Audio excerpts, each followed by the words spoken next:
Okay, I can hear you fine. Thank you. great. Looks like we have a quorum. I don't see Christian yet, unless I'm not seeing him. I see him online. There we go. All right, well, we're back from closed session. Roll call, please. Okay, Councilmember Narenheim. Here. Councilmember Lowenstein. Here. Councilmember Horvath. Here. Councilmember Obaji. Yeah. Councilmember MD. Here. And Mayor Brand. Here. Thank you. Do we have any announcements to make from closed session actions? I don't believe so. Cheryl, any reportable action, Cheryl? No, there's not. Thank you. Okay, and with that, I'll entertain a motion to adjourn to a regular meeting. So moved. Second. Is there a second? Second. I seconded. Did I hear? I Okay. seconded, yes. Thank you. Motion by Councilmember, seconded by Councilmember Narenheim. Are there any objections? Okay, so ordered. Now I'd like to call to order a regular meeting of the City Council. Roll call, please. Councilmember Narenheim. Aye. Councilmember Lowenstein. Here. Councilmember Horvath. Here. Councilmember Obaji. Here. Councilmember MD. Here. And Mayor Brand. Here. Thank you. Thank you. Vicky, let's all rise and salute the flag. Okay, ready? Begin. I pledge allegiance to the flag of the United States of America, to the republic which it stands, one nation, under God, indivisible, with liberty and justice for all.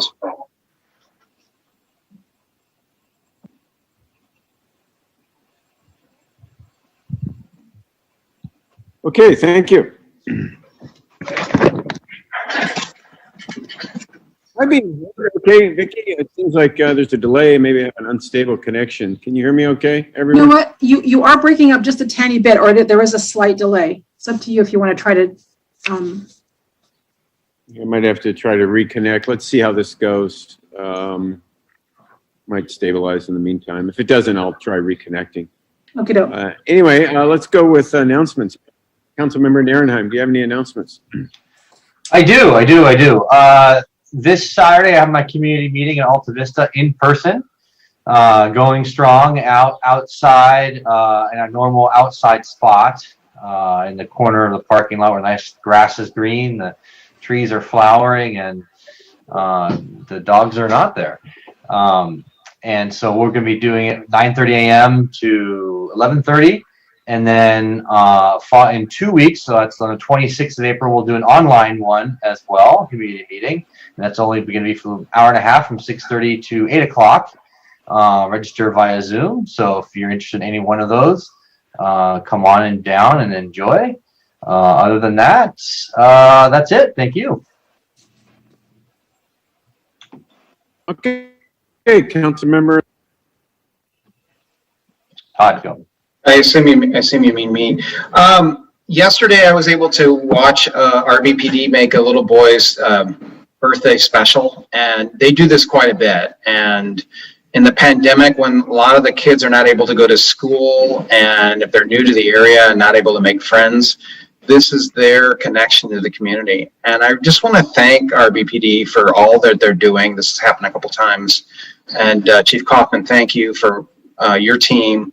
It's really fun to watch it, according to the mom, this was the best birthday her son had ever had. So I just love seeing that. Thank you guys for doing that. And that's it for me. Thank you. Okay, Councilmember Narenheim, you already went. Councilmember Horvath. Yeah, community meeting is this Thursday night, the 15th, from 7:30 p.m. virtually. We're going to be talking about dogs in parks. We're going to be talking about zoning as it relates to our housing element and the GPAC decision. and what the council will be discussing over the coming month. And then we're going to end the meeting with a little small presentation related to some Green Street projects that are happening here in the Golden Hills. And that is over Zoom. So if you go to my Facebook page or the website, you can register and sign up. That's it. Thanks. Okay, excellent. Councilmember Obaji. I'd like to echo what Councilmember Lowenstein said as it concerned the police. That's not the first time I've seen them make a new child to the neighborhood's day.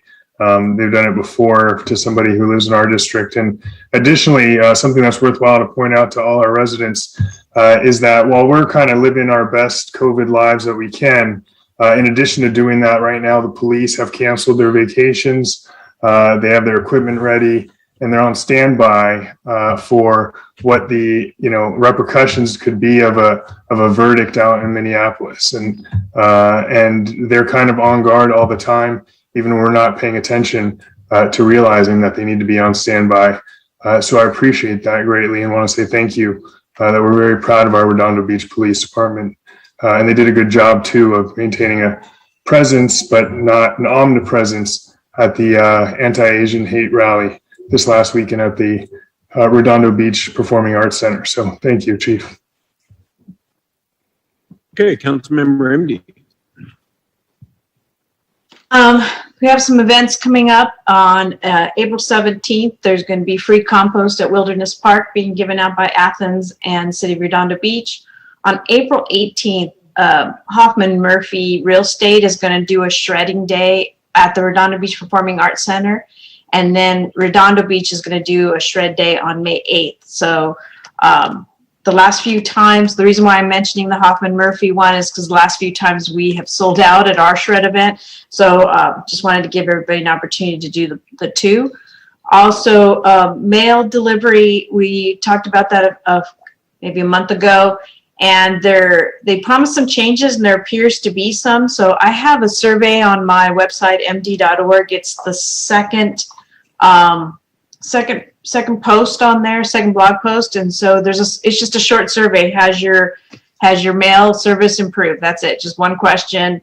And there's some multiple choice, yes, no, or yes, but could use improvement. So, I'd love to get some feedback from people to see if their mail service has improved. Because if it has not, we need to keep pushing for it. And that's it. Thanks. Okay, great. Thank you. All right, that's the end of announcements. Let's move on to order of agenda. Does anyone want to amend the agenda or make a motion to approve it as is? Motion to approve as is. Second. Go ahead. Motion by Councilmember MD, second by motion by Councilmember Horvath, second by Councilmember MD. Are there any objections? Okay, so ordered. Blue folder items. Vicki, do we have some blue folder items to admit to the record? Yes, we do have 4 items. First, under IH6 was a revision to the First Amendment of the agreement, some cleanup language. J1, some public comments. N1 are public comments also. And for item N6, a presentation, PowerPoint presentation for this evening. Okay, great. Is there a motion to admit those to the record? Motion to admit those to the record. Second. Okay, a motion by Councilmember Lowenstein, seconded by Councilmember Obaji to admit those blue folder items to the record. Are there any objections? Okay, so ordered. Consent calendar. Tonight we only have 6 items on our consent calendar. Any council member can pull any item. Anybody can request to have an item pulled. Any members of the public can comment on any item. I'll go through the council, see if they want to pull any item. Councilmember Narenheim, do you want to pull an item from the consent calendar? I do not. I'm good. Thank you. Councilmember Lowenstein. No, thank you. Councilmember Horvath. No, thank you. Councilmember Obaji. No, thank you. And Councilmember MD. No, thank you. Are there any members of the public that would like to comment on any consent calendar item? It doesn't appear so under the participants, but attendees, but Mr. Lesser, I believe, has not identified which item he wanted to speak on. So if you'd like to speak, sir, he is raising his hand. Again, this is for the consent calendar, items H1 through H6. Since the hand is raised, so we'll go ahead and give it a try then. Okay, Mr. Okay. You can speak now. Did you have an item under the consent calendar to speak on, Mr. Lesser? No, I'm good. I just unmuted and no, I'm good. Thank you. Okay, there we go. Then there are no e-comments under for consent either, sir.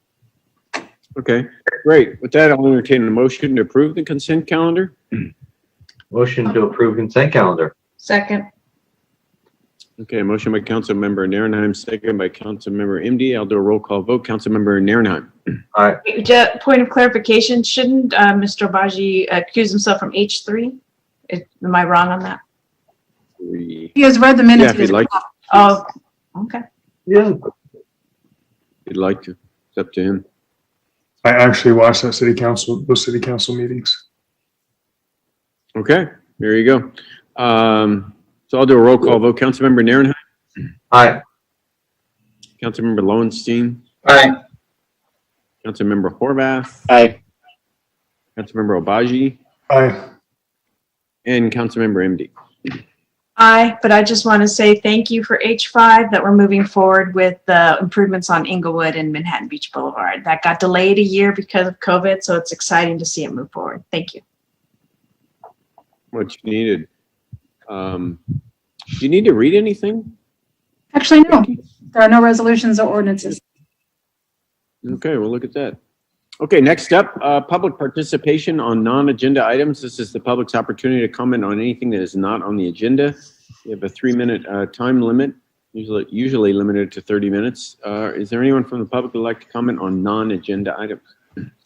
We do have some people registered under Zoom. So the first person would be Holly Osborne. Ms. Osborne, you can go ahead and speak. I'm unmuting. Okay. And now I'm getting my speech in order, and now I'm starting my stopwatch. Good evening, Mr. Mayor, City Council, and staff. This is Holly Osborne, District 5. This is going to be boring, you guys, but there's a bill in the Assembly by Member Janet Lynn of Orange County, and it is AB 1258. At the last council meeting, I talked about Orange County taking action to get HCD to review the RENA because the total SCAG RENA allocation was computed by a method which includes double counting, and so the SCAG RENA is way too high. That's the 1.34 million number.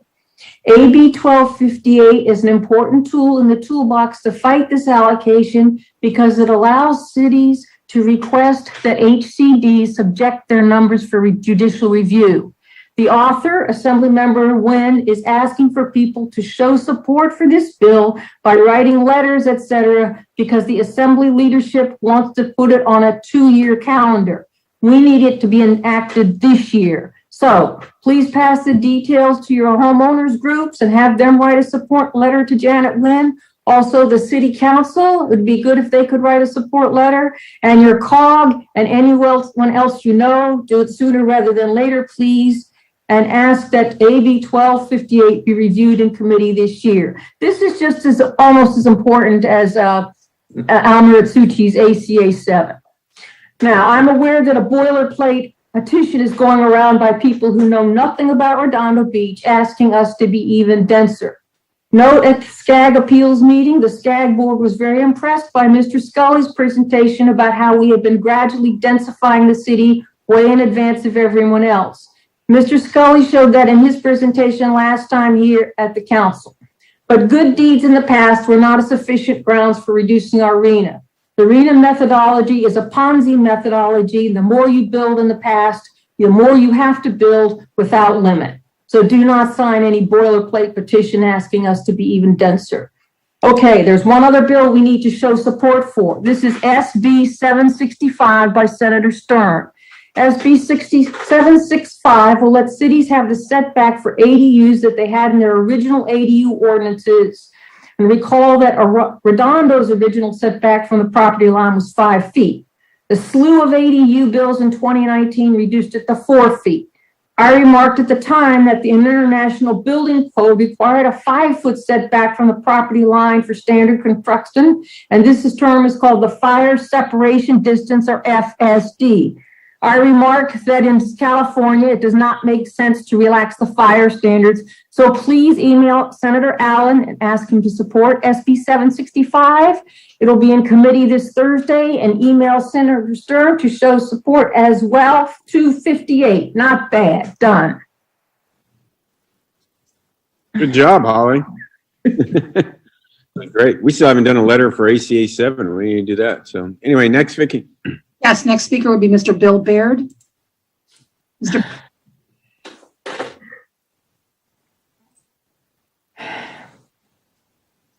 Baird, can you unmute? You can speak. Well, let's move on then to Mr. Wayne Craig. Hi, this is Wayne Craig. I'm a resident of District 1. Last weekend, I attended a really great event last Sunday to support the AAPI community, which has experienced a horrific level of violence recently and for the last actually 150 years. Hate has no place in our society, and I'm proud that this rally of support took place in Redondo Beach. I was extremely gratified to hear newly elected District 4 Councilmember Zane Obaji speak and represent our city.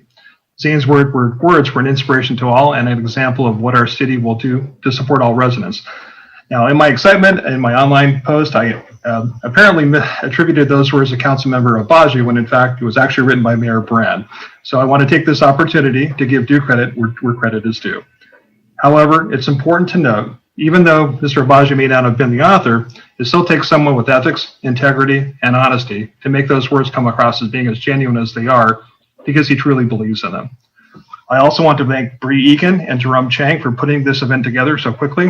Bree Egan, you may recall, gave the amazing presentation for the community gardens that was unfortunately killed a few months ago for various reasons, and is now back on the agenda tonight. Jerome Chang recently ran for school board and came very close to being a new member, but unfortunately didn't make it. Jerome's a very ardent supporter of things in Redondo Beach, and I'm really happy to see he and Bree and Jerome had such a successful event, and there's a lot of people there. It's a great event, and I'm very proud that Redondo Beach was able to promote this event last weekend. Thank you. Okay, thank you. Next, Vicki. Yes, Dr. Andrew Lesser. Okay, I am unmuted. I read in today's Daily Breeze that City of Pico Rivera is the latest to jump on board criticism of LA County DA Gascon not prosecuting misdemeanors, all sorts of other crimes, no more money bail. And I just want to say how grateful I am that Redondo Beach has an independent city attorney and city prosecutor, so we do not fall victim to some of the outrageous policies of this elected DA Gascon. And also this afternoon, I went to Coffee with a Cop, and it was wonderful to see it back again. It was in front of the soon to be reopened City Council chambers. It's being renovated. It was nice to see a lot of old faces on the force, haven't seen in a long time. I met a new officer. Her first name is Angelica. I don't know how to pronounce her last name, begins with CH or something, but she left Los Angeles School Police because I guess the progressives in their unright minds up there are eliminating school police, so their loss is our gain.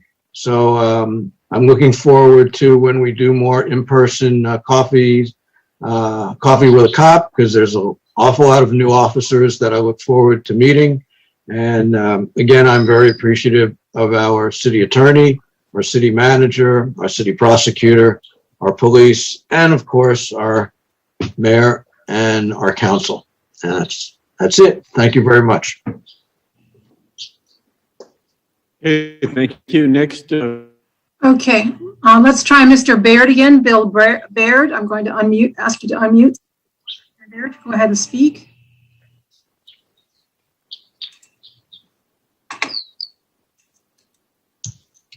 Well, apparently Mr. Baird must have walked away. There are no items under Zoom, excuse me, for e-comment under this item either. So I think we can move on then.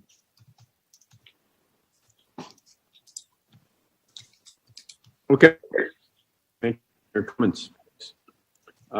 Next up is item N1, which is discussion and possible action regarding progress and possible next steps of the Enhanced Response to Homelessness Pilot Program and Pallet Shelter. So with that, I'll turn it over to our City Attorney, Mike Webb. Well, thank you, Mayor. And I'm looking to see if CityNet is on here. They were having a little bit of... Yeah, I saw him earlier. I see Brad waving. So we need direction, and it's giving a progress report of sorts and seeking direction for the future on the Enhanced Response pilot program, which is now in its second year and incorporates many different things. It's a partnership of our office, police department, public works, many other agencies outside the city, and we need direction going forward. One of the things that occurred this year was that the point-in-time survey of the homeless population everywhere in Southern California was canceled because of the pandemic. But we had wanted to do a more thorough, more accurate census ever since the mayor and I, at a meeting the mayor set up with the city of Bellflower, their mayor and city attorney, we'd wanted to do a more thorough, more accurate, more workable homelessness census. And we hired the same firm. They came with glowing recommendations from the city of Bellflower. And we also hired them to provide not just one additional housing navigator who is focused only on North Redondo, but a second one who's focused citywide. And they're here to give the results of their census and what their activities are. And I'll turn it over to Brad, and then I know he's got a presentation, and then I've got one for the remaining items. Go ahead, Brad. Great, thank you. And I share my screen, is that correct? Yes, go ahead. Okay.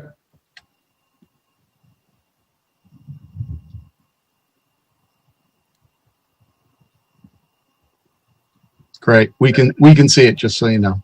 Oh, great. You can see that? Yes, we can. Okay, great. Perfect. Thank you, Mayor and Council. Pleasure to be with you this evening. As was just mentioned, I'm part of a presentation, so I want to do a couple things tonight. I'm going to kind of update you on the census that was Mike just talked about, as well as sort of, because as a result of that census, we also started case management, and I'm going to give you sort of a brief update on how things are going. Anytime where you sort of go through a presentation, I will keep broad strokes and focus on those, but anytime there's sort of numbers, I'll try and move as quick as possible, but as slow as possible. So if there's anything that is of interest, you can sort of read it on the screen, but it's kind of, but we have submitted a complete and full report for the council. So you're welcome to look at that again. My name is Brad Fieldhouse. I'm the executive director and founder of CityNet. And I'm here on behalf of our team. How do I advance the slide while I'm in share mode? It's not going. There we go. So first, let's cover the census. So the census is essentially a homeless count. There was not a point in time count done in LA County this year. The way we conduct our censuses is our job and our task was to interview people. We wanted to have actual meaningful conversations where we could talk to them about their circumstances, their situations, get to know them. We did this over 2 days.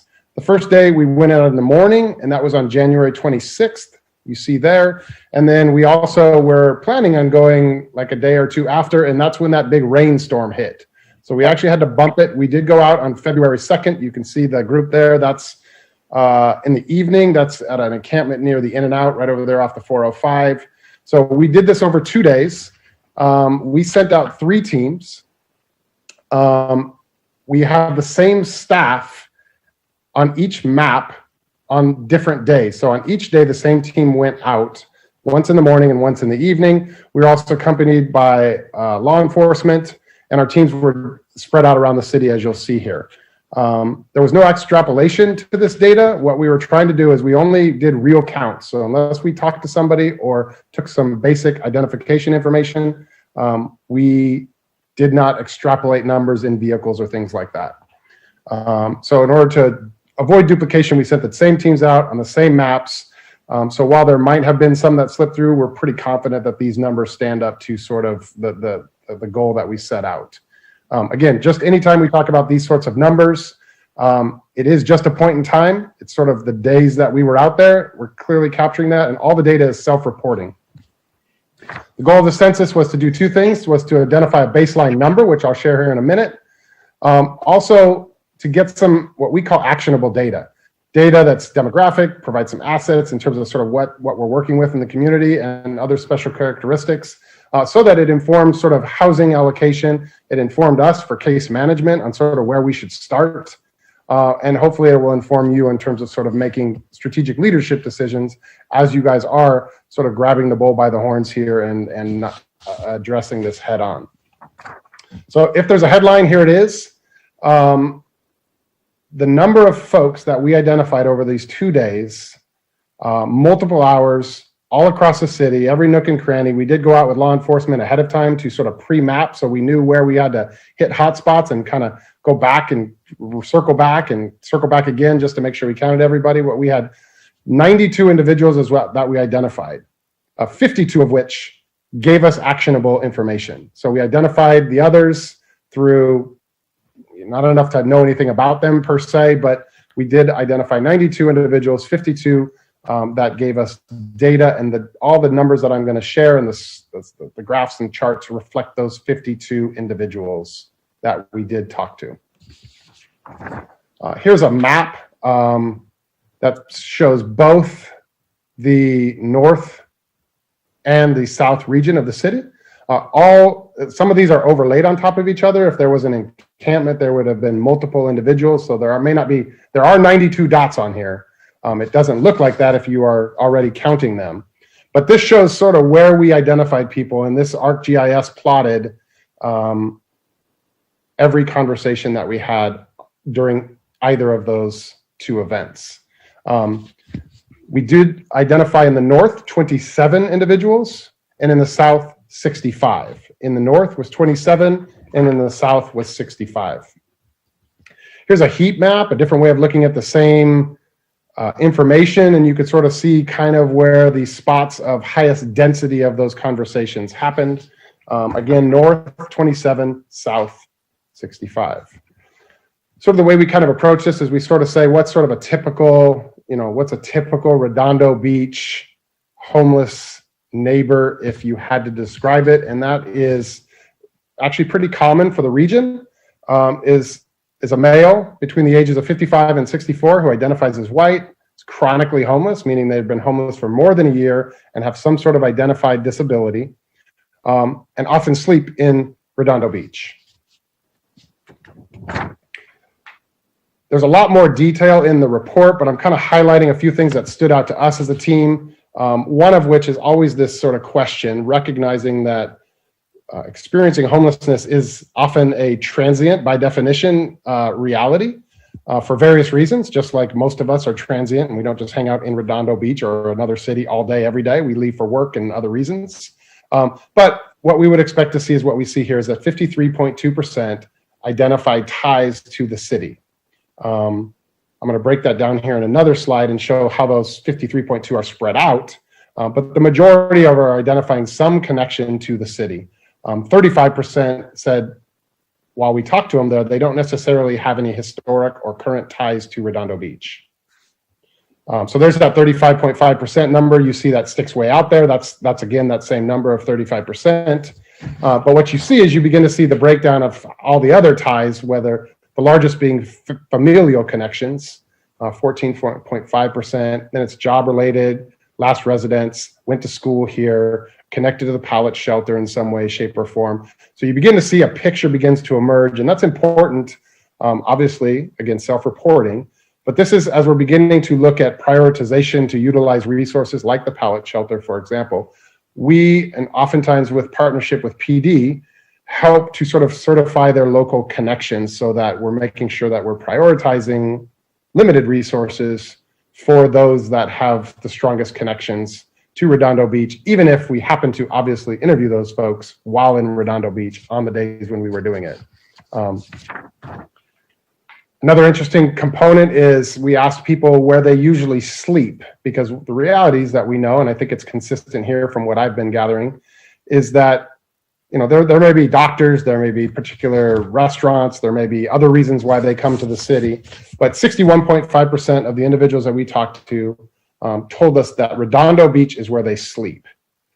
Others do sleep in neighboring areas. You can see some of those are broken down there. And then obviously we grouped together sort of other LA County areas, or they just didn't tell us. But again, the majority of folks do usually sleep in the city.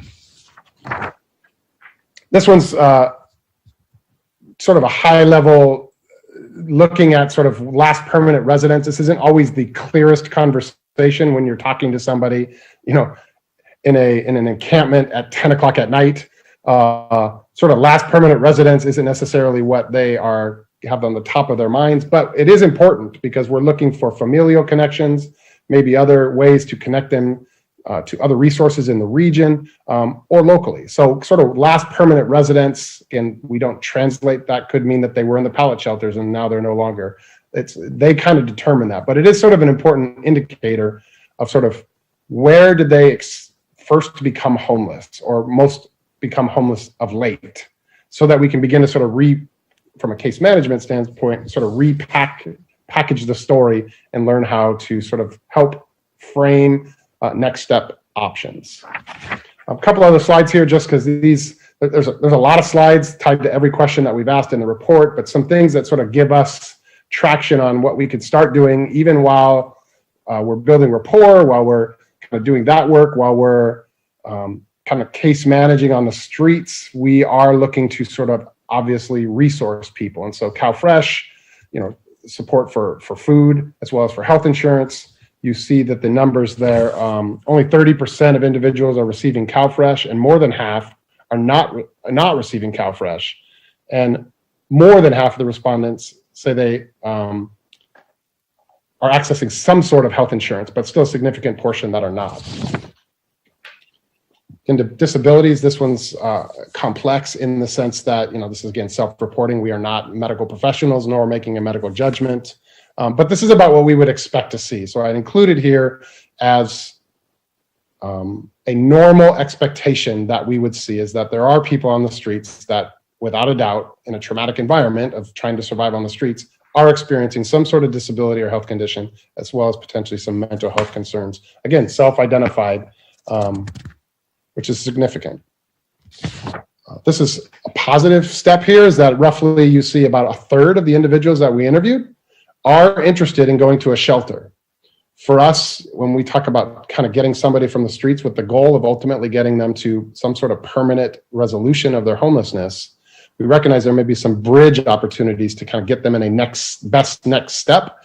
Right out the gate, a third of them said they are interested in going to shelter, and about 2/3 of them were interested in active case management.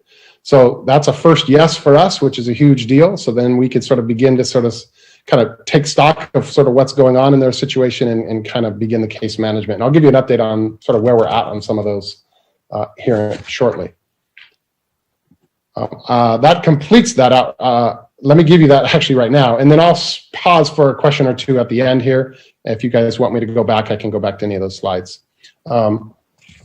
So we just relatively started sort of providing case management across the city. What I'm showing you here is a dashboard report that helps us translate to you sort of how we talk about our work. So we just started in February, and so these are March numbers. We usually wait about 7 days or so to kind of close out the month, just in case we've got a street exit or something that's sort of pending or tenuous. But just so you understand sort of what this is, and there are full details in the report, our dashboard, that bring really lengthy and thorough definitions to these. But in general, outreach context, you can see the momentum in the right direction there. As we kind of hit the ground, an outreach contact is a meaningful interaction. It's not just a, hey, how you doing? It's sitting down, building rapport, potentially beginning to sort of track and get a profile for our notes. But those can be duplicated. So those are not 203 individuals. Those are 203 meaningful interactions. Some of them could be maybe 30 minutes, and some of them could take half of a day, depending on what we're doing with that particular individual. So to date, through March, we had 216 of those meaningful engagements. Outreach line calls here, this is, we haven't had any of those yet. Let me explain how that works for us. As you see our number down there on the slide, we do have people that check those on an ongoing basis. Sort of our protocol and sort of how this works with CityNet, since we're sort of new here, just take a chance to explain that. We do have this number. They can call this number. It is a voicemail message on purpose. So that the goal here is that this number is for individuals experiencing homelessness who would like to reach out to CityNet. So this number can be shared with an individual. This is not a homeless neighbor reporting hotline, although some people will use it for that. The reason we have people leave a message is because a best practice in the social services, homeless services space is that we want people to advocate on their own behalf. So if someone's genuinely interested, we ask that they would reach out to us, not somebody calling on their behalf, but they can reach out to us. And then once we make contact with them, we give them our personal cell phone numbers. All of our staff have cell phone numbers. They can contact us directly from then on out. And then they don't use this number. This is just a way to initiate the conversation. We will track those calls and we report them on this dashboard just so you can see how many calls are coming in on that outreach line. And then finally, and most importantly, is the street exits.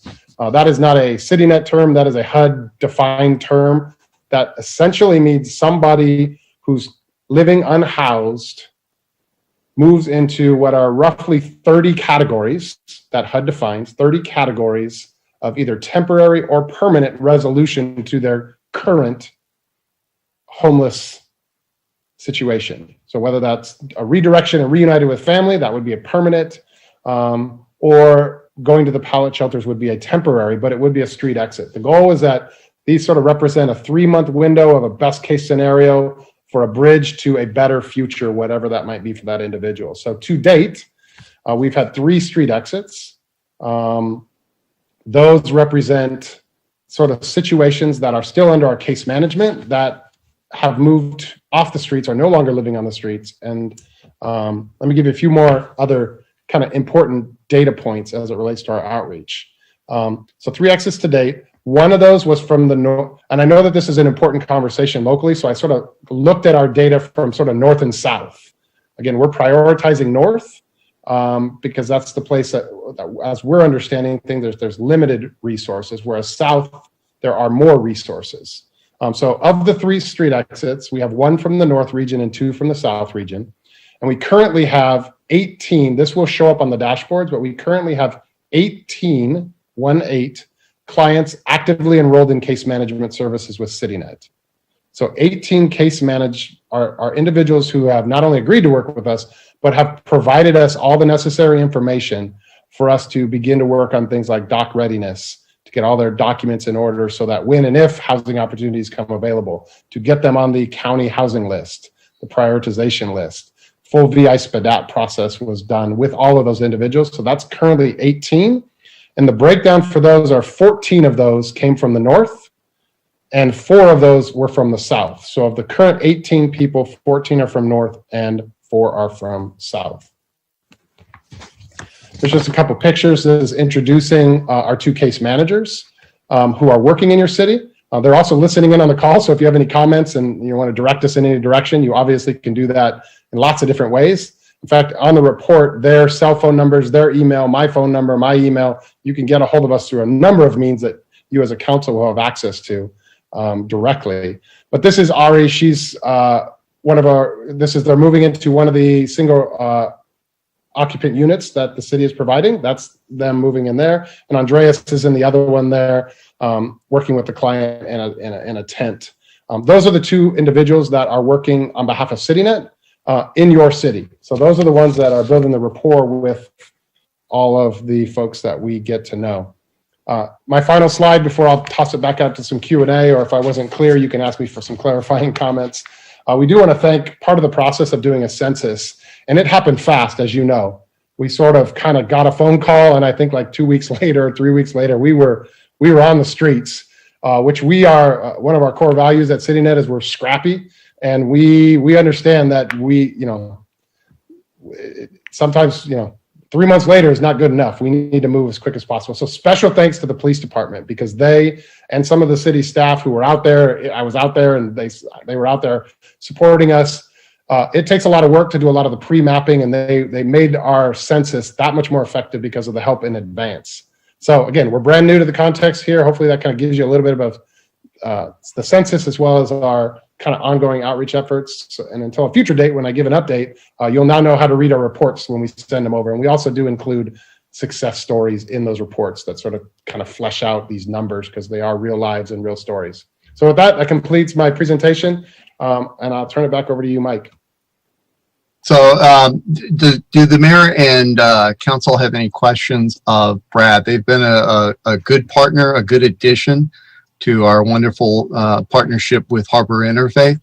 And for all the reasons that we spoke of when we wanted to add a different entity, they've done that successfully, then been able to place, I think, a couple of people in the Wilmington apartment that we rented, so we'd have additional beds outside the city, but inside spot area 8. And as you all know, this project, it happened, I had to laugh when Brad said it happened relatively fast. Well, that's been the theme of all of this.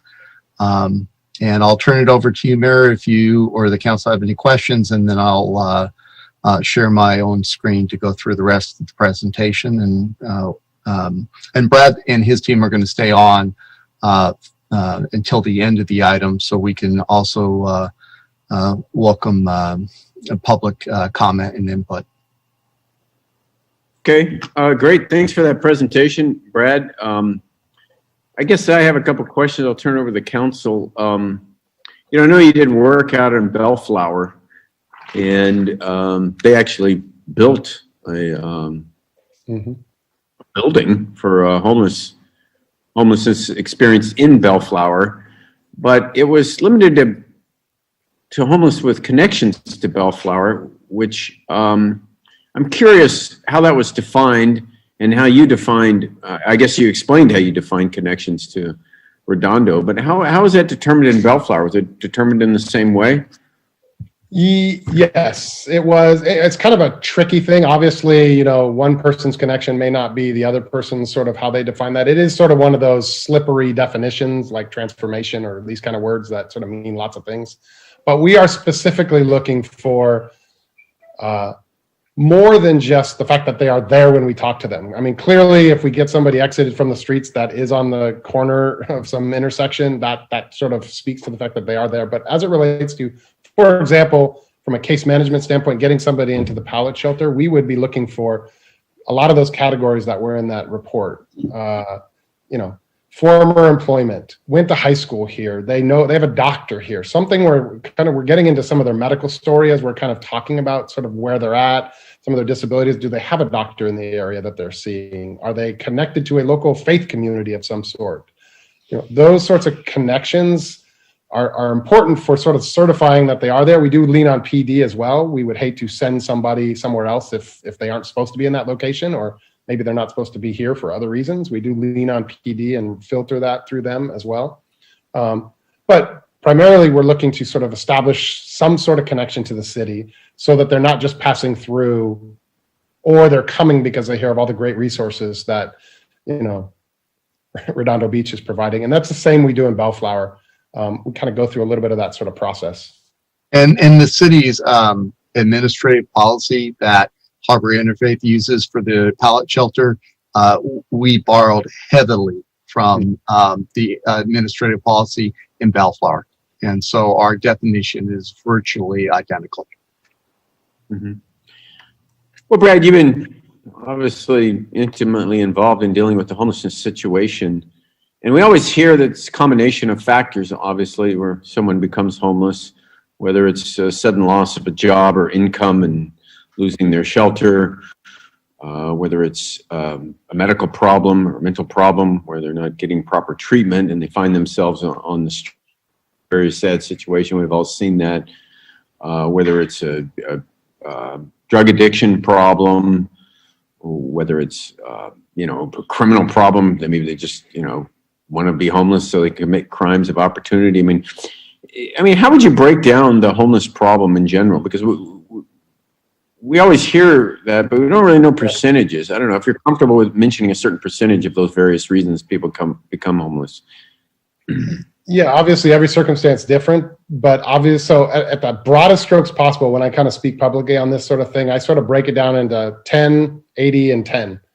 There's sort of 10 that are sort of, it's a real crisis. They're fleeing domestic violence or something just went sideways, and they just find themselves sort of a quick fix or just a few nights we can put them up in a motel if that's an appropriate next step. That's kind of that top 10% where it's just there's a crisis and we get the privilege of stepping in at the crisis moment.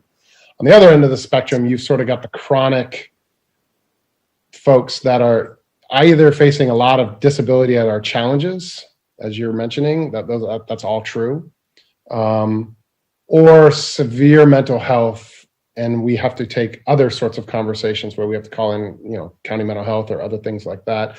The rest is sort of a mix of, hopefully the ones that have been homeless less than a year, we often find that we can get those quicker in terms of seeking a resolution, assuming that there are limited resources, all the way to, they just need help navigating the system. I mean, the system is not set up for ease of use. And, it's not just a pamphlet with some phone numbers. You really do need some people to come alongside and help you, particularly if you've been homeless for more than a year and you're chronic by definition. Phone calls and, that's why something like a pallet shelter is essential, because we can put them into a place like that. We know where they're at. We know where to go get them. We know how to go talk to them. So those sorts of bridge things are valuable. So that's those are broad numbers, but that's kind of how we look at it. Even the 10%, unless there's a severe mental health challenge or something like that, I could share story after story of people who are in that 10%. For example, we cleared out a big project in Anaheim that was kind of big news right in front of Anaheim Stadium. There was an individual that would be in that lower 10% who was a veteran, totally healthy, actually was employed. And he said, I will be the last one out. I'm never going to take a bed because I can manage on my own. So you never know what the story is, but broad strokes, clearly on the top 50%, assuming that some of those can be resolved quickly before they become chronic and you start having other health conditions, that's kind of how we would look at it. How does Redondo Beach fit into all this from what you've experienced? You've gotten out there, you've done the count, you've seen the makeup. How would you characterize Redondo Beach? Is it what you expected? Is there some anomaly there that you'd like to mention, or what? That's probably a little bit of maybe the transient nature of it in terms of maybe people coming in and out of the city where you sleep. When you kind of in Southern California here, when you sort of group these cities, the same thing happens in Bellflower. There's a lot of people in Bellflower, Paramount, and depending on what day they may be over here, or if there's an encampment cleared out, they move over there. So it's pretty consistent. That'd probably be an interesting question at the end of our contract to maybe sort of revisit that, because we're going to monitor those trends. We did the point in time count, but obviously we're out there every day now having these kinds of conversations. And so we're going to be monitoring trends. But the numbers of accessing healthcare, that's pretty consistent, unfortunately. Right. So maybe there's some border dynamics. I know that your city borders are unique, particularly in the center there. So I think we want to monitor that a little bit more. And would you say our pallet shelter program's been successful? Your impressions of that? Yeah, I went over there once myself. I know our team's been over there. that and sort of, it started as a gimmicky idea when I've been doing this for a long time, and that kind of was one of those, like, we're going to go get those tough sheds from Home Depot and we're going to put people in them. That kind of sounds like a kind of a, but the truth is so we operate a 30 unit. In fact, we had some folks from Redondo Beach, when you guys were setting up yours, come out and visit and do a site visit with our teams in Riverside, California. We run a 30 unit one there, and we have seen great success come out of that. Now, we're not the operator for you guys, so I couldn't speak on behalf of the project, but I do know that success is coming out of there. I don't know any of the specific cases per se, but maybe I should ask our city attorney, Mike. Yeah. Hey, Bill, Shari Weaver is in the attendees area too, if you wanted to ask. Yeah, and we're gonna get to those items next in my presentation. We're gonna go over a homeless court, and we're gonna go over. You don't have it. We just sent it to the clerk, so we'll do a power presentation on homeless court and the pallet shelter, because then we're seeking direction on where to go on both the enhanced response pilot program as well as the pallet shelter. Okay, thanks for that, Mike. Because I was thinking, we were going to have our questions and make our decisions now. So with that, we're just focused on CityNet, their experience. They've been a great partner in the 2 months they've been here, and the census, and then I'll go on to the additional items. Okay, great. With that, I'll see if the council wants to go ahead and ask questions of CityNet. Councilmember Horvath. Hey, Brad, thank you for your presentation and for the data points. I have a handful of questions. So right now we have Harbor Interfaith, we have Path, and now we have you guys as of the past couple months. So when you are doing outreach and case management with the individuals that you have engaged in case management, is that a duplicative effort to the work that Path or Harbor Interfaith has done? And is the work you're doing integrated into the coordinated entry system, so that you're not just collecting information, for the second time when that person may already be in the system? That's my one first concern. Yeah, it's a real important question, actually, and it's a good question. And the answer is that we are fully integrated into the coordinated entry system. So there is a one funnel plan. Again, obviously, there's nuances. That someone may want to talk to, me or another person. So yes, we are all using the same system. So in that sense, we are fundamentally coordinated. But even on the ground, it ends up being somewhat of a small world in the homeless services world. We're good friends with Path. We're good friends with Harbor Interfaith. We are talking to them. That's part of the conversation. Are you working with another agency? Sometimes, maybe they've sort of burnt a bridge there and we're just a new fresh voice. And we are more present than they are in terms of we have more staff. We've got a transport vehicle. And so we're there 7 days a week, or 5 days a week. Sorry, not 7, 5. 5 days a week. So duplicative, I would say no. I think that's we were scratching an itch that is additional. We definitely consider ourselves part of a collaborative team, and we defer to each other's strengths. And in fact, I know some of the early cases, Harbor Interfaith, through collaboration, actually asked us to partner with them on. So I would expect nothing more than that sort of thing moving forward, is that we are all working for the same goal here. Yeah, perfect. No, that was great, because my other question was how do you guys work in coordination with the other entities, so that way we're all marching in the same direction. I appreciate that. On the slide where you showed the 213 contacts, meaningful contacts, I assume that in many cases that is also could be the same individual contacted over and over in some cases, correct? That is a duplicate number. I don't know the breakdown of that, but if we're talking to a person and we see them 3 times a week, we will sit down, maybe go buy them a burger 3 times that week. That is all included in that number. Yeah, perfect. And I'm familiar with that, with the way Path presents their numbers, but some of my other colleagues may not be. So I just wanted to, make sure that was clear. And then hotspot wise on the heat map, right? Clearly you stated, I think 62 individuals in the South Redondo, area. and then 27, I think it was, you said, in the North Redondo area. There was, though, the two heat map, darker portions were down near the pier and then at Dominguez Park. And Dominguez Park is kind of functioned, and so this is my question, it's kind of functioned almost as a safe parking area, even though we don't have an official safe parking area. And so that's what I wanted to find out, is that the individuals that you've contacted and met with in that area and that are on that survey, are they primarily living in their vehicles? Yes. I don't know the specifics. I know that the staff that are my outreach team they're on the call. They're watching live and they're probably kicking themselves thinking, Brad, you don't know the answer to this question. I know that they are movers. That's what they're texting me right now, is that we do have a number of people that are vehicles. We did talk to people in vehicles. Some point in time counts don't count those, or they extrapolate numbers. But we know that there are a number of people living in vehicles. I don't know the specific answer to your question. Okay, no, that's fine.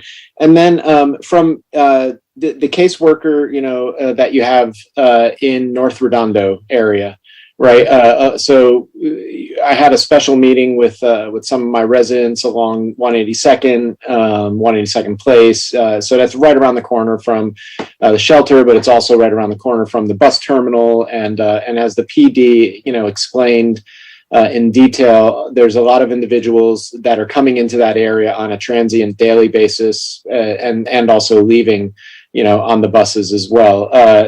Can you speak to just what it is you guys are seeing in that North Redondo area, around the Galleria, 182nd, Hawthorne, just any anecdotal information, even if right now? Yeah, so just to explain how our team works, because I know there were some conversations that I caught wind of that are sort of, where's city networking? So just in terms of normal protocol for us, we do come out in a vehicle. So we have a transport vehicle that we have our team ride in. We always travel in groups of 2. So while we have case loads that we do have people, we are focusing in North. Our team stays together. We do not break up our teams or leave somebody behind. We are always staying in groups of 2. We do cover the entire city, but most of our work, and I think that's reflected in the case management notes, that most of our time we are focusing on case management in the North area, even though that's a lower number.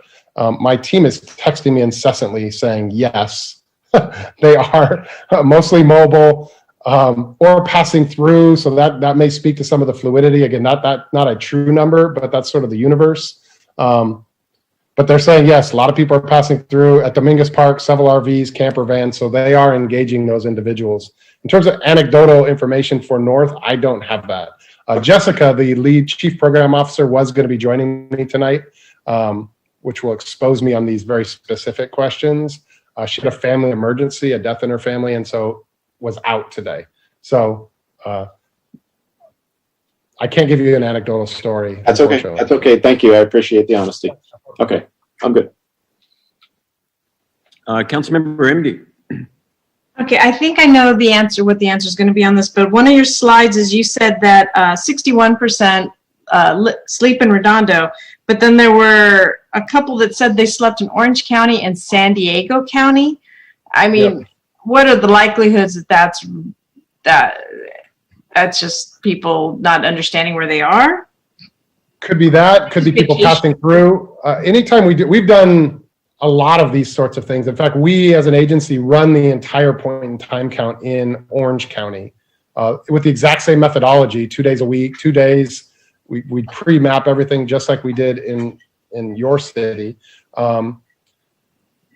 We many times, I mean, this is sort of an interesting, scary statistic, and I share this, but let's hold it loosely, is that the truth is, if we were to do this in a year from now, experience has taught us that we will find 40% of the people they're brand new. They weren't here the last time we did this. And so my suspicion is somebody who they just happened to be, wherever they were from, they just happened to be there when we were there. So we may never see that individual again, ever. Unfortunately, that's sort of the weakness of sort of, unless we build walls around the city and, monitor who comes in and out, like the rest of us, they kind of come and go. So my suspicion is those ones, they're either a recent arrival and we'll sort of learn about them because we'll bump into them regularly because we know where people are, or it was a one-off. But I don't know in that case. Okay, and so I just want to say thank you for this report. It was very professionally done. I'm very impressed by what you've been doing. And the fact that you were here just 2 months and already had 3 placed, that's amazing. And I appreciate all the details that you were able to put together in such a quick turnaround. So thank you for your presentation. No problem, my pleasure. And again, just to explain, I forgot one little important nuance that your comment reminded me about, is just because we drop somebody off somewhere does not mean we go, okay, that counts. In fact, that's why by the 7th of every month, we close out the previous month. We will send reports to you by the 7th of every month that we're working for you. And sometimes we wait till the 6th just to make sure it sticks, if you will. The next step. And then we stay involved for up to a year. Even if we relocate somebody to a family, we stay connected to that individual. They have our cell phone numbers. So if something goes sideways, if it's an unhealthy situation or whatever, doesn't work out, they can call us. If they're in a neighboring city, just so you can assure your neighbors, if they are, in Torrance, we will go get them. I mean, so we are committed. I know the city and all of you are committed. Like, we're not interested in pushing around. We're interested in things that stick.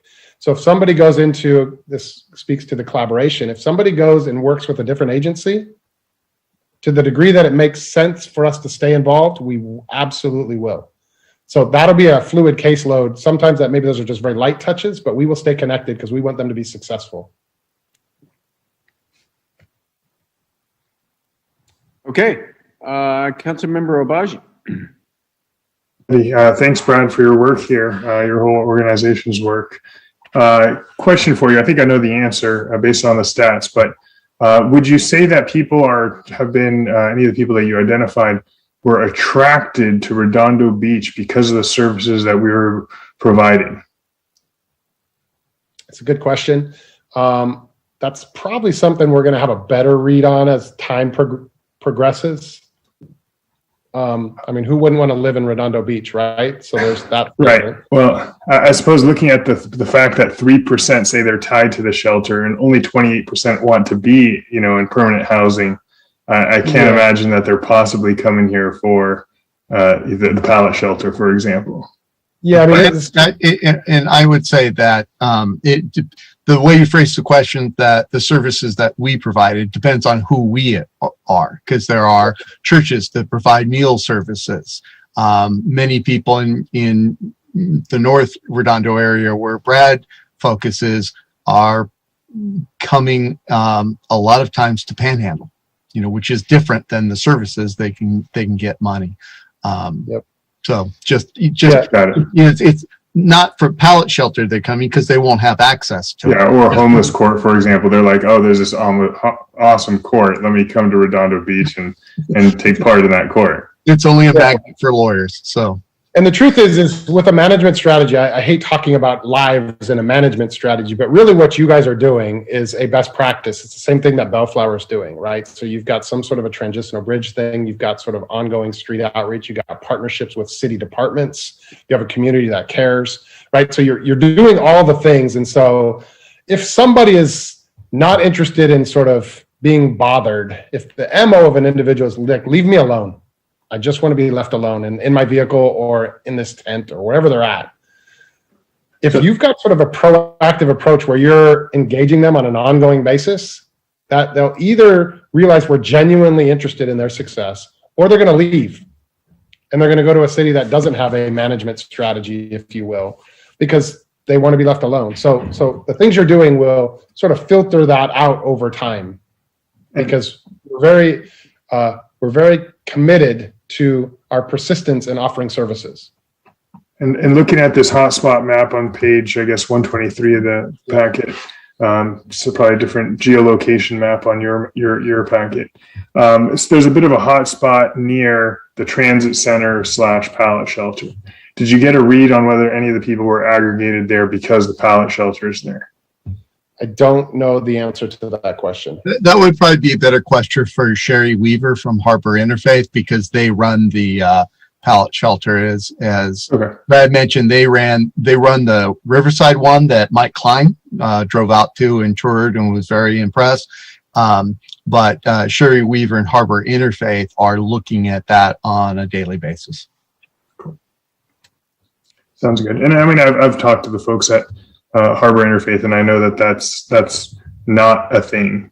But I just wanted to see if if Brad had any comment on that. But so just to add a point, looking at my text messages here, because my team is wishing they could log in here. But food is an attraction.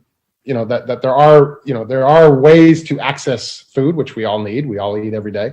There are means of that has been sort of a narrative in the conversations, is that there is food here. Now that's often the case in lots of different places. So I'm not sure they're coming there because the food is better or healthier or something, but they, from the word on the street, is that they do access food resources here, and that does serve their purposes. But we'll monitor that on the, if there is a food location, if any council member knows of a food location that may not be even tied to one of the hot spots, we call those in-reaches. So if there's a location, just pick a church or a mosque or something where there's a food distribution, and it would serve maybe the collective purposes for us to, maybe not on a weekly basis or an every week basis, but maybe for 3 weeks or so, if you know of those locations and our team does it and you would like to direct us, we would be more than willing to go set up an in-reach there, meaning we go build relationships, partner with the individuals that are giving away the food, let them know about us, let them know about sort of the continuum of support, so that we can get people. So that, wouldn't it be great if those people didn't have to come here for the next 5 years? What if we got them housed? Introduce that part of the conversation to them, whether they know it or not. We'd be more than willing to do that. So if there are places you'd like to direct us to, and you know of those spots, particularly around food, we would be more than willing to go and make that part of a rhythm to sort of let them know who we are and how we can help them as we all seek to serve our neighbors.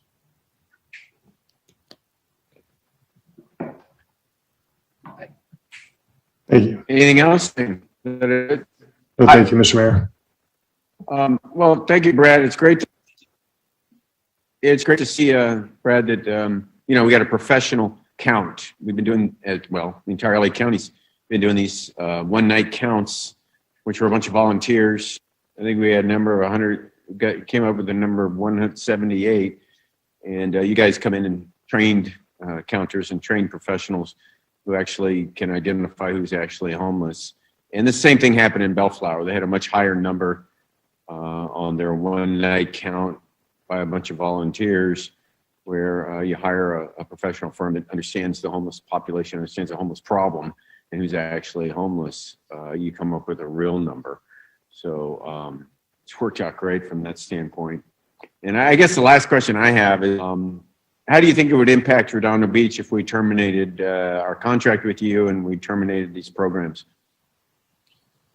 I think it would impact your management strategy. I mean, obviously, we'd love to be a part, but if for whatever reason that, financially, or, maybe you don't like us eventually, whatever the reasons may be, we get it. No, I'm not talking about that. I'm talking about how you think it would affect the homeless situation in Redondo Beach. If we didn't contract with you or anybody else, we terminated the pallet program, we terminated the outdoor court program, and we basically stopped dealing with the homeless situation. Well, that's easy. Let it go.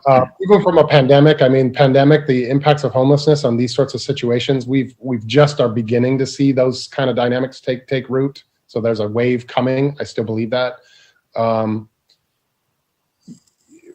What you are not, so functional zero is our goal. So how do I define success? It's functional zero. That's not a term I made up, but it is. Homelessness is rare, brief, and non-reoccurring. Rare, brief, and non-reoccurring. That is the goal. We're going to have challenges. So if we can set up a strategy where you've got multiple connections, people know how to get people, you're actually actively, proactively, not just pantsing out brochures. But if we can get to that place, you're always going to have people that experience traumatic events and find themselves experiencing homelessness. I'll give you a case in point, Bellflower. Bellflower did the same thing. Their shelter's a little bit bigger. They don't have a pallet, but the same idea. They have a management strategy. They got everyone working together. We work there as well. We saw, I don't know the numbers off the top of my head, but if you're interested, you should look at what Bellflower has done. A year later, it's significant. I think it was around 60% reduction of street level population homeless with the shelter, as well as all the street exits that we had been able to work with. And again, we have other partners in that city, just like there are here. It's a phenomenal success story. And we have seen that historically, even in a pandemic, even in a state that's out of control, homelessness, in cities and counties where the numbers are going up, you see a steady reduction as you go towards functional zero.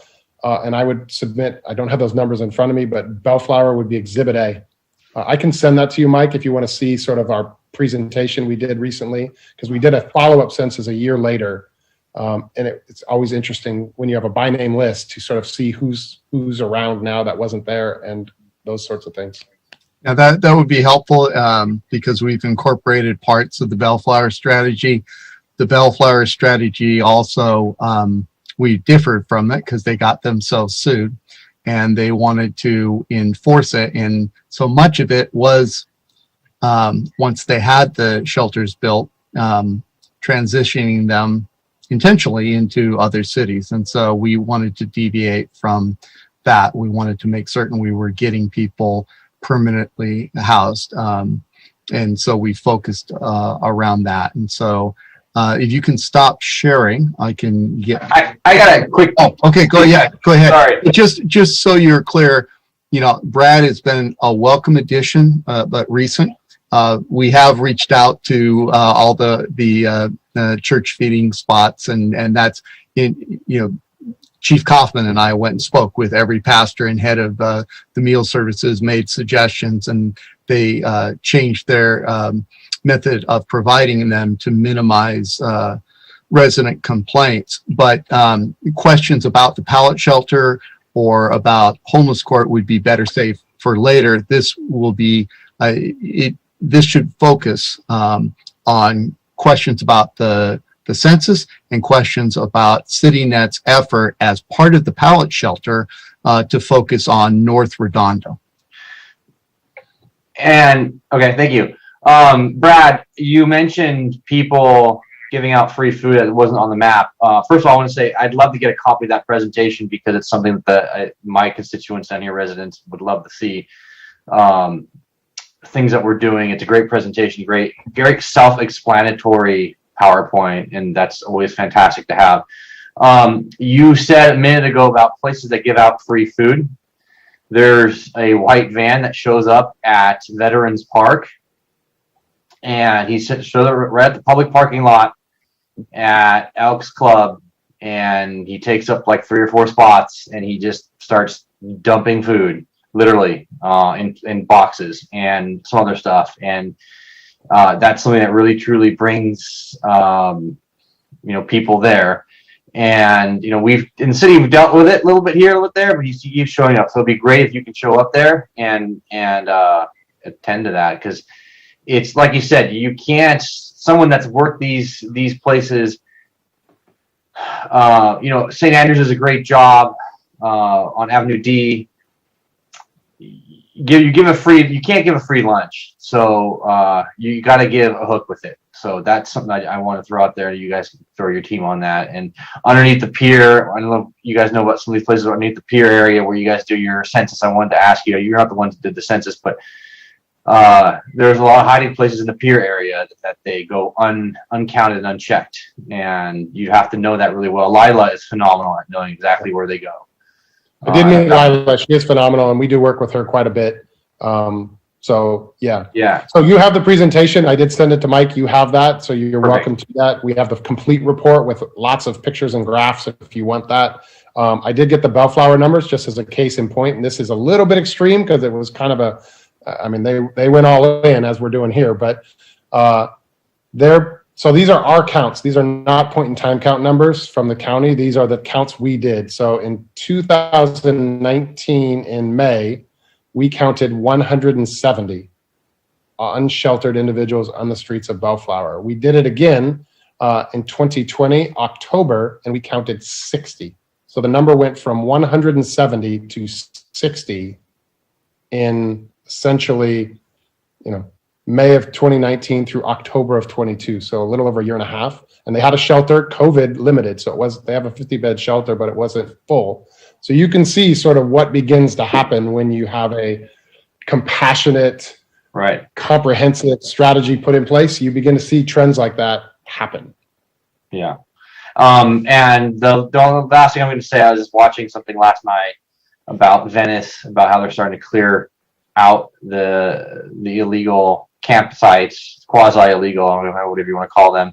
But that's going to end up here along our coastline and in our city, because they're going to go somewhere, and we need to have a proactive management, something in place to deal with that. So that I could see it happening already.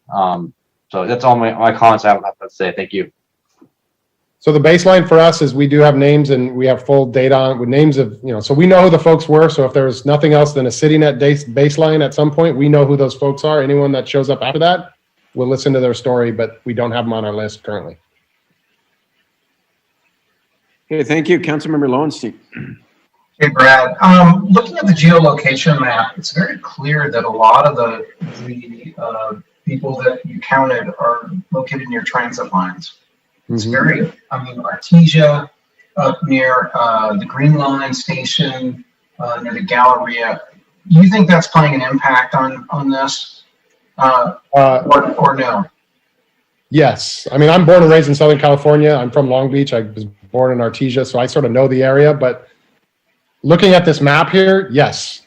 I think they'll take some further analysis, but clearly those are in play. How do we deal with that? Good question. Good question. Lots of thoughts on that. Everything from environmental design of how we design the things to case-by-case understanding, catching people early, finding out what they're doing here. Some of the things we're doing. Good question, though. I've not been to any of the transit centers, or I haven't been out with our team other than on the census. So those are things. If those are questions like that, if you're interested in us sort of kind of doing an analysis, we can gather the collective wisdom of our team and share that with you guys. If you have specific questions, feel free to email us, and we can get that information to you.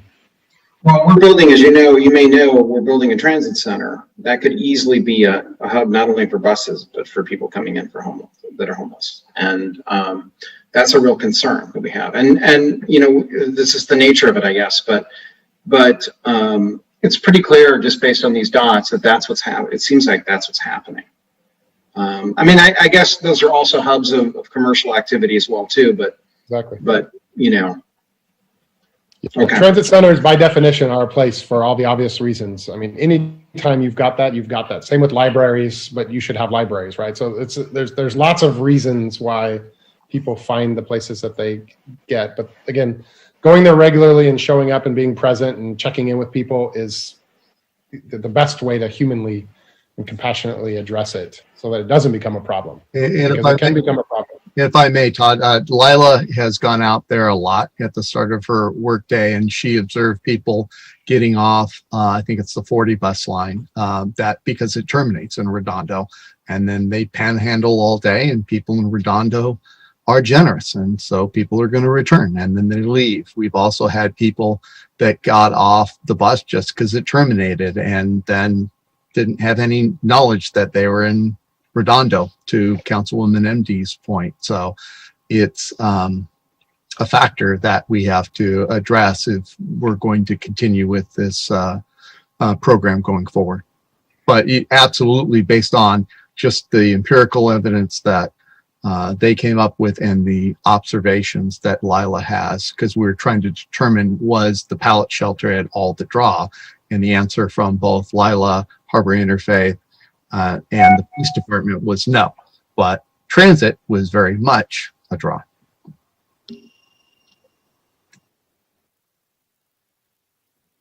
Okay, that's it, Todd. Thank you. Muted. You want to move ahead then, Mike, with the additional presentation, and thank you, Brad, for joining us.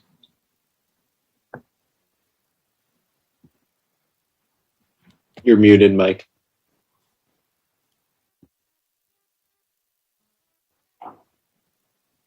you hear that, Mike? You're muted. We don't hear you, Mike.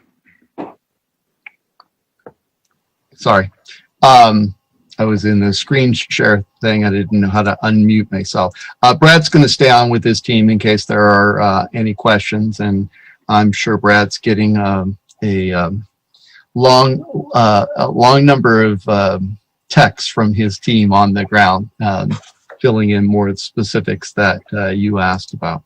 So with this presentation, I don't know if Sherry's still on, but I'll welcome her input when we get to the pallet shelter. But this is, we're, just a quarter short of 2 years of the enhanced response to homelessness pilot program that we began at the separate urging of Mayor Brand and Councilman Horvath. And the first year, and it involved a number of departments, but primarily my office and the police department. The second year, thanks to a grant, innovation grant from South Bay Council of Governments that was arranged by principally by Councilmember Horvath and John LaRock, our former community development director. It's been entirely funded as a pilot program regionally, so that other cities could look at what we're doing at the direction of the council and try and adapt it to their situation. It focused on both having a permanent end to homelessness as much as we could obtain, but also dealing with the impact on the quality of life of our residents, and it does both. And certainly I'd welcome Chief Kaufman to speak at any time as to some of the questions. We have, what's unique about our program, we copied much of Bellflower, but as I mentioned, Bellflower wanted to get sued so that they'd have a federal judge, David Carter, sign off on what enforcement action they took. So they had to have a pallet shelter big enough to deal with 60% of their point in time count, and then had the ability not just to motivate people to leave, but to threaten to enforce. I think that only moves it around, and to Councilman Nierenheim's point, it's going to rebound. It doesn't solve. It's not, I quarrel with it's not as compassionate. And our way involves both enforcement, in where the police will deal with and enforce quality of life crimes, but we give them a way and we give them tools to overcome that labyrinth that they have to go through to get permanent housing. And homeless court is part of it. Pallet shelter is part of it. From the start, we interviewed every resident who had complained to a council member or the mayor, or almost every resident, and found out what their particular concerns were. And we relied heavily on our homeless navigators and found out what obstacles were they running into. And so this system, we've had Lila Murrah, and I don't think there's a better housing navigator anywhere, and the whole team at Harbor Interfaith. CityNet is a great addition to that team because they have a different way of operating, and it makes they combine well together. But we've had Lila since 2017, and the problems were getting worse based on resident complaints. And so we found the bottleneck was getting them housing ready, and finding that we could make it easier to access services such as mental health counseling, expungement of their criminal records that they were entitled to as a matter of law, but just couldn't get done, addiction counseling. And so we put all those things together in one place, and it's grown. We now have a public defender van, which ends up there to do expungements. Department of Mental Health, which early on and Councilman Horvath can probably speak to this, as well as many others. But they were a reluctant participant at first. Now they're outstanding participant, and they're invaluable going forward. So we have mental health professionals at every homeless court.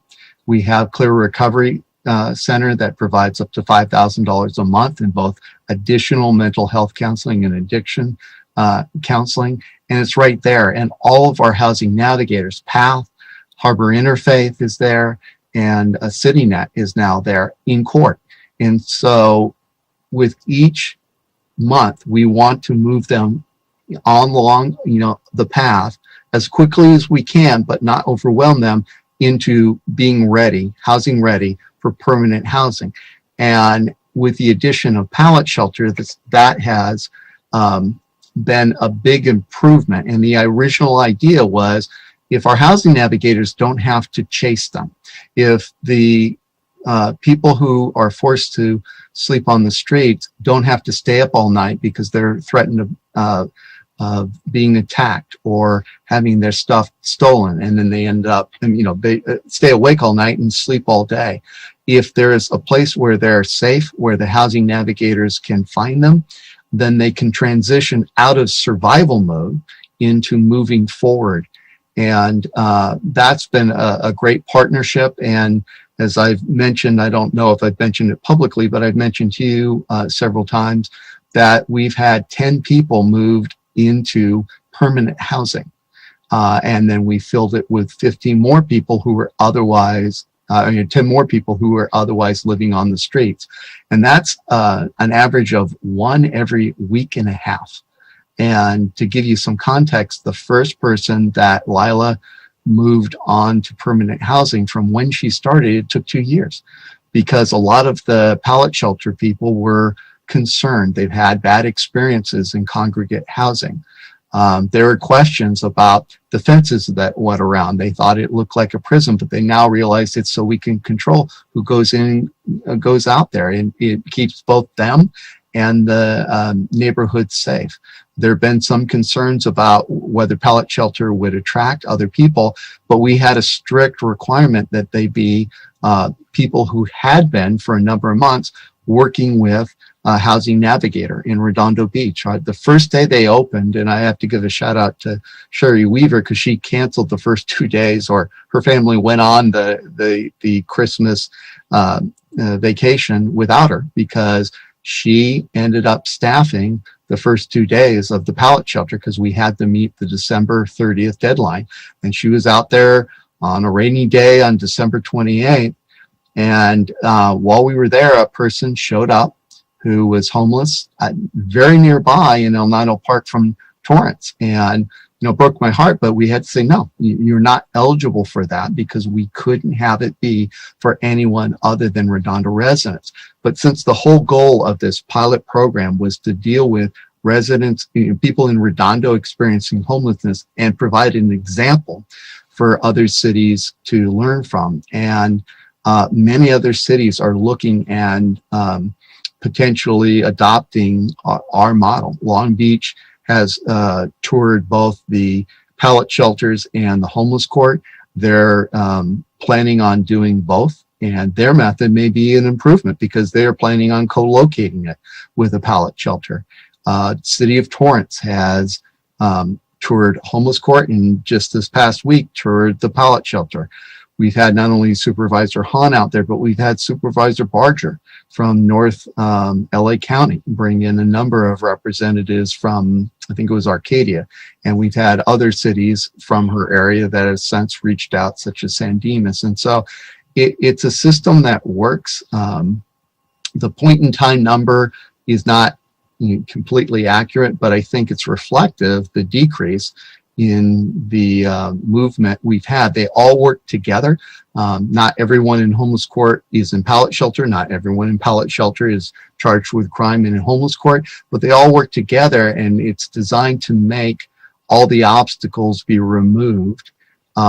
Chief Kaufman, do you want to talk about, before I'm going to turn it over to Joy, do you want to talk about, we have 92 people in the shelter in the census, but that captured people during the day as well, and that would capture the people who transition in, who come in via transit and then leave via transit. who come in because they can get a meal and then leave the same way. And, I think Chief Kaufman has a number based on what his police officers or an estimate. Chief? Sure, absolutely. We were actually very happy with the number that CityNet provided because they were very thorough. And when we assist in doing these counts, people were asking about, hey, do you check under the piers and all this? We're sending out our officers that this is all they do. So they know where people are. We're trying to get the most accurate count we can, and helping CityNet. Even at the point in time counts, we help as best we can. But in this particular case, we know that during the day, CityNet would visit the areas where people were being fed and different things. So what we're seeing out on the street is that our nighttime count is relatively low. I don't know that we can put an exact number on it. You can kind of extrapolate out some of those percentages, but I think we're probably in the 40 to 50 range where, we were being reported in the point of time counts at 171, 178. I don't remember the number, maybe. What it was 176 last year. 176. And then within 3 years ago, I remember after the city manager put together the task force, I think we were at about 263. So we are definitely moving in the right direction. And then back to the transit centers, we have looked into this. We've had reports of crime increasing because of pallet shelters. We are not making that connection. We're not seeing it. We don't find it. We don't have the stats. However, there are stats surrounding the transit centers, and CityNet mentioned some of it, but I have officers telling me that you can go and monitor the buses and on which side of the street people are loading on. They'd be on the west during the morning and on the east during the evening heading back. So there's a lot of people that are coming to visit Redondo for specific reasons, and most of those are resources and resources not associated with the pallet shelter as far as we can tell. Thank you, Chief. And so it's a program that has worked beyond our expectations. It's become very efficient at moving people into permanent housing. It is a pilot program. It was for 1 year only, and it was initially designed, I think, in a week or two, or maybe less than that from when the mayor and Councilman Horvath first talked about it. But we need direction in terms of what to do going forward.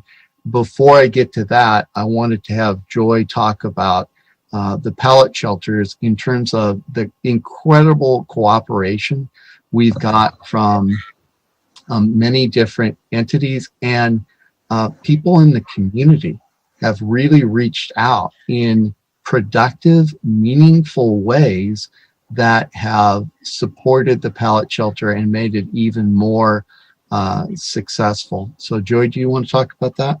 Yes, thank you, Mike. And before I do, I just also want to point out the phenomenal work that Public Works has done, both in the pallet shelter and the homeless court. In these pictures, you can see the asphalt, the fence around the temporary electrical poles, and it's not very clear, but under each shelter, there's a slab of wood that they put in there. It's not required, but it makes it level so that they're not on an incline. And even the building in the middle, the taller one, that is the office, that didn't come with the skirt underneath it. And Public Works put in that skirt without even being asked. And the same with homeless court. They, every month, everything is erected, everything's ready to go. The day before homeless court, they built the stage that you see Judge Gilbertson sitting on. They built that bar that separates the audience from the attorneys. It's just, their work is incredible. They're so wonderful. And I thank Public Works for everything they do and have done. And if I may, they, in particular, I want to thank Mike Klein, but he's expressed that he and his team find this to be among the most worthwhile project that they've ever worked on, because they truly are, and all of us who are working on this are truly not only improving public safety, but they're saving lives. And we hear that from the people whose lives that we've saved. And so do you want to go on and talk about the other people who have supported both community and organizations? Yes, please. Next slide. And so and you can keep clicking through the pictures, but residents have donated books and reading glasses, masks, and you can just keep clicking. Thank you. Plants. The welcome mats came from St. James School, and they even got the next picture would be a coffee maker with coffee. And these are just some of the pictures that Lisa Gray, who manages the pallet shelter, some of the pictures that she sent me. I had to be very careful about which ones I chose. But in addition to 3 meals a day from the Beacon House, residents also donate food. The Elks Lodge donates food every week, as well as the Canterbury Retirement Home. And so these are some of the pictures that I was going through that Lisa had sent me.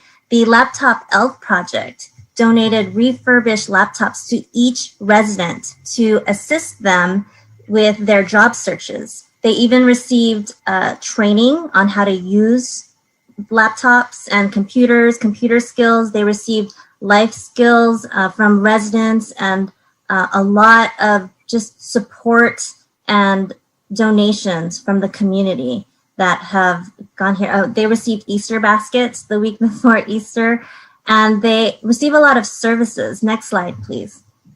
That is Sergio. He was in the previous picture with the laptop, getting his haircut. The Green Room Barber Studio, which is off Artesia, comes every month to provide haircuts to anyone who's interested.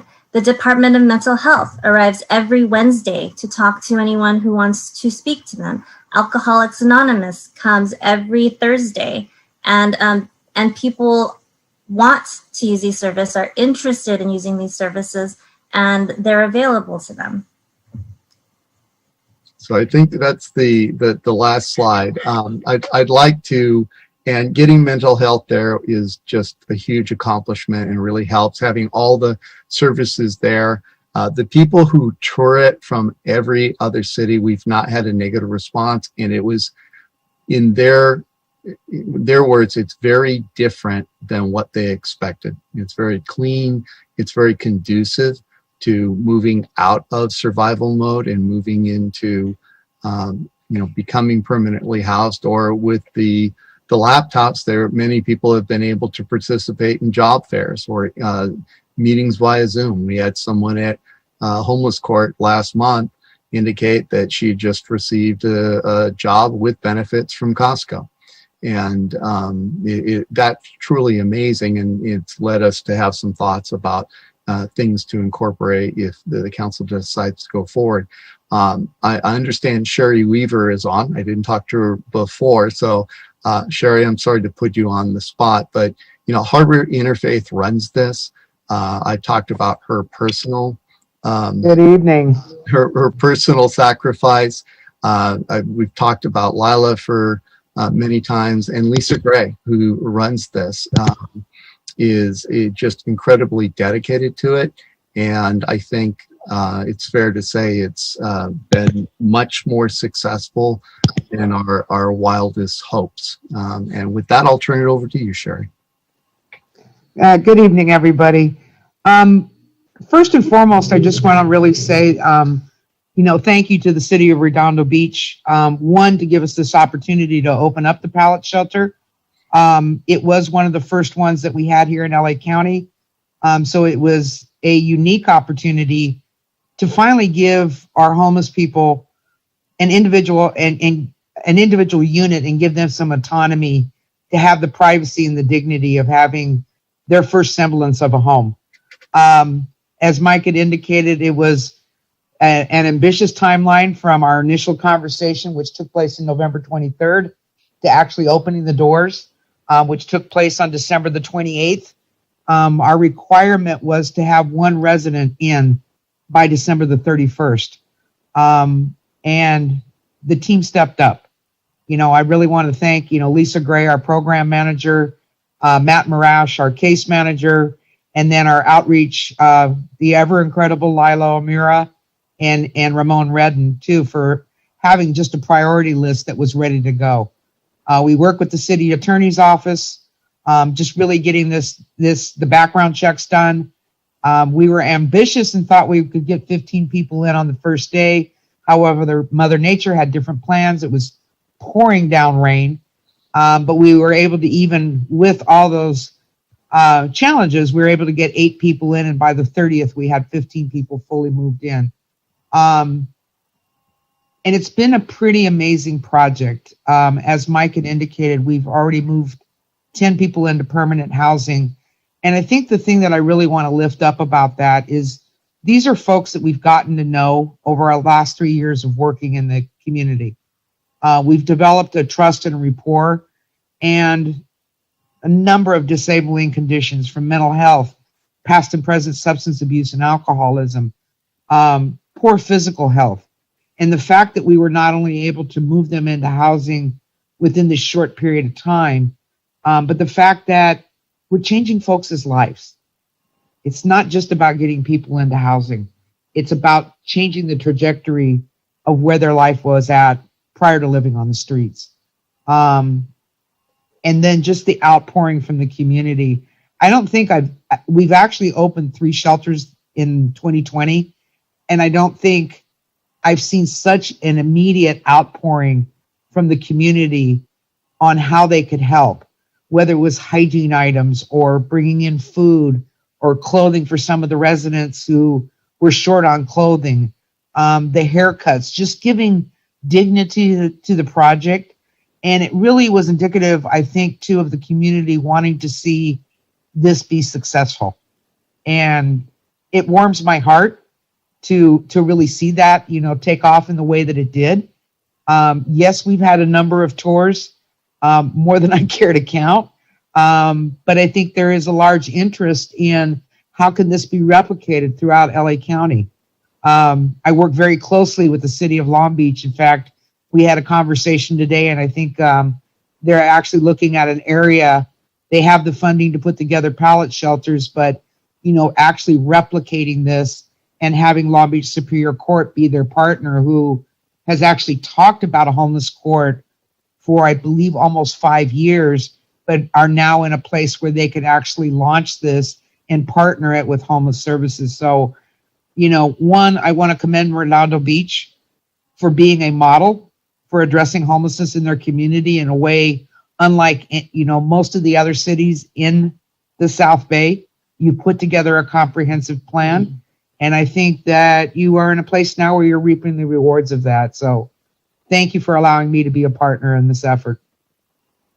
And thank you, Sherry. It's everyone is that I've noticed from other cities is incredibly impressed by how you operate the pallet shelters. And this brings us to, so the first part, it was city attorney and police department. Under the grant funding, we made the police department, the police department changes were made permanent. It was, again, renewed for 1 year for our office.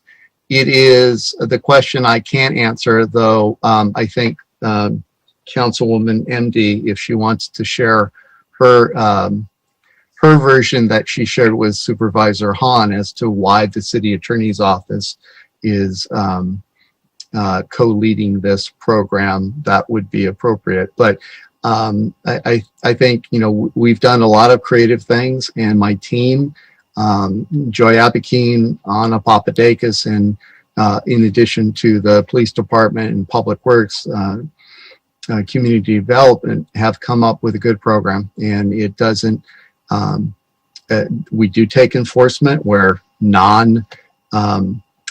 camping in public, but where there are quality of life crimes, we do take it, but it's designed completely compassionate, and we don't just leave the individuals on their own to become housing ready. We give them every possible service. So the first thing we need, and I feel we're a little behind the budget cycle, but because of the election, that just couldn't be helped. I know Councilman Horvath has already started looking for potential services, potential funding sources. I think we were the perfect guinea pig in that we're a full service agency. We do our own prosecution. We have our own police department. We have our own fire. We have our own housing authority. So, but we're also small enough to be nimble. And now that people have seen the success that we're having, larger cities are going to copy it, and that will help all of us as the programs, the new unhoused individuals don't have to necessarily migrate somewhere else. But we have three essential questions. Do you want to continue this program, permanently under my office? And I'll define permanently as for the next 4 years. I've already mentioned it's my last term. This is not a duty that is in any way the city attorney's under the charter, and my successor could choose not to do it. But it would help us to at least be permanent for 4 years, perhaps transition to different responsibilities or different departments. But then we're looking for a more stable situation. We have definite ideas of how we would, what we would propose to the council if the council decides to continue it, and we'd propose it in a budget decision package and some other items.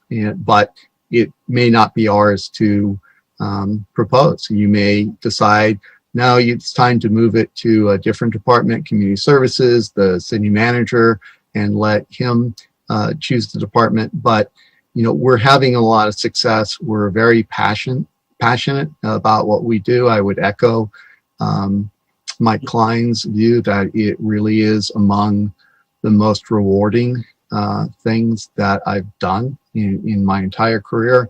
And we're going to adjourn in memory, and I won't steal Nils's thunder, but we're going to adjourn in memory of someone who is a daily reminder that we can always do more, and of the imperative to do it now.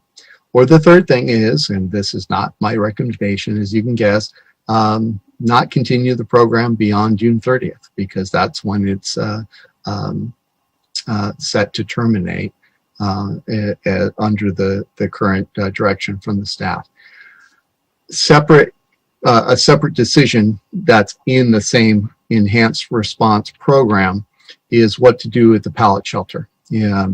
We, have had some complaints. Christian did mention that he's spoken to many residents, but as the chief has spoken, as Lila looked at it, as our office did, none of them could be attributed. None of them could be attributed to the pallet shelter, people living in the pallet shelter. But we did preserve absolute right for the council to decide to terminate the program early within 30 days. So that is an option.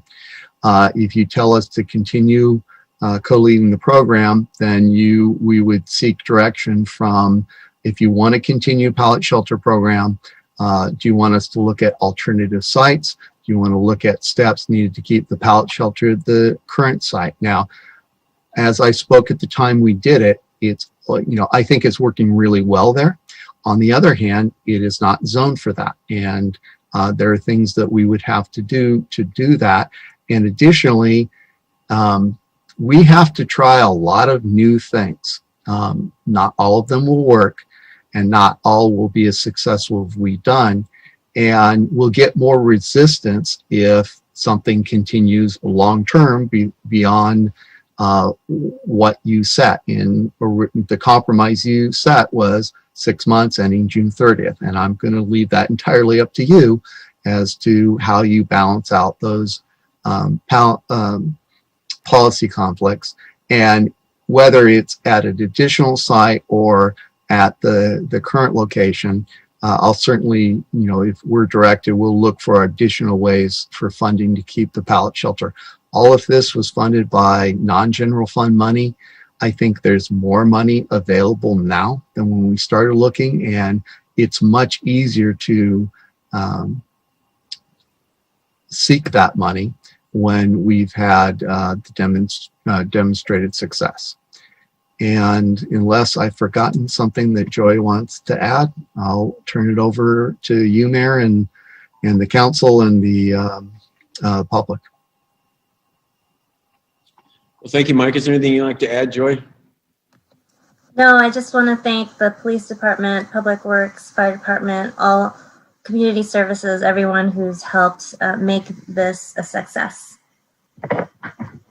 Yeah. Well, thank you, Joy. Thank you, Mike. I don't even know where to start. I guess back. Let me just say that I have to say this. I first learned about dealing with it in this way and outreach to the homeless and taking it to them. Not that I started this in any way, shape, or form. Was going to the ICA convention in Santa Barbara, and where I heard the city of Bellflower talk about the proactive approach that they took. It's not that I came back with this bright idea or anything, but I did want to go back to that and meeting Mayor Garza and understanding what a different type of approach that the city was taking. And you learn that by going to these sorts of functions. Otherwise, you know, we would have never had the meeting with Mike. We would have never learned about what was going on in Bellflower. We would have never known, me personally as a mayor, different types of approaches. So, but then, you know, you just spin forward, the home court, what a great success that's been. And now the pallet program, I remember in November when we first started talking about this, it was just a big experiment. I mean, we didn't know. We really didn't have anything to point to say that this is going to work. It's one of the reasons we had these escape hatches of we'll just terminate this if we want to. You know, and here we are in April trying to figure out the future of it when it's been nothing but a tremendous success by all accounts. I mean, I don't know, I could have gone better. Looking back on when we really didn't know how it was going to go. Just hearing all these reports and personally going out there and meeting with people and the homeless, you know, we were so thankful to, as City Attorney Mike Webb said, that, you know, they had a place to go and get their feet on the ground instead of worrying about their safety all night long and sleeping all day long and finding out the services they had available to them. So,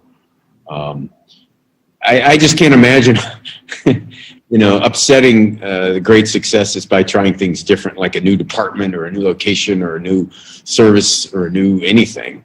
I mean, we'd really be toying with what has been nothing but a great success.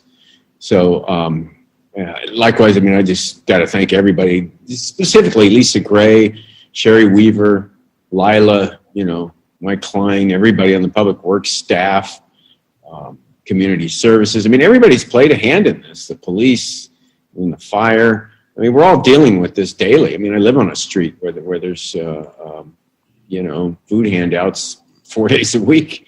So I see it constantly. And so people live it, people work with it, and it's working out. And the alternative, as I was asking Brad earlier, is to do nothing, which is to be a complete disaster. Fix itself. And so I'm really proud of the city and everything they've done to address this. So I've spoken with Supervisor Barger. I met her out there, Supervisor Hahn, every time I talk to her, she goes, we are going to find money to make sure this continues. So yeah, and as Mike said, there's money's out there, more money than there was available now, especially while we have success under our belt. So yeah, I just think Mike really kind of been the brains behind this, and your staff, Joy and Anna, and you see the homeless court. Anybody hasn't gone by to see the outdoor homeless court on, I guess, what is it, the second Wednesday of the month, Mike? You have that? The it's the third or fourth, depending on if there's a holiday. Joy, do you want to give the date in April? Yeah. The next court date would be April 28th. Okay. Thank you, Joy. And it's really something to see because, I mean, these people are homeless and they're coming to clear their records so that they can get help. And they're cheering each other on, and they're giving awards, and the judge is thanking them, but they're holding their feet to the fire, and which is why one of the main reasons this program is working so well.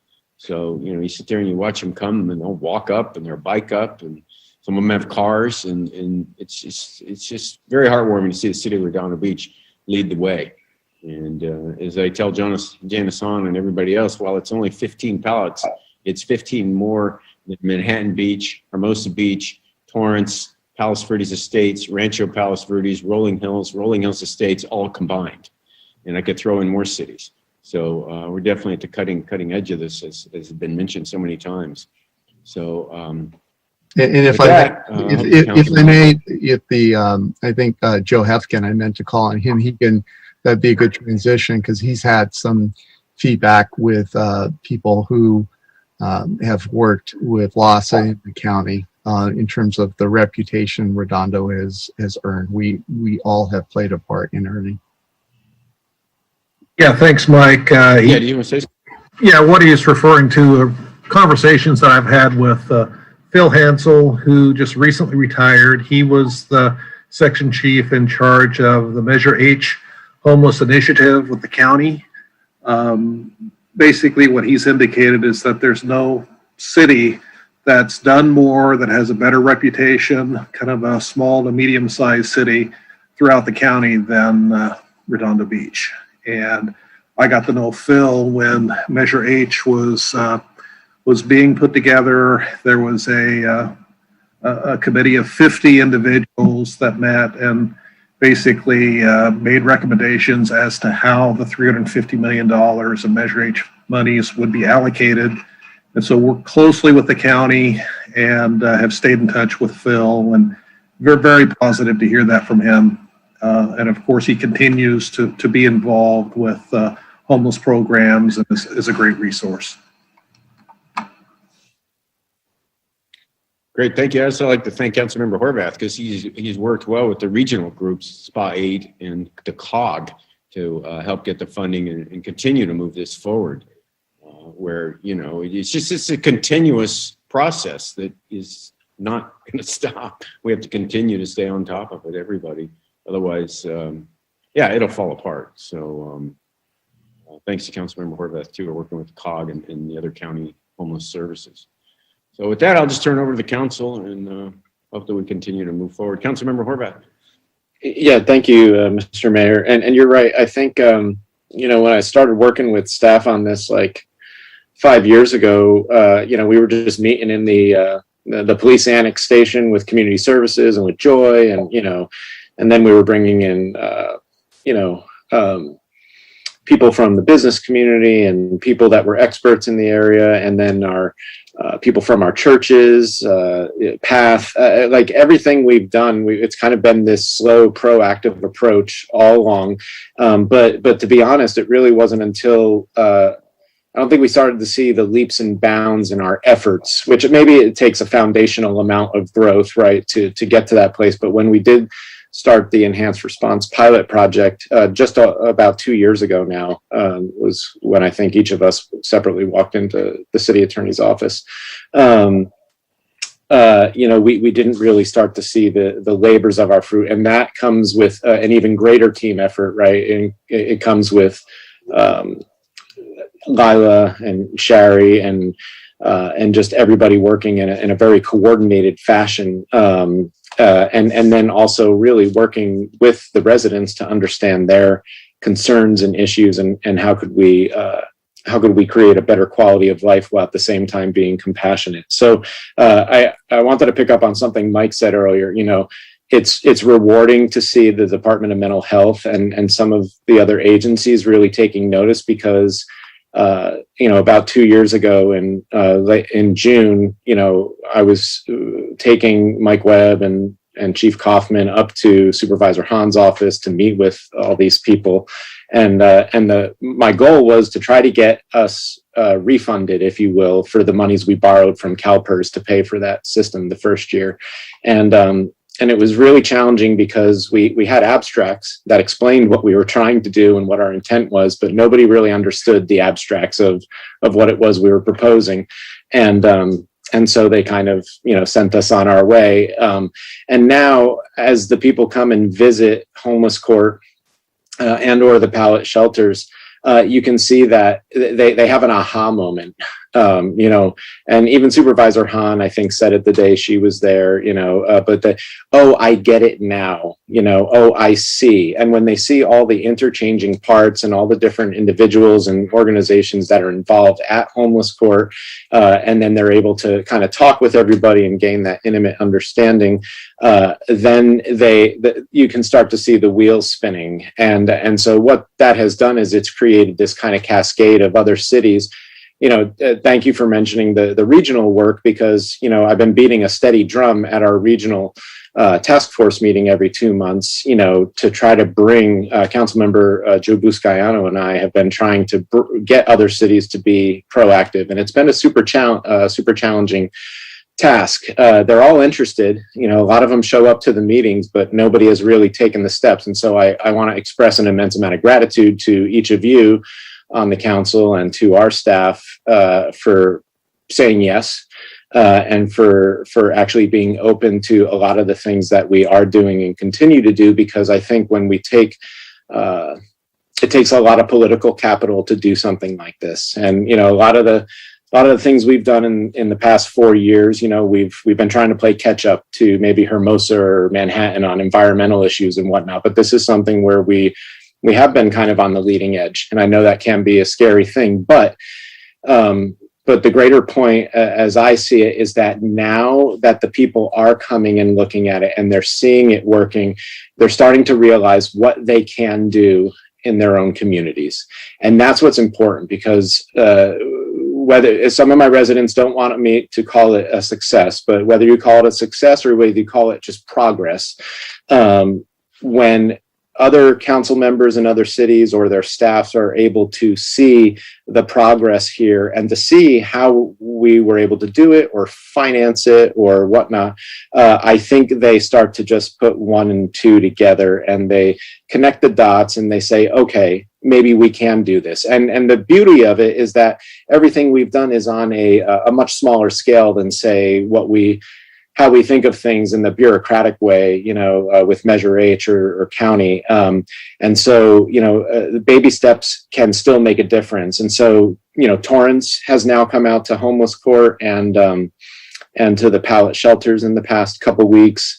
To have somebody like them hopefully maybe take a leadership role in this, and some of our other, beach cities maybe. I think once we're all rowing in the same direction, we will actually see even better numbers and better results, because everybody's doing exactly the same thing, and it's making a difference in our unhoused population's lives. And then, of course, it's having a direct effect on our residents' quality of life. I hope that you guys will be amenable to continuing the Enhanced Response Pilot Project. I don't have numbers here for you, but I have been meeting intimately with Supervisor Hahn's office for the past 2.5 months regarding ongoing funding for the Enhanced Response Pilot Project. We did get an innovation grant last year, which was something I was trying to get Measure H to broaden their guidelines. Most of their guidelines do not allow for what we have been doing, ironically. They've all been very primarily focused in the housing arena, which is all well and good. But, I think this shows that sometimes we have to be thinking a little bit outside of the box and have a lot more flexibility in order to to solve a problem that is systemic. So I'm working with Supervisor Hahn's office on not only funding for this next year, but kind of more of a sustainable source, so that I'm not having to chase, monies every year.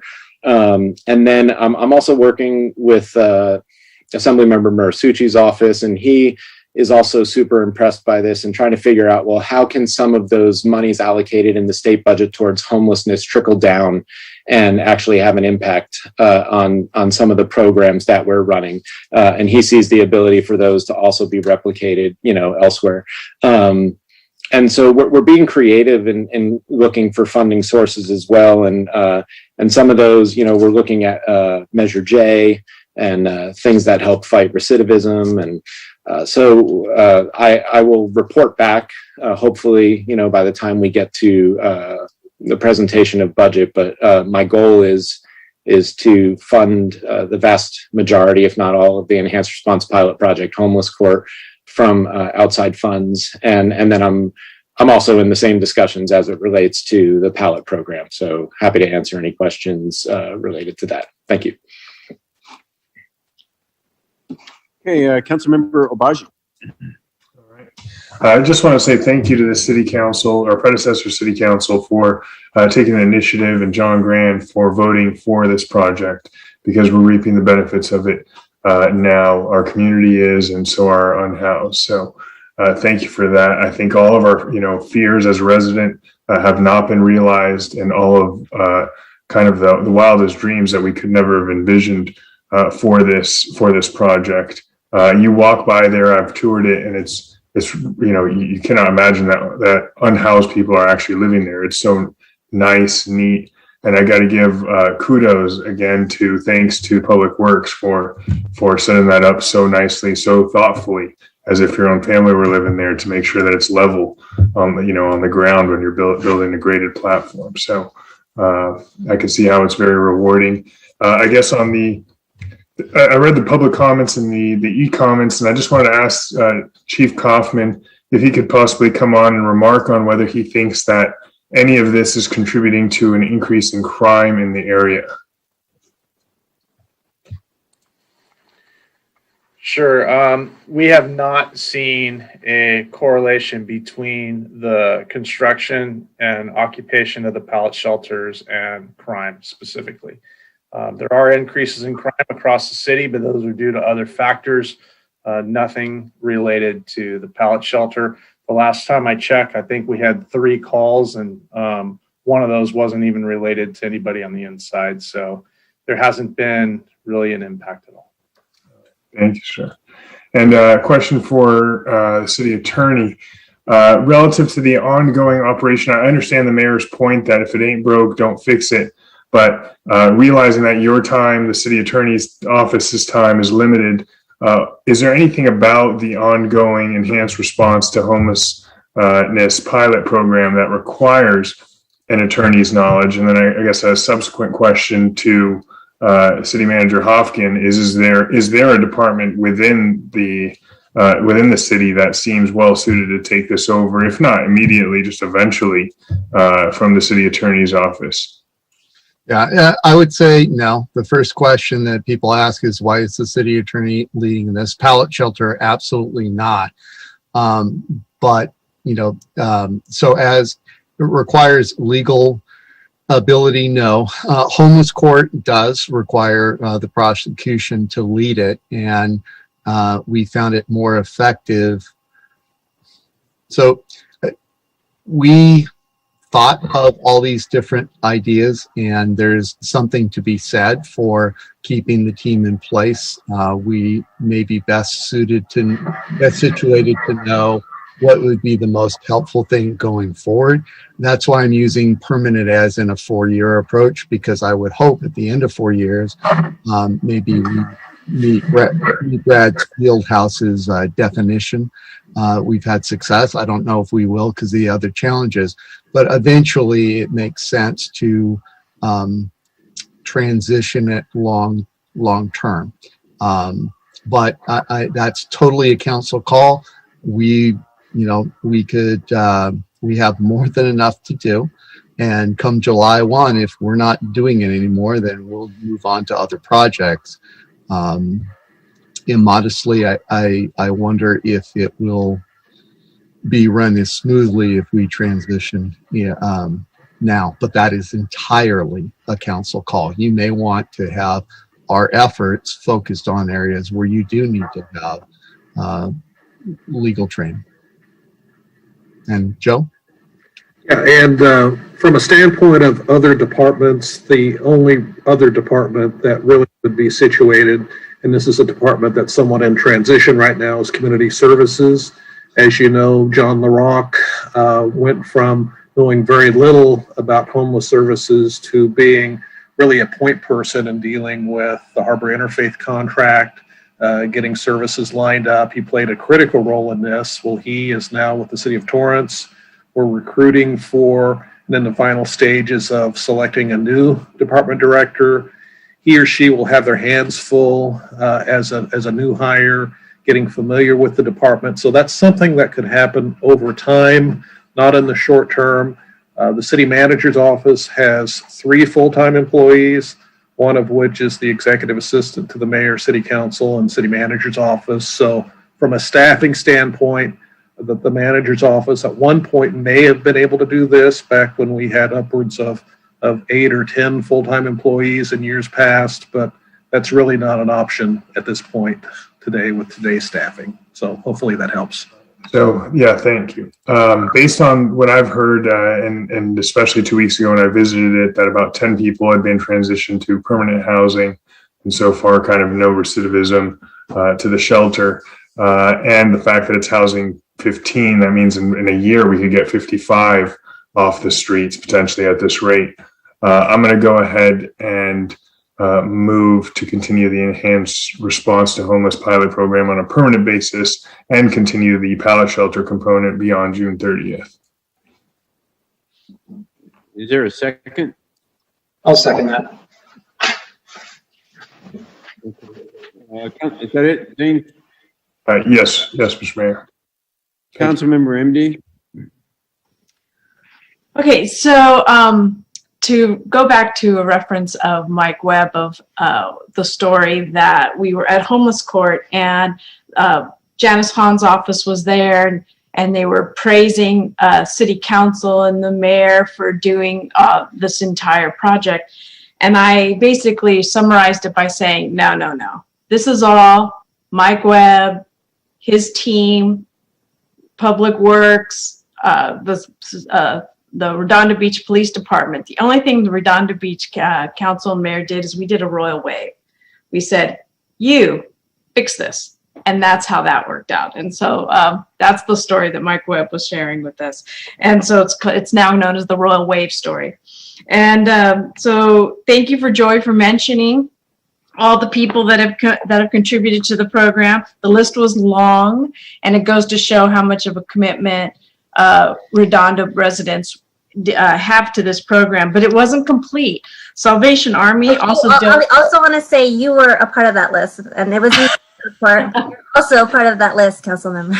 No. But I just want to say Salvation Army donated the vouchers for their stores, because one of the things people said is they needed new clothes, and so Salvation came and gave them vouchers so they could go spend it at their store.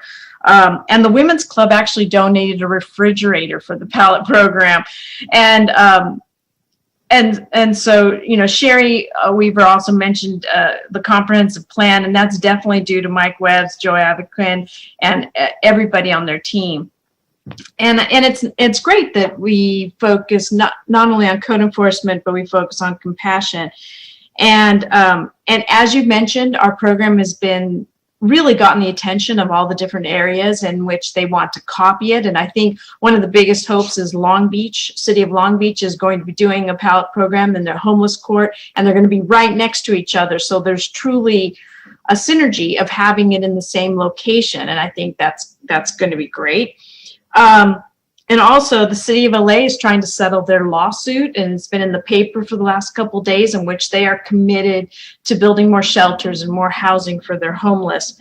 And they are, as somebody had mentioned, they're talking about clearing out the parks in Venice and all that, but that is coupled with the fact that they're going to be providing more and more of these housing. And so that should help relieve us a little bit.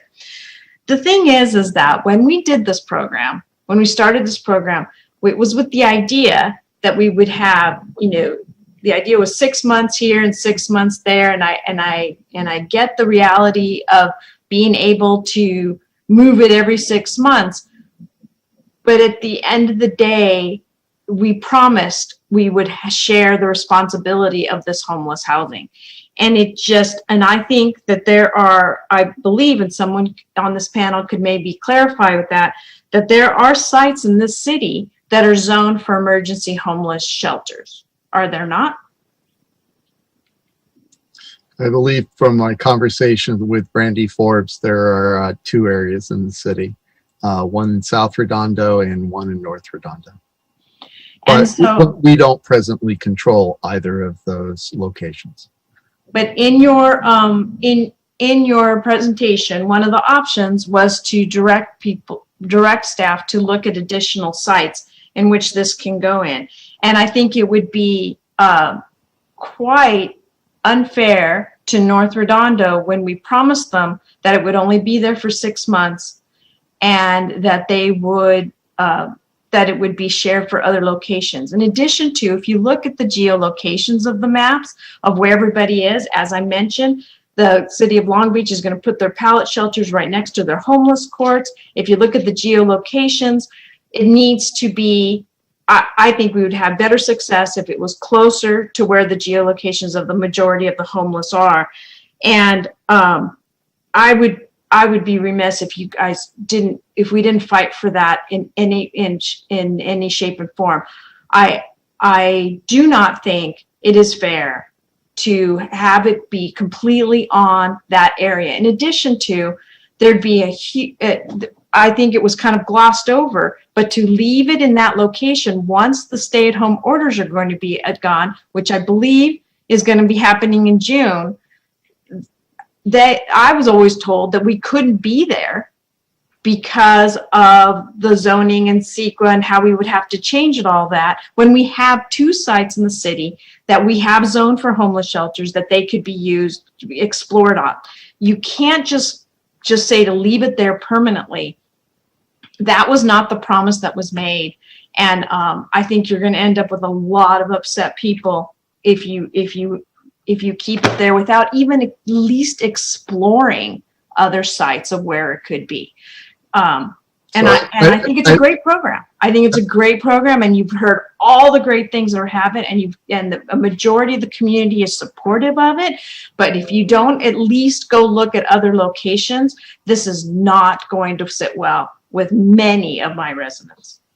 So it won't be me that leaves it there. It will be all of you if that happens. And that's what we're saying. First and foremost, do you want the enhanced response program to continue for a year?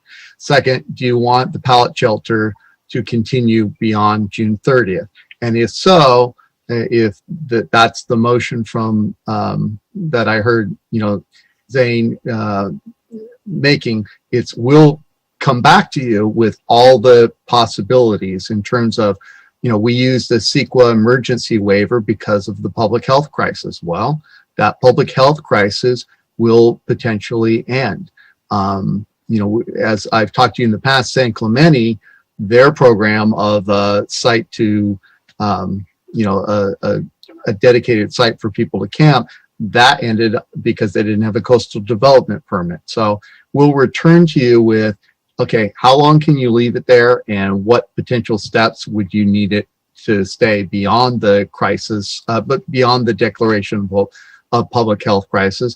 We'll look at other locations again.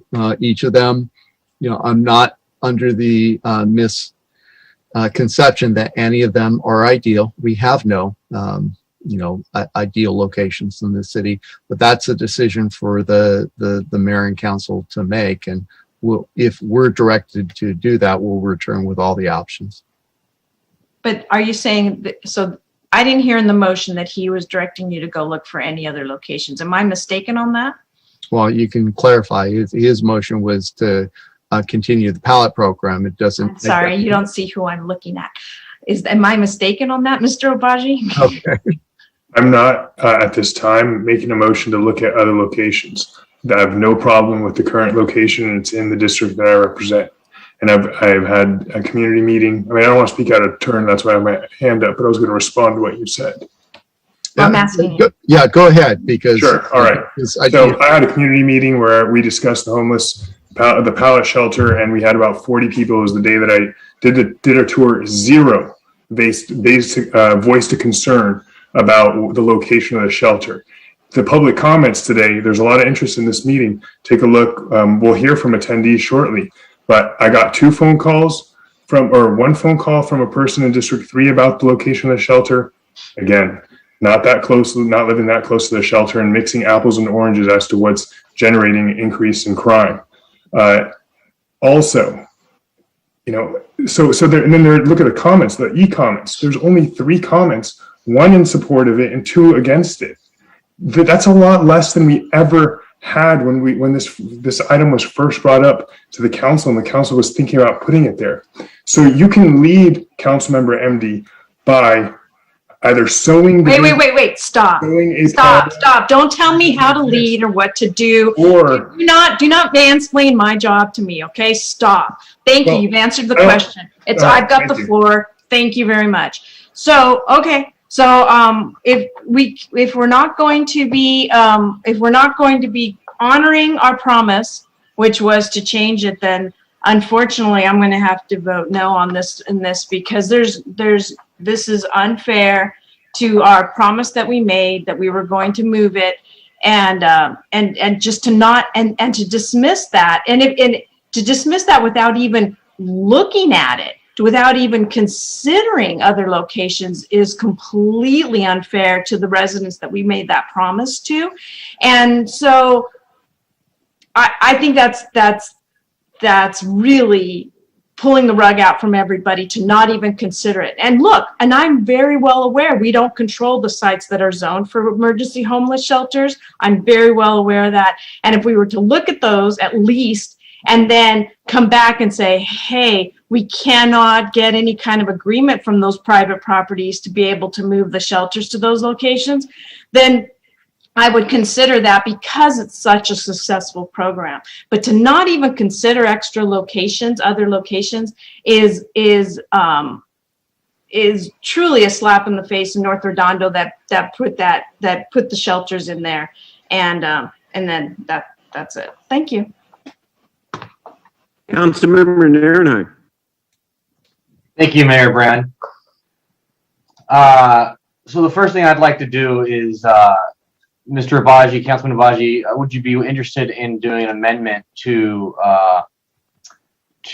having staff reach out to the Beach Cities Health District to utilize their back parking lot for this pallet shelter as well in the future? Sure.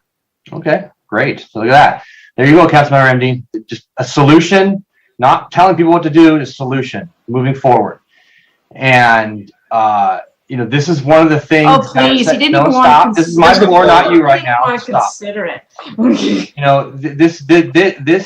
This item is very close to my heart on this. I never brought it up in the beginning. Others did. I worked the Project Room Key, and as our city attorney Mike Webb said a minute ago, we don't throw the keys out on people in government. We just don't. In society, not government, society, we just don't. We continue to look out for people. And to that effect, I just want to I want to let everyone know about a little story about something. We're closing a memorial tonight. Mr. Traxler, Nathaniel Traxler, and I first met Nathaniel last April at Project Room Key in San Pedro. He's 19 years old at the time. And he caught my eye because of his age.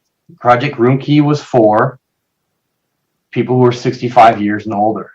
It didn't make sense to me. And I asked around, quickly got a hold of Lila, who was there. I was working there. She told me he was from Redondo, North Redondo at that. And he had a special connection to Redondo. He was there because he was living in North Redondo. Then another young gentleman, a few years older than him, came to Project Room Key, Project Sunrise, Hotel Sunrise. And he was living behind a dumpster in North Redondo. And what's so special about Nathaniel is that, I kept in contact with people who were taking care of him. And he has not had an easy life. It's been a really bad life for him. And you can only imagine what it's like when you're 18 or 19 years old and you're living out on the streets and you have to go to Project Room Key. And I saw him again at the homeless court and Mr. Webb, Kaufman, they all know who he was. And, you know, we're closing a memorial today of him. And I want you to understand that, Councilmember Envy, that we need to make things happen. We're not sitting back here and giving out edicts and telling people what to do. We need to go out and be proactive. And this is not something we just throw the keys out on people and say, we're done. You know, we as society need to move forward with this. And you and I were the ones that made this happen on Kingsdale. And, you know, I have a solution, Beach City's Health District. I've said it before, it was dismissed. I'm saying again, I got now part of the motion. They need to be part of this. This is a health crisis just as much as it is with everything else. When it comes to the costs of this program, I fully believe that we'll be able to find some ways to pay for this, even some general fund monies. One thing I learned by working Project Roomkey is that we only generated a handful of 911 calls a week. We had 110 individuals at this location.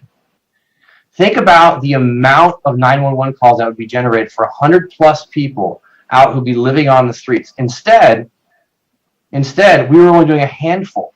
And a lot of them were issues that were of major concerns or minor issues that we weren't even generating 911 calls for. So having people in one central location where we can help and get them services, it's close to the 405, not far flung off in like the harbor area, is extremely invaluable. So, you know, I want to move this program forward. I want to look at all locations in the city, but I'm not going to sit here and tell people to look for a place and walk away from the situation. I've rallied for the BC's Health District back parking lot for a long time. It was ignored a few months ago when I tried to move that forward. I continue to think that we should reach out to them. There's a huge parking lot. Nobody's there, especially during the pandemic. We don't control the location, but if you have any other locations, then come out with it. Go out and make it happen. You know, when it comes to this council making things happen, we make a lot of things happen. We might not be happy with a lot of decisions, but, you know, a few months ago, I made a motion to have the Public Safety Commission to have a hearing on this. And Mr. Chief Kaufman, are you there? I believe you guys discussed it at the Public Safety Commission. Chief, are you there by any chance? Or Mike Webb? Well, the motion was to talk about public safety impacts. Well, number of you know, calls and things like that, and so I believe Captain Hoffman appeared before them. Correct? Yeah, he did. We gave the same report. Essentially, when we had that community meeting, we reported the same stats at the Public Safety Commission, did the research and answered all of those, the same questions that are being asked tonight. And has anything changed since that meeting? I mean, maybe there's a call or something that I've missed, but we're not seeing any significant impact that's reportable. Right. Okay. That's my question. That's my point here. Is that so? It's working on a location, and I made a promise to the residents in the community that we would review this. We look forward to review it. We would iron out the problems if we could. We wouldn't force anything on anyone. We would continue looking out in other locations in the city. We need to move forward with this program. It is helping people in North Redondo more than it's helping people in South Redondo. It is helping people in South Redondo just as much, because when a healthy, strong South Redondo is a healthy, strong North Redondo, and vice versa. And I see people at the pier, sleeping at the pier, underneath the pier. I did a welfare check just the other day down there. This is a city-wide issue. We have plenty of churches here in South Redondo that give out free food and services that impacts us down here, that don't impact other parts of the city. It's not localized. So I'd be proud to move forward with this motion with that amendment on there to engage with BCHD. So thank you very much, Mr. Baji and Mr. Lowenstein for seconding that. If you were okay with that, Mr. Lowenstein. Yeah, I'm okay with that. Thank you. Okay, and the motioner. She was to his motion. Yeah, Mr. Baji, were you good with that? I can't hear the mayor. It's breaking up for me. Is it breaking up for you guys? Yeah, he just asked if you were okay with my amendment. Yes, I said yes. Thank you, Council. Okay, thank you. Sorry about breaking up. Councilmember Horvath. Yeah. So I just a couple things. One, I hear your request, Councilmember Narenheim, and the acceptance of that. I do just want to point out I've had conversations with the Health District about this. As a matter of fact, when City Attorney Webb and I tried bringing this forward and talking about it with staff before we brought it to the council, I had already spoken with them because they have a dirt lot, at the corner of Flagler and Beryl that isn't used. They were not interested, and I think it's primarily because they have a lot going on with their Healthy Living Campus project right now. So not to burst the bubble, I just think, we can ask them, of course, per the amended motion, but I don't think that's going to go anywhere. And so if the motioner would be amenable to it, I would say here, our biggest problem as I see it is that the site is not zoned properly beyond the emergency order. So I have no problem with it staying there while we are in the emergency order. It makes sense. We still have to secure funding. There's a lot of logistical things that have to happen. The site cannot just pick up and move. We do have only 2 locations that are zoned appropriately for this. I do not want to find ourselves in a situation where outside of our control, we are now out of compliance with zoning, and then we're required to do an EIR, or we're required to go to a vote of the public. I mean, we haven't looked at any of this, right? That's, I think, what the city attorney was getting at. And so I don't want to put the program in jeopardy as a result of us not doing our due diligence and making sure it may move, it may not move, but we, in my mind, we should be looking at the appropriately zoned areas. What is feasible, what is not feasible. They are private property. I think only one of them is even a blank slate. One of them has a commercial activity on it. So if the motion maker is willing, I would ask him to amend it that we actually do a little bit more exploration. I appreciate your willingness to extend the program and both programs, but I want to make sure that we are doing what we should to ensure that the program is a success. I think to the points made by the chief and by others, if we're not having a problem with it here, if it was to move, I don't think we're going to have a problem with it wherever it may end up. And that has a lot to do with Shari and her team and the management of the wraparound services at the site. So we've proven in theory that it can work. A lot of the fears, even by Councilmember Obaji, back when we were discussing this, right, about the safety of the schools and the proximity and stuff like that. Like, I think we're seeing that a lot of those fears are unfounded as it relates to the site.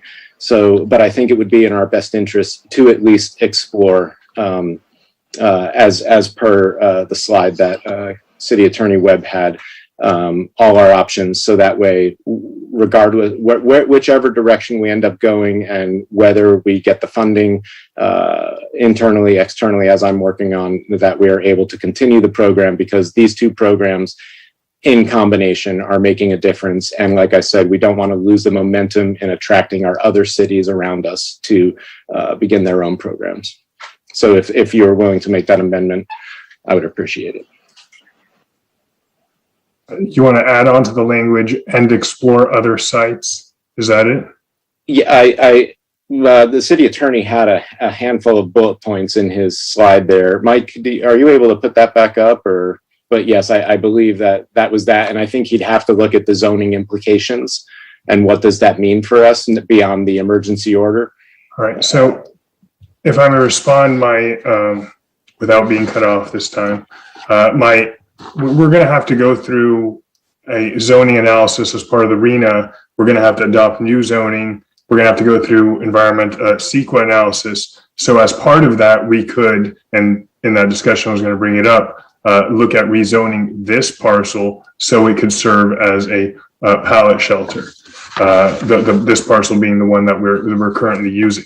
And just to clarify, Councilmember MD, the reason why I wasn't open to the other options is because previously we're talking about putting it. Oh, I can't see this, but at the new Councilmember Abaji, you're up to Councilmember Abaji. You can put your hand back up and respond later in that fashion. But Councilmember Horvath was just asking if you would amend your motion in that fashion. So it's kind of a yes or no. Amend the motion. You don't really have the floor to respond at this point to Councilmember MD, but you can put your hand back up and respond all you want. Got it up, sorry. So will you accept that amendment or no? If the amendment is to explore other properties, sure. If it's to start conducting environmental analyses on other properties or really exert a lot of effort towards other properties, then no.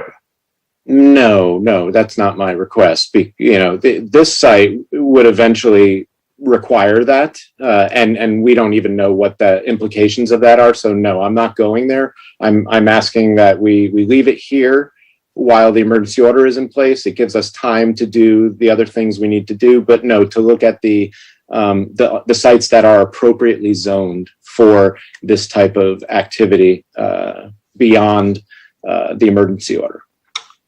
I'm not going to confine it to the sites that are appropriately zoned, but looking at all options to put it in any and all viable places if it's to be relocated or making it continue to be viable at its existing location. That's what I'm up for. Fair enough. That if that includes those areas, then I think that achieves the. Is the second of the motion okay with that? So we're going to go around looking for places to put this, basically. You're going to go around trying to put places or keep it here. That's going to be a lot of energy expended to do this. Well, again, it's only we can only keep it here on a while the emergency order is in effect. So unless you act to change that, right? Yes, but that's a very long process, and so I don't want to have the pallet shelter in a space where all of a sudden now it is out of bounds, if you will. Right. So I guess that's a question for our city attorney. Is there a scenario where we would end up with the emergency ending and have to shut this down because the property is not zoned appropriately? Yes.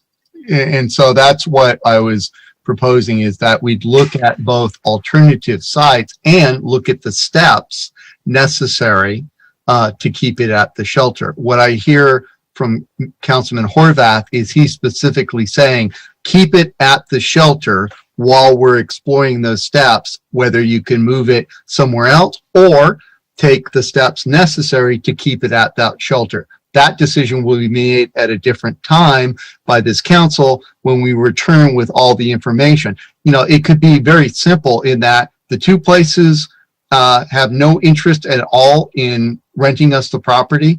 If Beach Cities has the same view, they don't have it. And then it becomes, okay, you're going to keep it. You're going to have to change zoning somewhere. And that's entirely up to you to do that. But all we would be doing is looking at, under his motion, as I hear it, and correct me if I'm wrong, you're keeping it there beyond June 30th.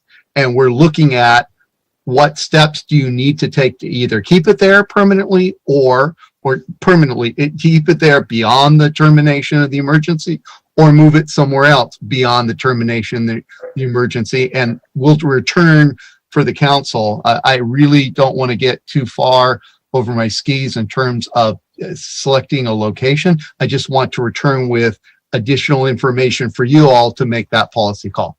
All right. So yes, that's what I understood the motion to be. And so yes, I accept that amendment. So Mike. Again, Councilmember Lowenstein, do you accept that amendment? I have a question for Mike. Okay. Related to this. So Mike, you said that the two places, the one being the dirt lot, which was, and the other one was where in North Redondo? I honestly don't know. Brandy may know. I think it was. I believe it's the part. It's a right next to the 405, and it's I think it's a public storage unit. Yeah, I was going to say, I think that's it, but I haven't verified it. It's not, my duty. It wasn't in my scope of duties. I'll look at that and contact them. And that's literally what I'll be involved in. And if they're interested, then I would turn it over to city manager or, assistant city manager to try and negotiate any business terms. And we'll return to you. And at the same time, I'm going to return with the steps necessary, because you're going to be considering RENA and everything else to modify the zoning at the pallet shelter or other locations that the council chooses. So basically, his motion is we're not going to run out of time because the emergency ends and we don't have a permanent or a zone solution, but we're looking at possibilities for you to consider for a zone solution. And it buys us more time beyond June 30th. So my question is, we looked at before, one of the qualifications was that it's city-owned property. Neither of those places you mentioned were city-owned property. So you have to conduct negotiations. That's going to take some time. You have to change zoning. That's going to take some time. I mean, and we're trying to do this, like you said, it might allow us to extend it beyond the emergency declaration, but we're doing this for what reason? To share the burden? That's the reason that we're doing this? No, you have to. So they both take time. Moving it somewhere where it's zoned, the time is negotiating with it. Keeping it where it's not, where it currently is, but not zoned, you have to modify the zoning. Either one takes time. What I understand now, I don't care, it's your choice if you just want to pick one now, but under Councilman Horvath's motion, you're buying more time for either of those possibilities. You're going to keep it at the pallet shelter current location as long as you possibly can, at the same time directing us to either find out if it's a possibility where we don't own it to lease it somehow, or what steps need to be taken in order to change the zoning if the council wants to keep it where it's currently located. Okay, well, I don't accept the amendment. Okay, then before I yield my time back, then I would just make a substitute motion, same as Councilmember Obaji's motion, with the acceptance of Councilmember Narenheim's amendment, and then to also just consider to ensure that the project can continue during the emergency at the current site, and to explore the other possibilities available for relocation from a zoning perspective, and or what are the steps that need to be taken to ensure that it could potentially stay in a permanent situation where it exists right now. That would be my substitute motion. I second that. Okay. Is there a second to that motion? Okay. I will second. I'm sorry, that. is there a second? I'm seconding Okay, so that. there's a second. Okay, there's a second to the secondary motion. Anything else, Councilmember Horvath? No, thank you, sir. Okay, Councilmember Obaji. All right, I just want to respond to Councilmember MD's claims. First, I didn't make any promise to relocate this pallet shelter. In fact, when I campaigned at every single door, when we talked about the homeless shelter, I said, I would like to keep the pallet shelter exactly where it is because that's where it affects the least number of residents. That's how you lead. I've spoken to the people at the shelter. They say nobody goes by. They're saying, hey, we heard there's a shelter here. We'd like to join it. So it is not a problem. The only way it becomes a problem for the residents is if leaders start to go out there and say, can you believe that the pallet shelter is here in North Redondo? I mean, there is no other location that was so ideally situated away from homes where people aren't getting mad about it. The prior ideas that were being thrown around were to put it at Moonstone Park, which is literally on the edge of the sea. And that's about as inhumane as possible. We don't want you anywhere here. The other idea was put them at the Seaside Lagoon, because let's take a family amenity and rather than fixing it up, let's put a pallet shelter there so everybody can look in and see all the homeless there. That's silly. That was not leadership. We're not going to continue that. That's it. Thank you. Okay, Councilmember Lowenstein, you have your hand up? I do, yes, Mayor Brown, thank you. Well, first of all, I haven't really had a chance to thank everybody involved. Thank you, Mike, and thank you for your team for all that's involved.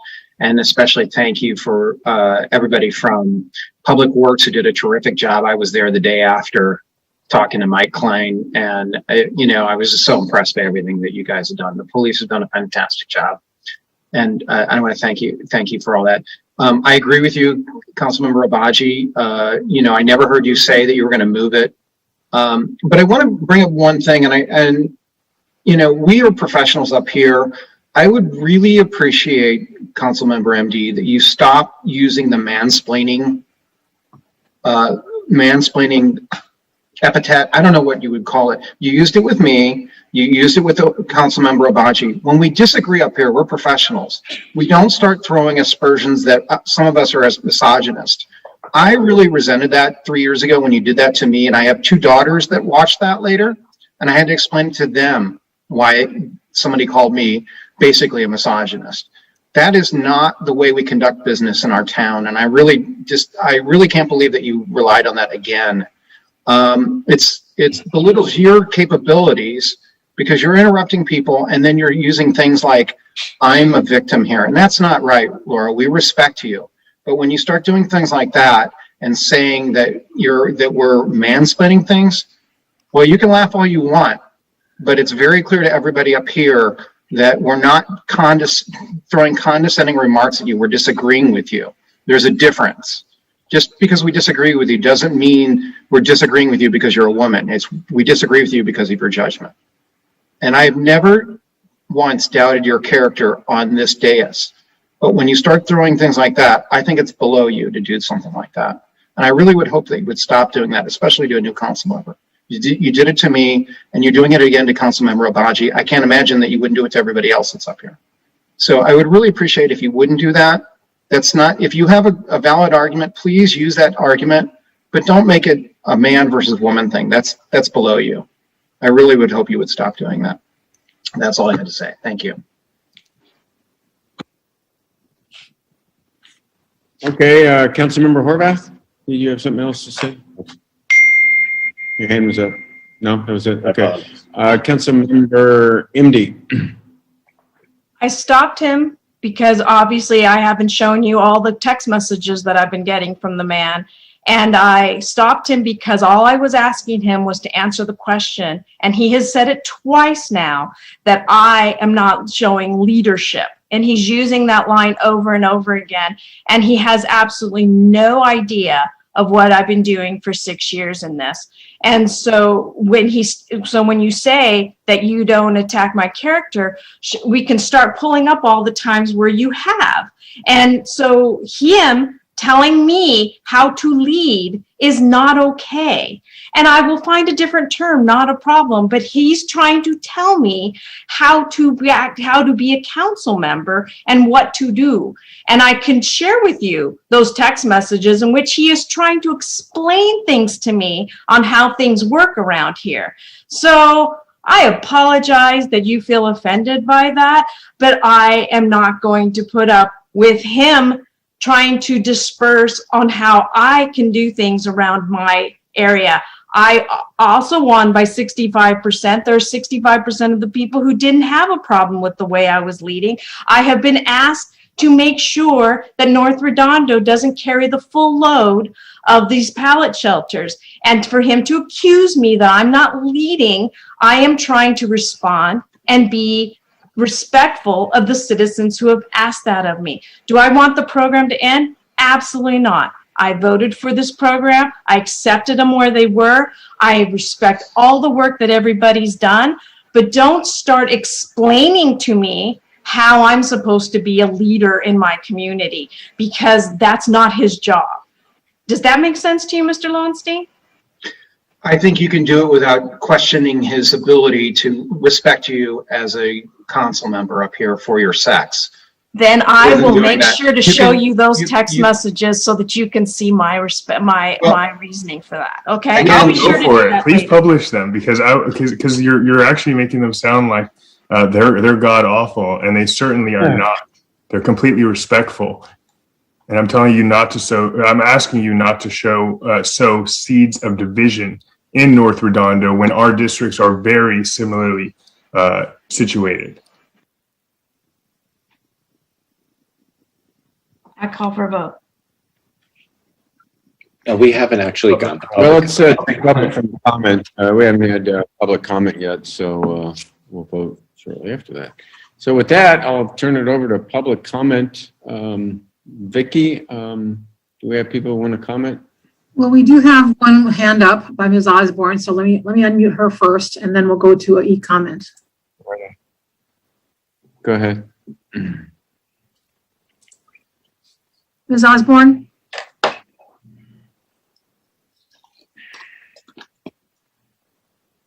Oh, we have other hands up. I don't see Ms. Osborne responding. So let's go next to Andrew Lesser. Just a moment. Mr. Lesser? Yes. Good evening, everyone. I went to coffee with a cop this afternoon and briefly discussed the situation at the pallet shelter. And it didn't attract homeless. Homeless were on the railroad tracks and in the vacant lot and in the Galleria and around Target long before the pallet shelter. If anything, it's been an improvement. I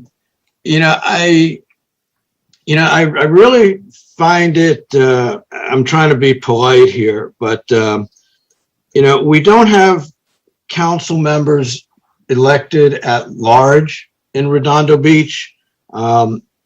Our council members are representative of their respective districts, but, time and time again, there have been appeals for people to speak of Redondo Beach as one city, a united city.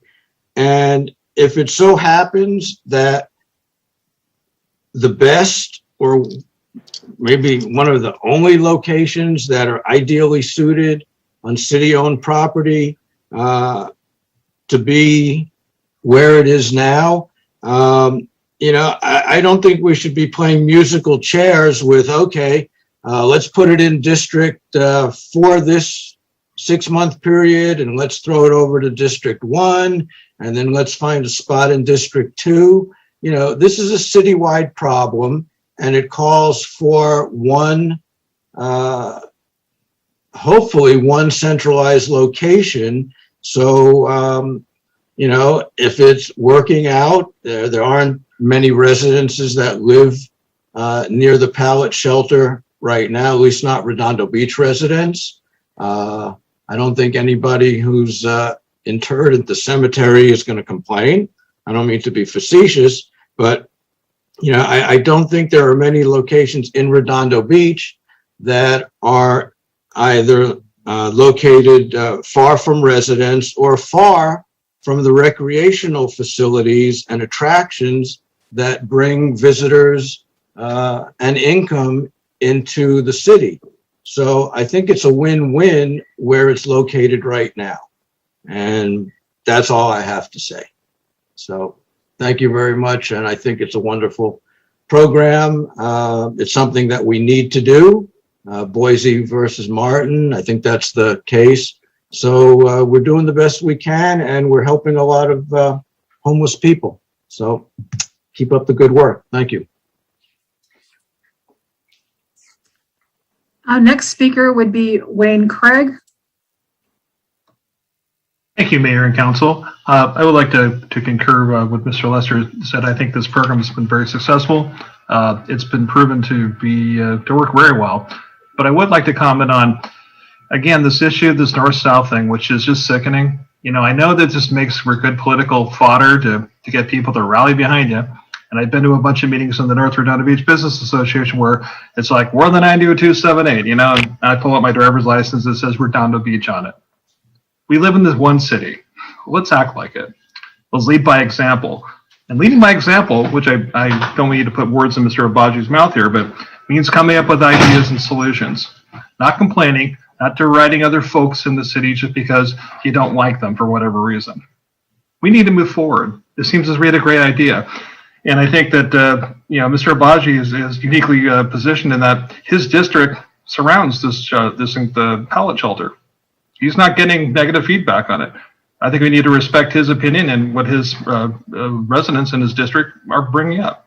Let's move forward. Let's stop this derision and dissension and move forward. I think we're all better than that. And frankly, this talk is just getting so old. I'm just getting so sick of it. I've been hearing this for the last 5 years now, in every meeting I've gone to that I've heard Ms. Amby speak. Give it up. Move forward. Come up with some ideas. Come up with some solutions. That's how you lead. Thank you. I'm going to ask once more if Ms. Osborne wants to speak. She needs to unmute her mic. Listen, I had forgotten to lower my hand from before. I hadn't raised it. Okay, I'm sorry. That's okay. Thank you. We also have 8 e-comments. Did you want us to proceed and read them, sir? Mayor Brandt? Sure, if there's 8, go ahead. Okay. Katera Nazif is online. She's going to read those comments to you. The first e-comment is from Nikki Negretti Mitchell. I support moving the location of the pallet shelter if the decision is made to continue the project. I support making a move due to the increase of activity in an already busy portion of the neighborhood on 182nd between Inglewood Avenue and Kingsdale. While it's good to see homeless people can take shelter, I'd like to suggest there be a complete first aid kit with ice packs for occupants that experience injuries like we have encountered. There should also be OTC therapeutics in case of illness so they can treat themselves as needed. I would also like to suggest there be constant supervision in the case of matters such as these, especially when emergency care is needed, as we have seen. If the decision is made to discontinue this program, I also support that, since city leaders would only make that decision in the best interest of RB citizens. If the decision is made to continue, please consider an area that is further away from family homes. We already have had more than enough to deal with, besides the fact that homeless shelters are high on the list of factors that lower property values. The next comment is from Michael Sachs. Please continue the pallet shelter program. For our city to lead on this issue, each district should have a pallet shelter. Please work towards that goal and continue to work with PATH, Project Roomkey, and other homeless support organizations. Also, reconsider block grant funding to local churches that feed the homeless. I believe it was a mistake that the council removed that funding a couple years ago. The next comment is from Lisa Sonkotsky. I support the continuation of the pallet shelter program given the positive results from the first trial location. The CityNet census report is very informative relative to the demographics of our unhoused population. I agree with the recommendation to focus the response where the people are located, given the majority are responsive to help. The pallet shelter should move next to an area near the Redondo Beach Pier or Dominguez Park. The next comment is from Michael Garland. We are opposed to any extension of the pallet shelter at Kingsdale. The administrative report on this issue touts the success of the shelter. However, the report fails to address the negative impacts to the area outside the shelter on both residents and businesses, such as the increase of crime committed by transients in the area, including thefts and vandalism suffered by nearby residents since the shelter is opened. The report does not include crime data. Data would show that transient crime is increased at a faster rate and to a higher level than in other parts of our city. This appears deliberate. The increase of losses due to that theft suffered by nearby businesses like Ralph's, Target, and Ulta Beauty. The loss of revenue at the local retail stores and restaurants due to customers avoiding the area due to safety concerns. Ralph's has recently hired armed security due to safety concerns for its customers and employees, along with a spike in theft. Home prices in the area have been affected by the proximity of the homeless shelter. Realtor.com says that having a homeless shelter nearby decreases a home's value by 12.7%. Homeowners must disclose a homeless shelter nearby when selling. When the pallet shelter was being considered last year, residents submitted over 100 e-comments regarding the issue. The majority expressed concerns over the negative impacts the shelter would have on the local area around the site.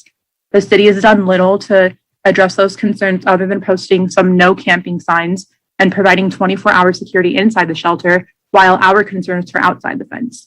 The residents who live near the shelter have had their safety, property values, and quality of life impacted. If the council believes that the shelter has had no negative impacts, then they should have no issue with moving the shelter to a location in South Redondo, where the majority of the homeless are and where they would be closer to the homeless court. The agreement was that the shelter would be at Kingsdale for 6 months, then move to South Redondo or be shut down. We expect the council to keep its word. Mike and Lisa Garland. The next comment is from Michelle Cohens. The problem is not with the shelter. The problem is not with helping those who need help. The problem is the blatant disregard for residents of District 4 who have shared concerns like a broken record at the Kingsdale location that no one seems to be listening to. The deal was 6 months at Kingsdale and then moved the location. You cannot turn a deaf ear to concerns of one district after promising one thing to start the initial process. Kingsdale has taken the initial steps to ensure this is a success. Now it's time to work together and move to a new location. I have faith council members Obaji, MD, and Horvath will speak up against keeping it where it is. The next comment is from James Melton. I oppose extending the pallet shelter program in the current location. City Council and the mayor lied to us in indicating that this location is temporary and would be moved to South Redondo after that time. I have observed many more homeless in our neighborhood since the first of the year and have complained to the city. Michael Webb lied about contacting all residents that complained as he has not reached out to me. Mayor Brand did not reply to my outreach. The next comment is from Sheila Lamb. I live in District 4 and I'm proud of our district for hosting the pallet shelter. I'm not supportive of moving it. This is a great program that our residents are proud of. We should continue to be the host of this program in District 4. And the last comment is from Leslie Campeggi. Thank you for your discussion to continue the pallet shelter program. It was gratifying to hear from the police chief that contrary to some assertions by others, there is not an uptick in crime in the surrounding areas. It makes sense to continue the program in its current location while exploring other possible areas within the city that could accommodate the program per the city zoning that allows it.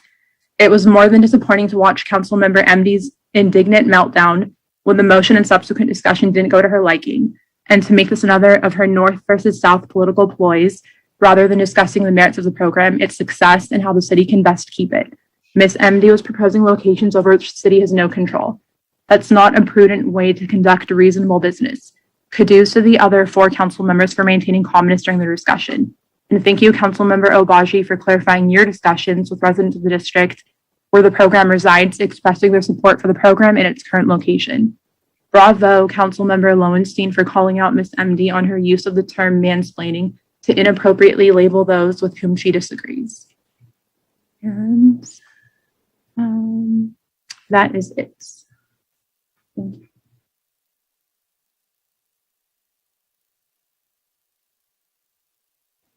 Okay, well, thank you, Katira. Thank you, Vicky. No more public comments. Motion to close the public. With that, there's a motion on the floor and a second. I'll take a roll call vote. Councilmember Nairnot. No. Councilmember Lowenstein. No. I'm sorry. What was your vote? No. No. Yes. Councilmember Horvath. Aye. Councilmember Obaji. Can I ask a question to the city attorney? If we vote against this, can we make another motion, or this is dead and the pallet shelter is going to expire in 3 months? This is the second motion, as I recall. So if you vote against this, it would return to your original motion as amended by Councilman Nierenheim's friendly amendment. All right, thank you. No. And other motions can be made, so this isn't hardly into it. Councilmember MD. Yes. Okay, so it fails. It was 2-3. My math was correct. So that makes us return to the previous motion, which was exploring the Beach City South District and continuing the programs. In short, I'll just do a roll call vote. Councilmember Nierenheim. Aye. Councilmember Lowenstein. Aye. Councilmember Horvath. Aye, with reservations, as I have already stated. Councilmember Obaji. Aye. And Councilmember MD. No, because I think this will actually cancel the program. Okay, so that passes 4-1. Maybe they'll end up at the Beach City South District. Who knows? So there you go, 4-1. And is the direction clear, Mike and Joe? Just want to confirm. Yeah, it is. We'll start immediately looking for funding, and we'll contact Beach City Health District tomorrow, and we will look at potential next steps for continuing the pallet shelter beyond the declaration of the public health emergency. And we'll continue the enhanced response program and bring our suggestions to you for enhanced response 3.0. And we'll go to work fully on it first thing tomorrow. Thank you all. Okay, thank you, Mike. And also, we'll continue to explore funding for continuation of the program with the county. Although that wasn't part of the motion, that work will continue. And we'll also look at the implications of all this as part of next year's budget. Okay, thank you, Mike. Thank you, Joe. And I think that completes it. And thanks to everyone who's been involved in this program. Next up, we're to item N2. We've got 4 more items after this, actually 5. Okay, so item N2, this is discussion possible action regarding approval of agreements to provide legal services bond and disclosure counsel. I guess, again, Mike Webb, you're going to handle this one? Yeah, so my predecessor, City Attorney Jerry Goddard, said a good council meeting was one where the city attorney said 15 words or less. So by that standard, this meeting is a disaster. I'm going to turn it over to Larry Cosmont. The council gave my term, not Larry's, a little bit of mixed messages in terms of the bonds to fund the PERS obligation, and you wanted it done right away, but then you also wanted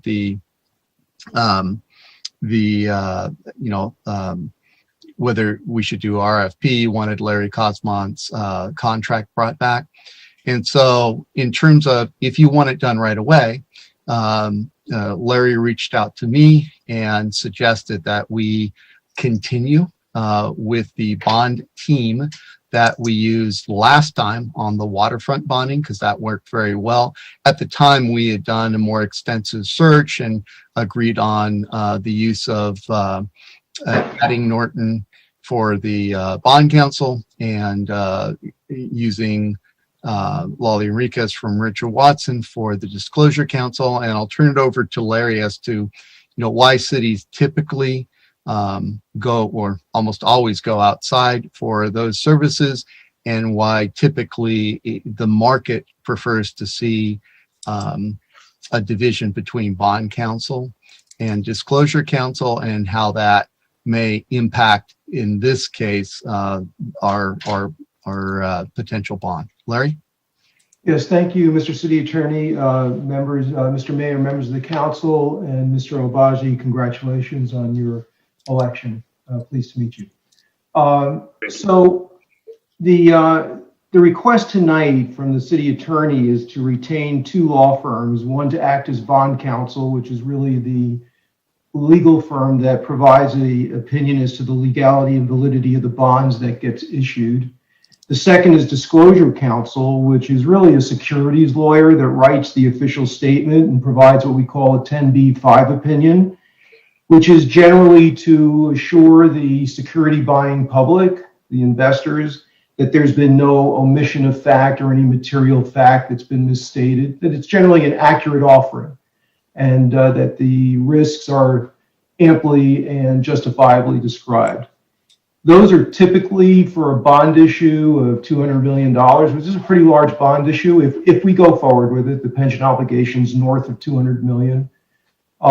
So those 2 legal roles are typically split, and they're always provided, in my experience, after 35 years, 40 years of doing this, by nationally recognized bond counsel. And so the recommendation that I made to the city staff and to Mr. Webb is that we continue with the law firms that worked on the 2019 issuance, which were lease revenue bonds, and have a similar structure to the pension obligation bonds that we are pursuing. Both firms are well known. Both firms have worked with the city before, Cosmont Transactions has worked with both firms in many, on many occasions.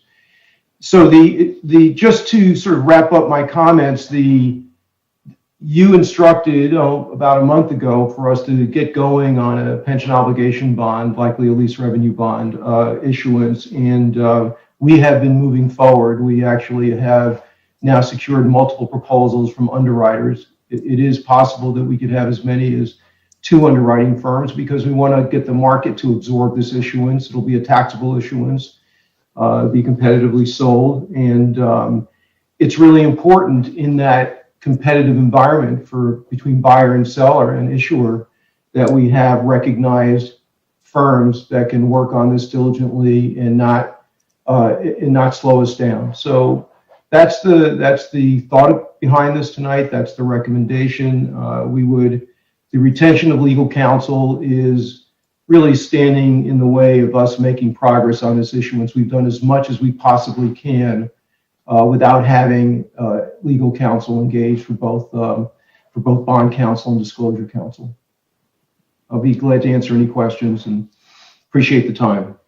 So it's the quickest we can move forward. It was successful last time. Norton Rose we added last time for the waterfront bonds, and they were, I was very impressed with their work, as was Mr. Cosmont. Richard Watson is ideal to do disclosure counsel. Their time serving as outside counsel exceeds my time as city attorney. And I've served 16 years plus, so they know the city well and will be able to make certain that any disclosure are full and complete, and they're both independent from, they're not, my office, and they're not, they're separate from each other, so the market should prefer this arrangement. And that is my request, that you add them pursuant to the charter. We have previous agreements, but these are not hourly agreements. They're a total figure based on the bond amount, and we don't have to pay the bond counsel if the bonds don't go through for their work for the agreement. Okay. Thank you, Mike. Thank you, Larry. I know one thing for sure, interest rates are doing nothing but go up ever since we sent off with the direction. So if we're going to do this, the sooner we get it done, the more money we're going to save, and the more expensive it's going to be, the more delay we have. So anyway, Councilmember Narenhut. Thank you, Mayor Brand. So I looked at the 2008 report, April, when we did this. We didn't have figures involved, money figures involved. That was pretty last minute as well. I mean, it seemed like it was well ahead of time, but we did that kind of just last second. We only had one attorney on one attorney group on that as well. Instead of this time we have 2. What's the change on that? 2018, we used separate agreements for both bond counsel, and we used Richard Watson for disclosure counsel. Oh, okay. Because I see the admin report here was from 2018 when I was, my waterfront file was for Norton Rose. So I was like, I don't know those guys. Okay. And we will be able to get this done in the next few months on time. I mean, hopefully, we don't know for sure, but we're looking like we can, so we can start budgeting for that. The approval of this is the next step, and they're ready to start working diligently in cooperation with Mr. Cosmont. But we got all the figures from Mr. Cosmont to them. They agreed to kind of work on it unofficially in terms of like what the fees would be given the size and scope of the bond. We don't know exactly what it will be, but we got a cap from them. And this is the quickest way to give us a chance to get it done as quickly as possible. Okay, so both of these firms have done work for us back when we would leased out the harbor. Yeah, it literally, I don't want to paraphrase, but I think Cosmont's email to me is, okay, we've been approved. I want to get the band back together again. But basically, the team we had last time is the team I'd like to use this time. but subject to I've got to make the request and you have to approve it. And so that's what I'm requesting, and it's up to you whether or not to approve it.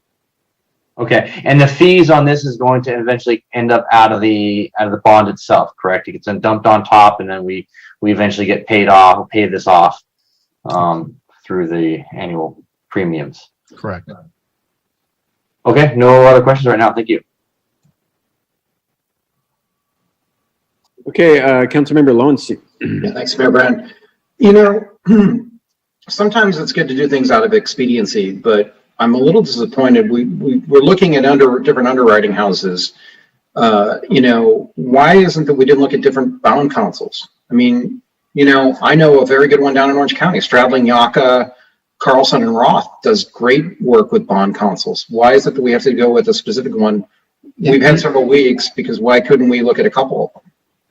Well, you might have had a couple of weeks. I didn't have a couple of weeks, and we didn't have a couple of weeks without meetings, and I didn't want to overload. The original plan was to put it on the 6th, but I didn't want to overload the first meeting. If I had known it would go as smoothly, traditionally those go longer. We can just say no, but I used mixed messages. What I actually said is the council's direction seems a little bit schizophrenic to me, because at the one time you want it done quickly and the other time you want to fully explore. We can fully explore. That's the process that we did back in 2018 when we changed bond council to Norton. And so we can absolutely do that, but it's going to take some time in order to do that adequately. And to the mayor's point, interest rates seem to be heading up, but I don't know how quickly. So if that is your concern, if you want it done, more thoroughly, we will do that and just vote no. But if you want it done as expeditiously as possible, this is the manner to do that. And the reason I had Larry come speak to it, because it was his idea that we continue to use the same firm. I thought they provided excellent service to us last time. He shares that view. But it's ultimately your call whether to look to additional firms for bond counsel. It just won't be as quick, because we're heading into budget season, and I'm assuming that it will probably, with everything else we've been assigned, it'll probably be closer to July when we bring it back to you. And also council members traditionally take their vacations in July after we get through the budget, or elected officials, I should say, after we get through the budget. And so, but I don't have a preference. You can decide either one, but this gives you option one if you wanted to get it done quickly and with a team that we've had success.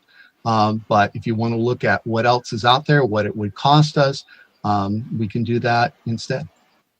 So you're saying it would be brought back to us if we did it, we went up to several firms in July, you said?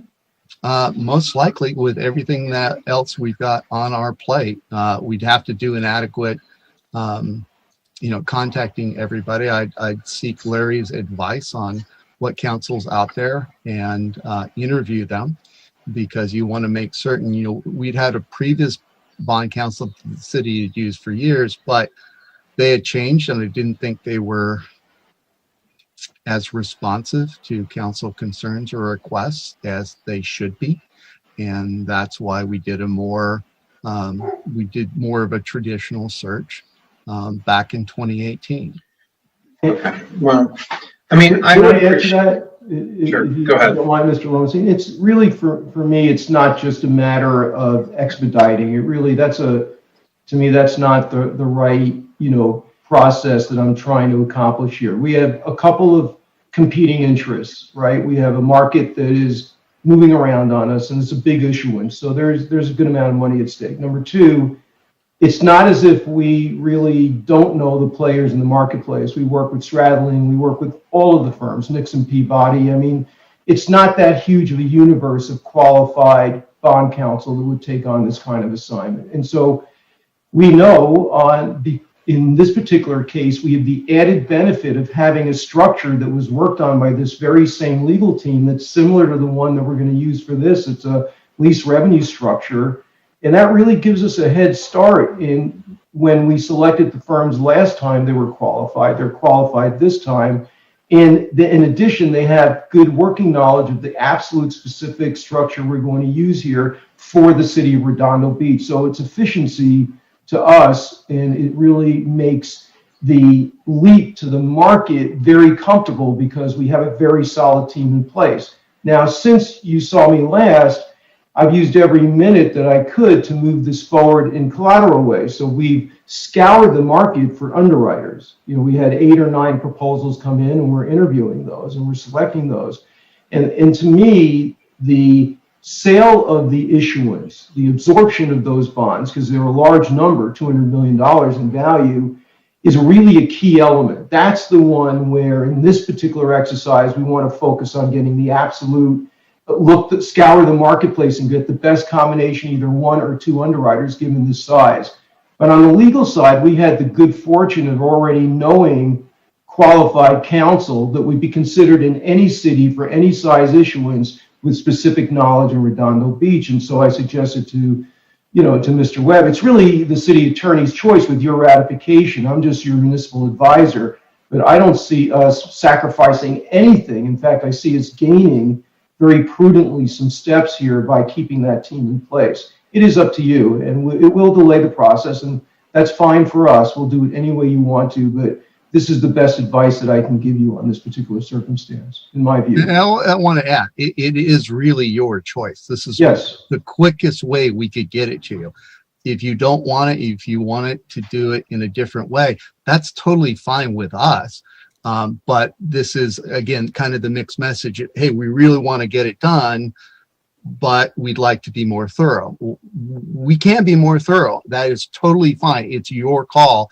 But I do think their knowledge of Redondo Beach will help, and the knowledge of exactly a similar structure will help. And I was happy with their performance on this. Mr. Cosmont was happy, but I'm totally fine. I'm totally ambivalent as to whether you want to get further information and have us return to you. And then it's just a matter of other priorities that have to get done before then. Well, I totally understand, Larry, what you're talking about in terms of picking the right underwriters, because you got to make sure that the issuance is fully subscribed. Yes. I get it. I just think that when we do business, whether it's road construction or it's legal or it's something else, that we need to make sure that we do it. We have a fiscal responsibility to the public, that we look at all options. And I realize that there's a time constraint here. And because of that time constraint, I'm maybe willing to go through with this. But I would think that going forward, when we have several weeks going forward, I realize you can't just pick up the phone and say, hey, what do you think? But, we should be doing this more often. We should be making sure that there's lots of great firms out there. They do great work. And you know that, Mike. You've dealt with so many firms. I'm not the one to tell you which firms to use and which ones not to use.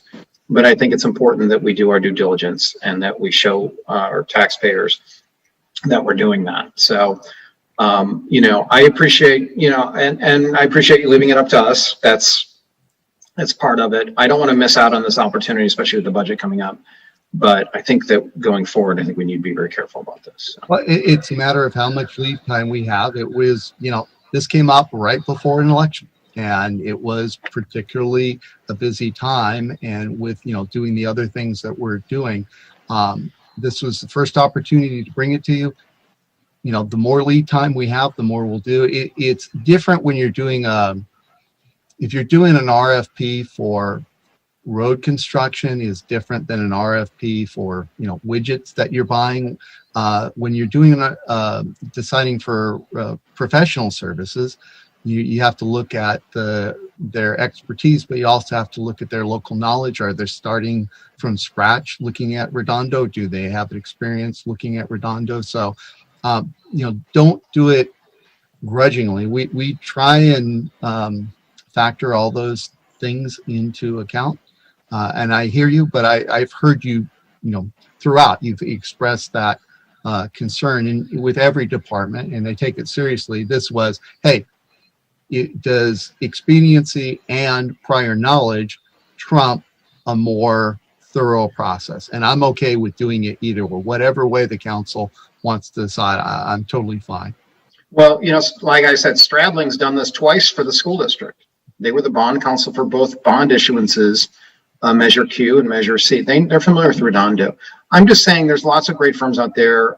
In this case, with timing of the essence, I might be willing to look, the other way in terms of this. And if they come recommended by you, I understand that. I just hope that going forward, if we can look at, giving we're a public agency, we should be able to give people a chance to compete for our business. So I understand what you're saying. Yeah, and we constantly reevaluate. Knowing Redondo, knowing the school districts is different than knowing the assets of the city of Redondo Beach versus the assets of Redondo. But we're constantly evaluating and seeing where we get good public service and where we don't get public service. We use different firms for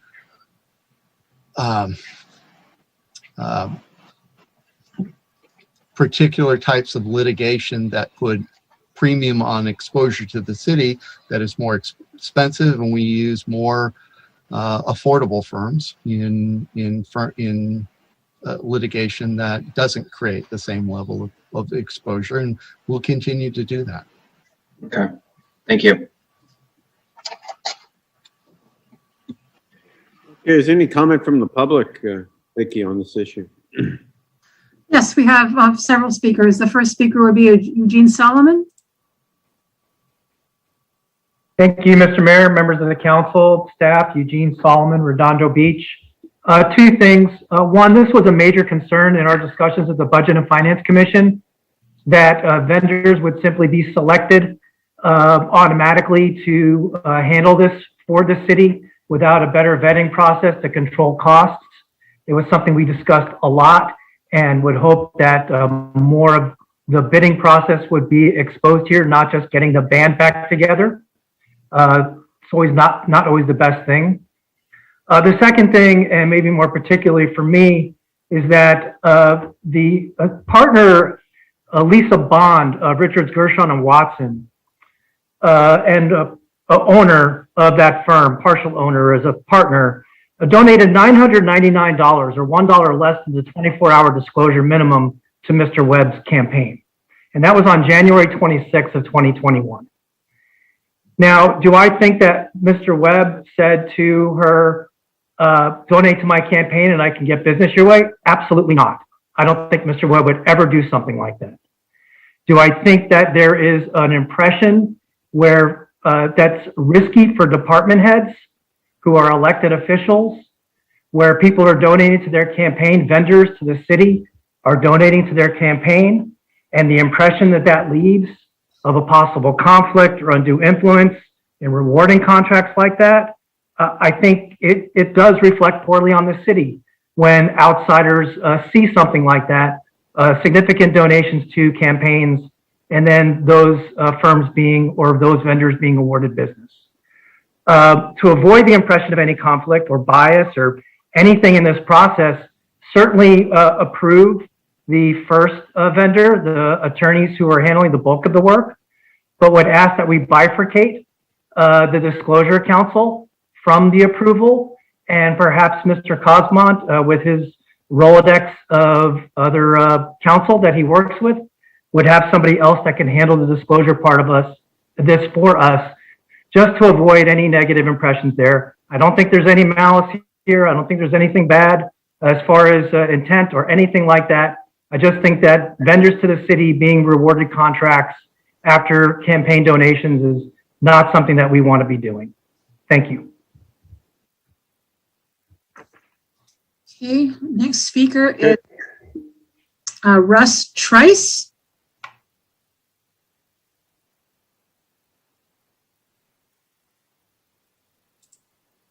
Mr. Trice, there we go. Hi, well, I'm Russ Trice with Norton Rose Fulbright. I just want to let council know I'm here to answer any questions. I've been privileged to work for you in the past. I was a resident of Redondo for about 20 years. I'm in Torrance now, so local. And yeah, we look forward to hopefully working with you. Thank you, sir. Next speaker is Wayne Craig.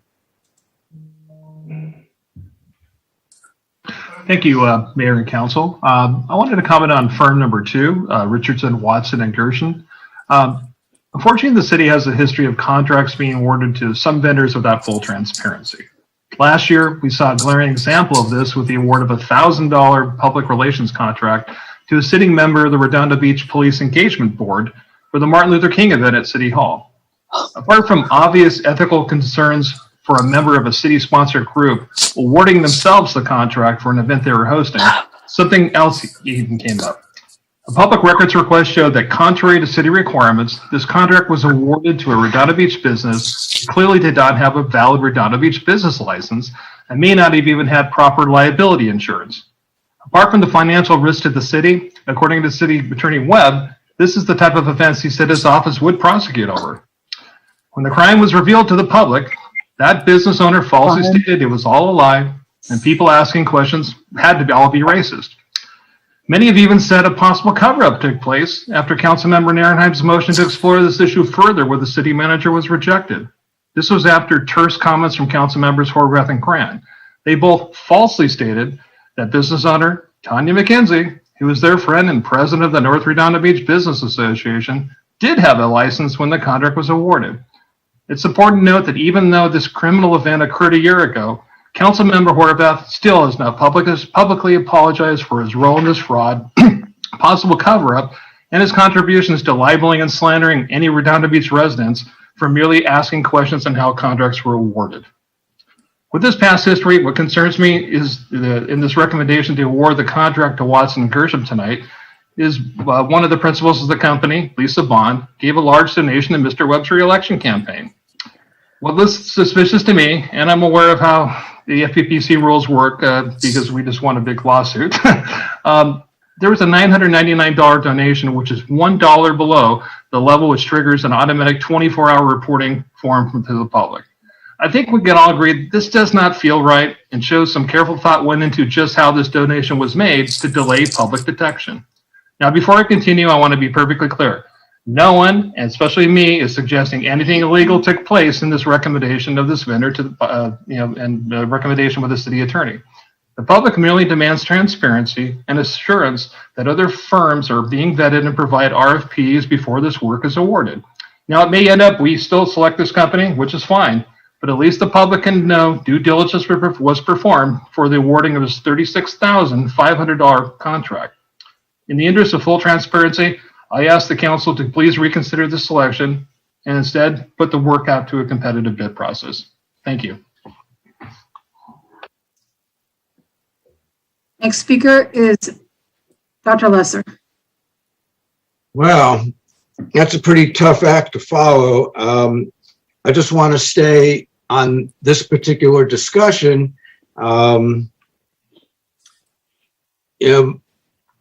Mike Webb just ran for re-election, and he was the subject or object of some pretty nasty mudslinging regarding outside contracts and wasting our taxpayer money. And, these kinds of things were alleged.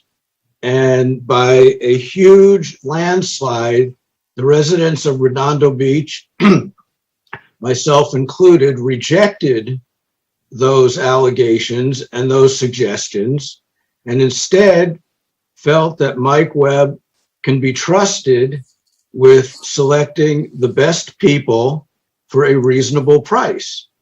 And if you have experience with a previous firm and they're not ripping us off, the amount of the bond counsel is $146,800.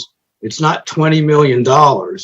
But I'm not saying that the amount is so important, but how much money could be saved in this marketplace on a contract of $146,800. So, you know, people can donate to whoever they want, whether or not they have a business, and they can support somebody's candidacy for anything. And I think it's really lame to imply that simply because it was below the dollar threshold of $1,000, that there was actually some collusion or some purposeful effort to hide something because it wouldn't trigger an automatic report or something, because it's still out there. It's still obviously public knowledge and could be obtained. So there was nothing shady going on. And, you know, as I said before, you know, Mike Webb was a trusted city attorney. And, you know, if he says the firm was good, he has worked for that with them before. You know, this isn't like the trash hauling contract, which is millions and millions of dollars, and by law and by history of illegal activities, extortion, whatever, that something like that must go to an RFP. So, you know, I trust Mike Webb, and obviously so do the majority of residents that voted for him over his opponent. And I think all our council members should trust him as well, and not worry about what someone outside the city is going to look at, okay, and say, gee, you know, this looks shady to me. I stand by our city attorney, and so should all of you. Thank you. We also have one e-comment. So Katira, would you go ahead and read, please? Yes, this e-comment is submitted by Kate Corman Super. Good evening, Council. If I've learned nothing else in the past 6 months, it's that contracts like these being brought before Council should be part of an RFP or a presentation to Council with the other vendors approached for maximum transparency. Have you fully vetted who you are approving here? Have you ever? We can do better. We must do better. We cannot sign off on pay-to-play dealings. And that's it. Okay. Thank you, Katira. I guess we'll go back to the council. Councilmember Obaji. All right. So I hear what some folks have said, and I realize, you know, I was, I think, elected to help bring about transparency, you know, and also that we avoid conflicts of interest, the appearance of impropriety, and so on and so forth. As I've told Mike Webb in private, I think he could go down in history as one of the greatest city attorneys California's ever had. When you look at fighting gang violence or getting rid of gang violence, dealing with the you know, setting up the homeless court, and now the homeless shelter, you know, the pallet shelter, his initiative there, which is really beyond what a typical city attorney can do. But his detractors and people who want to look at him skeptically can point at stuff like this and say, hey, this could have been done more on the up and up. So with that said, I totally agree with Mr. Lesser in that I don't think in this contract, in these contracts, these proposals, he's trying to pull a fast one. I do think, though, the fact that Ms. Bond gave his campaign money and now her firm is getting a contract just bears the appearance of impropriety. And we know that in our study of judges, at least Mr. Webb and I, that judges have to avoid the appearance of impropriety, and elected officials should avoid the appearance of impropriety, even if it's not mandated. So I'm going to move to approve these contracts subject to the condition that Richards, Watson, and Gershon screens Lisa Bond from the disclosure representation, which is a suggestion that Mr. Webb also offered to me. I'll second that.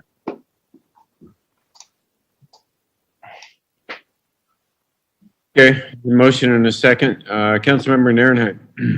Thank you. Yeah, you know, I mean, the only thing I say from this discussion is it's what I learned from Mayor Brand 4 years ago now, is don't take money from unions, contractors, leaseholders.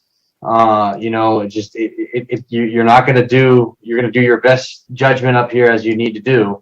But it just doesn't look, you know, a certain way. And unions, when they come and approached us or me, hey, thank you, but no thank you.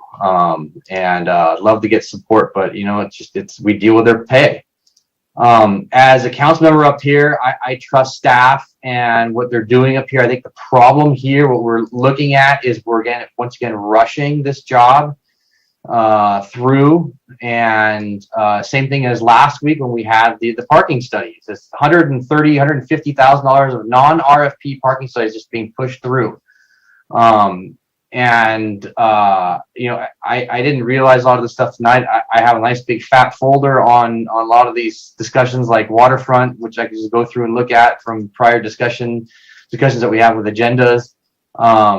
And I think we've used my issue here is, we used Larry last time. We had discussion, excuse me, that last January, February, we were pushing Larry all the way through, and no offense to Larry. My issue was, hey, we're using Larry all of a sudden just like this, and we're not going to RFP. You know, Larry's a nice guy, but we got to do our due diligence. So, Mr. Baji, I like your amendment on that and movement on that, so that we do have that wall of clarity between the two. So hopefully there isn't nothing going on for transparency's sake. So I think in the future to city staff, because this is something that city staff is putting together all of a sudden, that we need to be more proactive and plan this stuff out much further ahead of time, number one.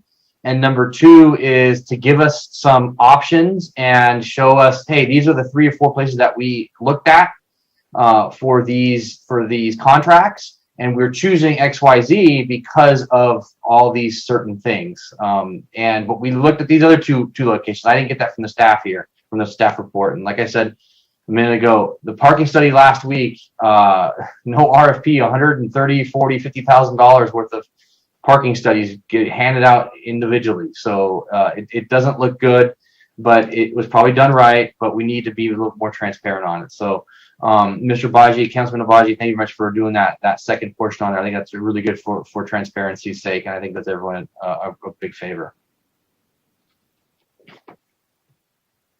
Okay, Councilmember Abaji, you have your hand up again. Just a quick comment. The only reason I did not, reject this and ask Mr. Webb to choose another firm or else go to the RFP is because if you Google the 10-year bond rate and you take a look at the 6-month, the 6-month graph, you'll see that they're just rising. So time is of the essence in order to get this done and lock in for a very long time a good interest rate for the city, for frankly our future generations. My daughter who's sleeping right now. So. Okay, Mike, you had your hand up? Yeah, I just wanted to, people keep using transparent, and I was very transparent with my campaign financing. I probably had more 24-hour notices that I had to file than everyone else. I think the real concern in the city should be about the number of non-transparent, anonymous social media sites that persist in trying to do character assassination that prevents a lot of otherwise good people from entering politics. And that's a very real thing. I've never been supported by any such site. I don't work with any such site. And if anyone complained, I try to shut it down. So I've been fully transparent, and the reason I had Larry come, the suggestion was Larry, if you want me to do more thorough screening, I will, but we can only be transparent as the lead time that the council gives city staff in conjunction with the other assignments that the council gives the city staff. So I just want to be clear, and I appreciate the speakers that have mentioned that they're not alleging that anything wrong was done, because nothing was. Lisa Bond was not, when I talked to Councilman Abaji, she's not bond disclosure counsel. She wasn't going to be working on it anyway, so that I have no problem with that amendment. I just wanted to address the overall taint of impropriety. That there was nothing. I really appreciate Dr. Lesser's comments, and we can go forward in an expeditious manner with this item if the council approves it.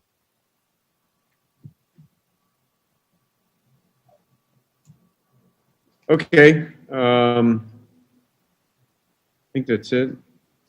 Don't see any more hands up. There's a motion on the floor. Is the motion clear? Everybody? Mike? Yes. With that, I guess I'll just take a roll call vote. Councilmember Narenheim. I'm sorry. Aye. Councilmember Lowenstein. No. Councilmember Horvath. Aye. Councilmember Obaji. Aye. And Councilmember MD. Aye. Okay, so it passes 3-2. There you go. 4-1. Thank you, Mike. Thank you, Larry. All the work staff's doing. So sometimes I think, yeah. All right, moving right along. Fireworks, real fireworks. A discussion and consideration and whether to proceed with the 4th of July fireworks display or fireworks special event. So with that, I'll turn it over to Lori Koike, our Director of Community Services. Lori. Good evening, Mayor and Council. Tonight we are seeking direction on 2 discussion items relating to summer activities in Redondo Beach. The first, as you mentioned, is the fireworks display and or event, and followed by the possible reopening of Seaside Lagoon. Obviously, everyone is aware that historically the city has hosted a fireworks display in the harbor. And this year, or obviously this year, there was no event due to COVID. So the last time this event, the fireworks were held, was in 2019.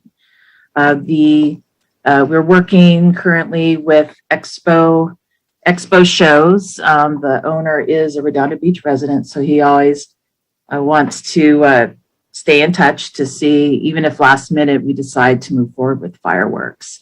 So as mentioned in the report, there are 4 different options to consider. The first is obviously to skip another year of fireworks. The second is to have a barge launched fireworks display in the harbor right outside of the breakwater, as we typically do, for $62,000. And also there is another option if you want a larger, bigger show that would need to be moved offshore, and that's $79,500. Another option is to have a barge launched fireworks display. Again, 2 options, one in the harbor, one offshore. But in addition to that, if Seaside Lagoon is open, to add the event, and that would add another about $7,500 in cost. And there is a land-based option too, which would take place near the hand launch area. And obviously no barge is needed for that. And that would be about $29,500. So when it comes to the barge fireworks, a large part of that cost is for the actual barge. So that would be about $31,000 of the cost that you see would be attributed to the barge. I'm sure you're thinking, well, what if we move forward with the fireworks and something happens, COVID, if a COVID surge or other issues. So there are some issues related to cancellation.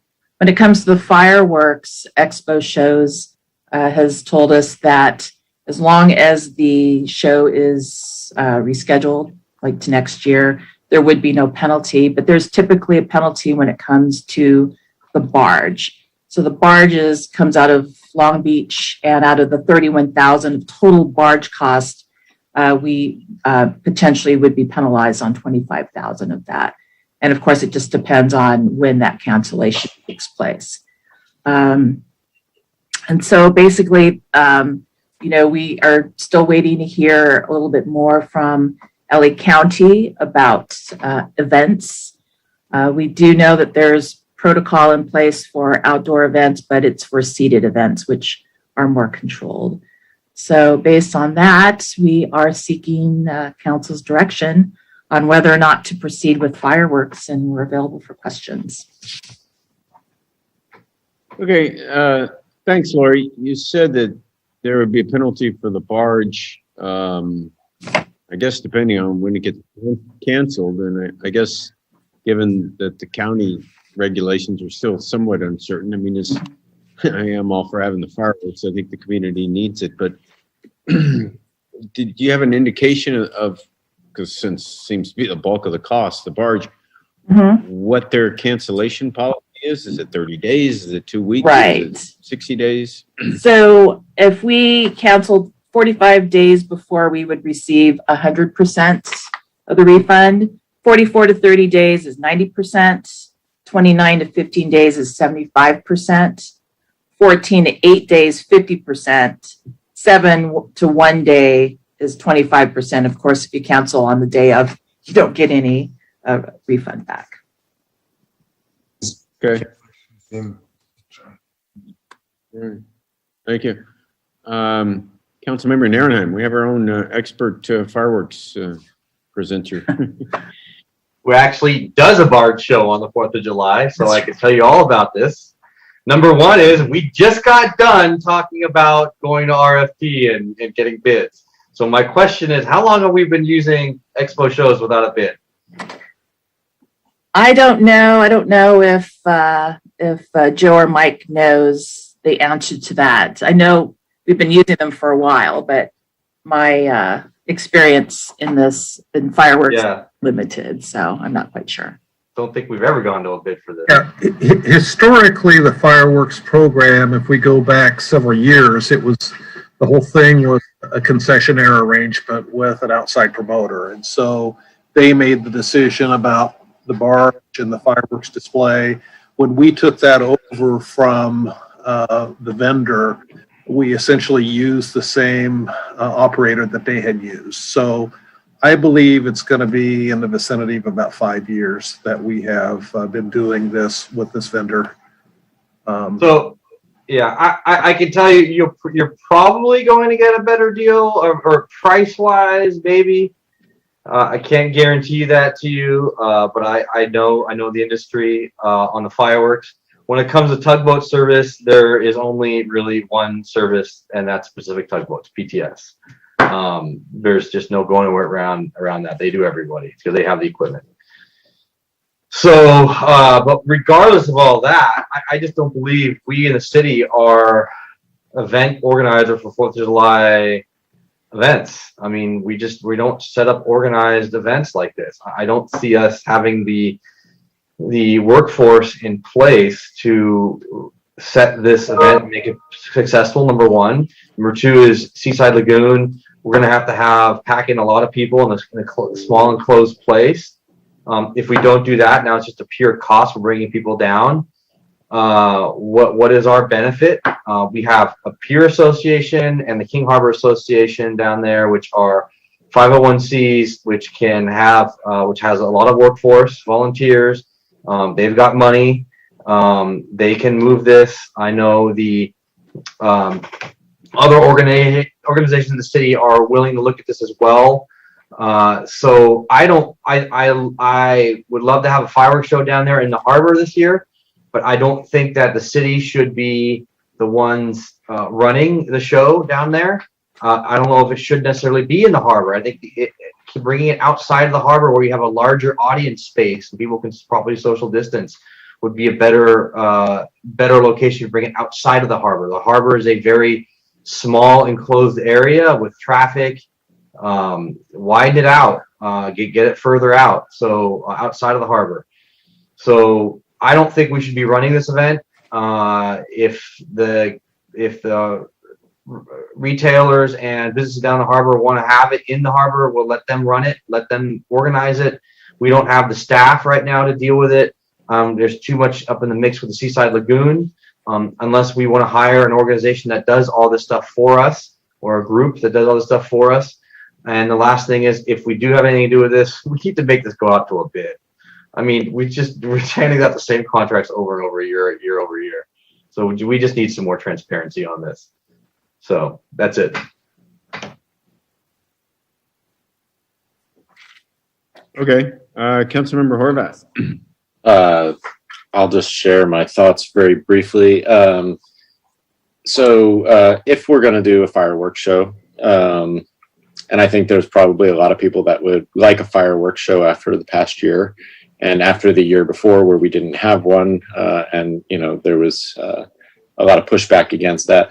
What I would say is there's still a bit of uncertainty, and we don't know if we're going to have the same issues that Michigan, New York, New Jersey, Pennsylvania, Florida are having right now in terms of a surge as it relates to B1B. We may not, but since there are issues with regards to cancellation of the barge, I would just say if we're going to do a show, and if that is the will of the council, I would go with plot map 1 and just have a firing site location on land there, right at the near the hand launch behind Seaside Lagoon. I would not recommend opening up Seaside Lagoon and having the whole party and stuff in there. You could do a social, rent parking spaces, where you have socially distanced cars that come into the marina that want a upfront view, and maybe they park and they get a space for their family to congregate, and there's a way to do it in a socially distanced manner if you wanted to create some type of revenues for that area. But that would be my recommendation if we go forward with this, is keep it on land, fire from there, don't deal with the barge, and just kind of keep it simple and let people have a fireworks show. To the points that Councilmember Narenheim is making, I would just say then, if what he is saying is also of interest to the council, then I would just say we should probably get a BRR, as it relates to the budget, to kind of think forward. Well, what does that look like, in trying to find outside organizations, within the community that are willing and wanting to run a fireworks show for future years, and take that out of the hands of the city. But I don't know that we have enough time to be able to do that by this 4th of July. So that's it.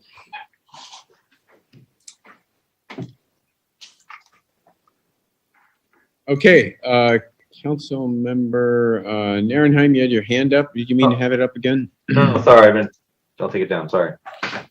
Okay. Councilmember Indy. I noticed on the different options that there isn't anything for the income that we get from that private party. So so the option 2 has the exact same price as option 3. And shouldn't there be a subtraction for how much money we get from the ticket sales of the Seaside Lagoon? Well, when it comes to this event, I don't have a lot of information on this. I know it's tickets are about $25, but I think, we look at the same. I've seen older reports where we're in the same situation where the income does not offset expenses, and also we're probably looking at a limited capacity as well versus previous years. I seem to recall it being $34,000 to $44,000 that we would make off admissions. That sounds right. If I can contribute. That sounds right to me. I just wanted to verify that because it's not included in this report at all when you're trying to figure out what those are. For 2018 and 2019, it was estimated at 45. Okay, thanks. I can go either way. I agree with Councilmember Horvath that we got a lot of pushback for not having it.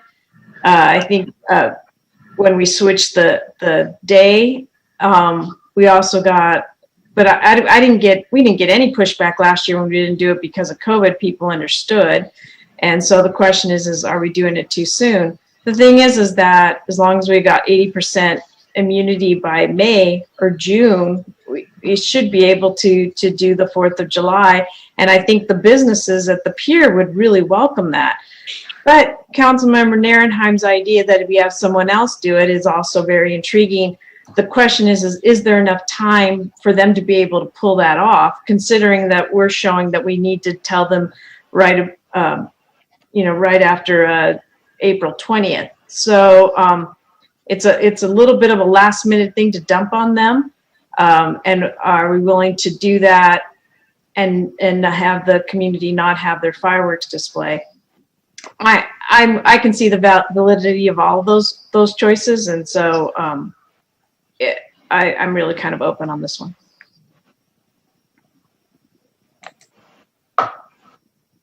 Okay, Councilmember Obaji. Thank you, Laurie, for this presentation.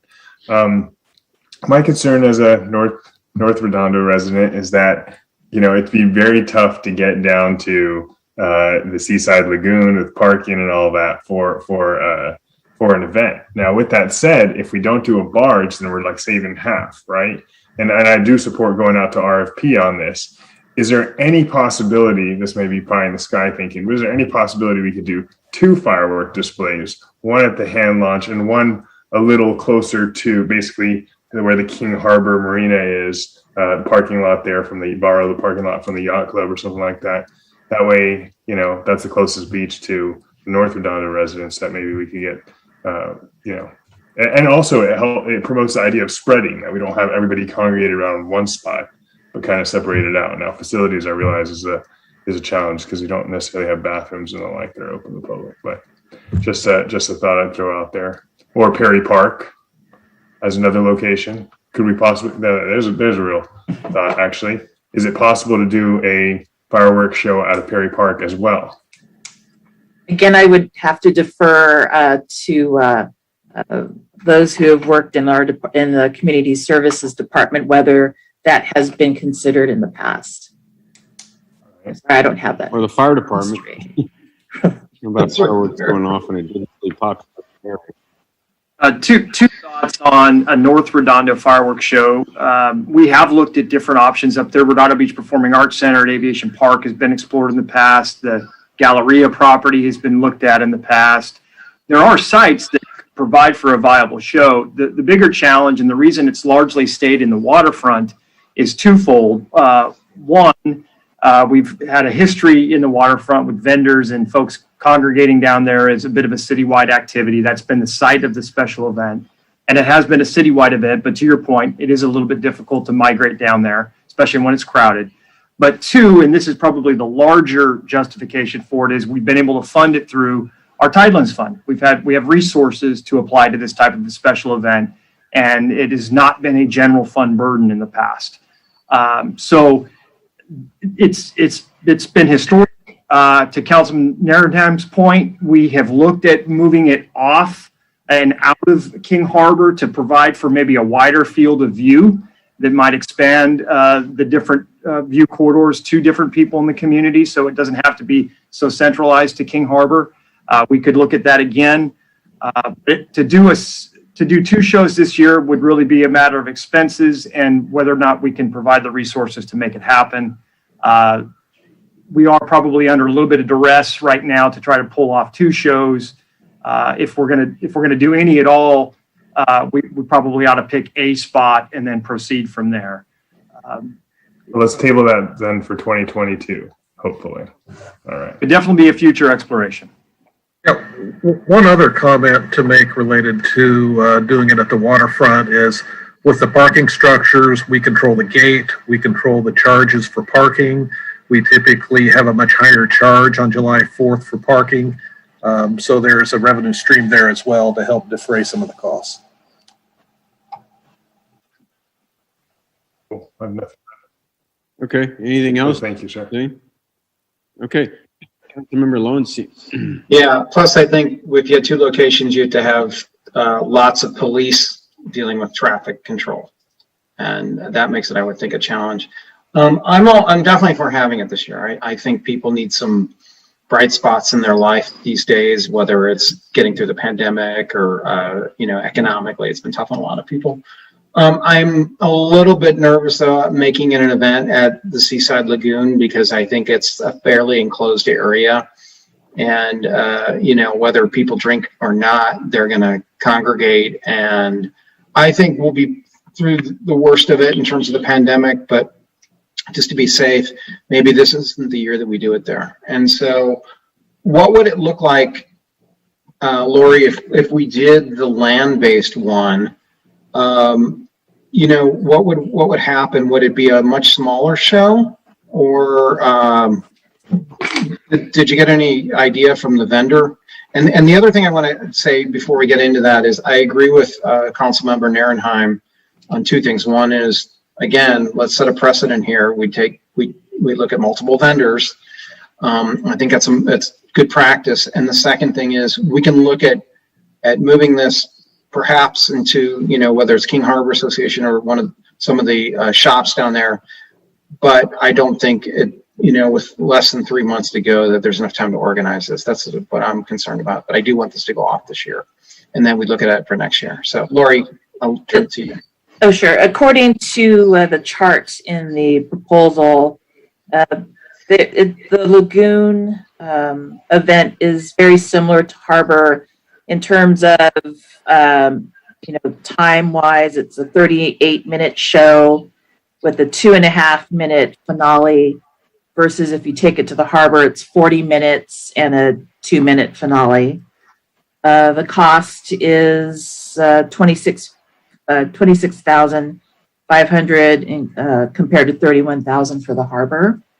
So obviously the main cost difference is the barge. So really, the finale looks a bit longer, doesn't it, with the Lagoon? It's 2.5 minutes for the Lagoon, yes. Right. Okay. Sorry. Go ahead. And the total show runtime is the same, 22 minutes. Okay. So, the worst thing that would happen would be, we have to cancel it right before the show happens, July 4th. There's a spike, and we wouldn't have to deal with the barge expense, and so we could use that money for next year. I think that's probably the right way to go, in my opinion. As long as the show is equal, people may not notice as much. It's nice to have it in the water, but from a viewing perspective, I don't know. It's straight up versus say out a little bit. So. Is that a motion? Yeah, I'll make a motion then. I'll make it a motion to have it this year and have it offshore. Sorry, Lagoon. The Lagoon with which the $29,500. I'll second that. Okay, Councilmember Nierenheim. I was going to let the public go and then make a comment. Sorry. Okay, any public comments? Vicky. Right now, it doesn't appear we have anyone for public comment. However, we do have 2 e-comments. So I'll ask Katira to go ahead and read. First e-comment is from Jeff Ginsburg. This is Jeff Ginsburg and the current president of the Riviera Village Association. I just saw this agenda item, and since the RVA has previously requested to have the July fireworks barge to be moved in front of Avenue I, so the Riviera Village could have a 4th of July event, I'm wondering if, considering the unique circumstances out there this year, would this be something the mayor and city council would support? Since it looks like the city might cancel the Harbor fireworks show, then this could work out to be a win-win scenario rather than canceling 4th of July fireworks entirely for the city. I believe the city saw how well a fireworks show viewed from all along Esplanade could be to residents, and it might become the new location. Also, I was told by fireworks experts that the size of the fireworks show on the harbor is very limited due to the proximity of boaters, and also that boaters are not allowed to take their boats out while the barge is set up due to safety concerns. So having the fireworks on a barge in open water would actually allow for a much larger fireworks show and allow boaters to cruise around as they please as well. If we can get this all approved, then it also shouldn't cost the city anything for the fireworks, since the barge or fireworks costs would be sponsored. Looking forward to a fun 2021. Thanks for listening and hopefully got your support. The next e-comment is from Maggie Healy. Now would be a time to consider an alternative to an annual fireworks show, such as a laser show instead. Fireworks are not environmentally sound and do great damage to our ecosystem, leaving metal, particles, and dangerous toxins in our air and our ocean. They also cause great distress to animals and many people. Environmentally conscious cities have found ways to celebrate the 4th of July that do not involve harming animals and people. Unfortunately, tonight's staff has not provided you with the various alternatives such as a laser show or drone show. With budget cuts looming, it's time for the city to celebrate our independence in a way that demonstrates our commitment to a healthier environment and that takes less of the chunk out of the city's budgets. That's it. Thank you. We do have also now a couple of hands raised. So I'm going to start with Dr. Lesser. Okay. I'm just going to speak as an ER physician from a medical standpoint of view. There's a lot of people who are exercising vaccine hesitancy. They don't want to be the first. They don't want to jump into getting the vaccine. And I think similarly, I wonder if Redondo Beach wants to be an organization that jumps in too fast with hosting a large event. I've gone every year on the Bluffs. Granted, it's outdoors, but people are packed in pretty tight. The parking structure is basically an indoor kind of facility. So, I think we should save our money and really throw it into something big in 2022. I just think it's a little too soon. I mean, we don't know what's going to come up. Governor Newsom says everything's going to be open back to normal June 15th. And then, right or wrong, but I have an abundance of caution, the Johnson & Johnson vaccine has been put on hold. There are super spreader events and surges back east in other states, as were mentioned. England just came off of a 1-month lockdown. I believe Paris might still be in lockdown. Brazil is in a crisis. We have people coming across the border without being tested. I just think there's too many ifs right now to be hosting an event that could be responsible for spreading COVID. And of course, the more COVID spreads, the greater the chance of there being mutants and variants. And, I just hope one day one of these mutants doesn't prove to be totally resistant to the vaccinations, and then everybody has to get boosters. I just think it's too soon from a medical standpoint. And, that's just my opinion as a licensed physician in the state of California. Thank you.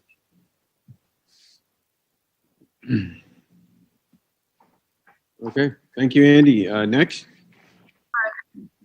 My apologies. Next speaker is Mr. Wayne Craig. Good evening, Mayor, Council. This is Wayne Craig. I actually think the idea proposed by Mr. Ginsburg from the Redondo Beach Village Association makes sense. I live in a location which is actually in between the harbor and where the prior fireworks were done off the coast. And I got to tell you, there's a lot of people that show up on the beach and the upper areas. And I think that it can accommodate a much larger group of folks and hopefully keep them further apart than I think we would have in the harbor. Plus, as Mr. Ginsburg said, it sounds like this would be a sponsored event, so it kind of meets all the criteria. We could save money, have a show that would be viewed by probably a lot more people, and we would also be able to keep further apart. So I would encourage the council to explore that option because I think it actually makes some sense. Thank you.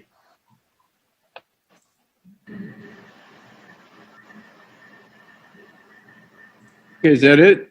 It No appears public to be comments? so. Okay, Councilmember Narenhak. Thank you, Mayor Brand. Yeah, what was the motion that was made?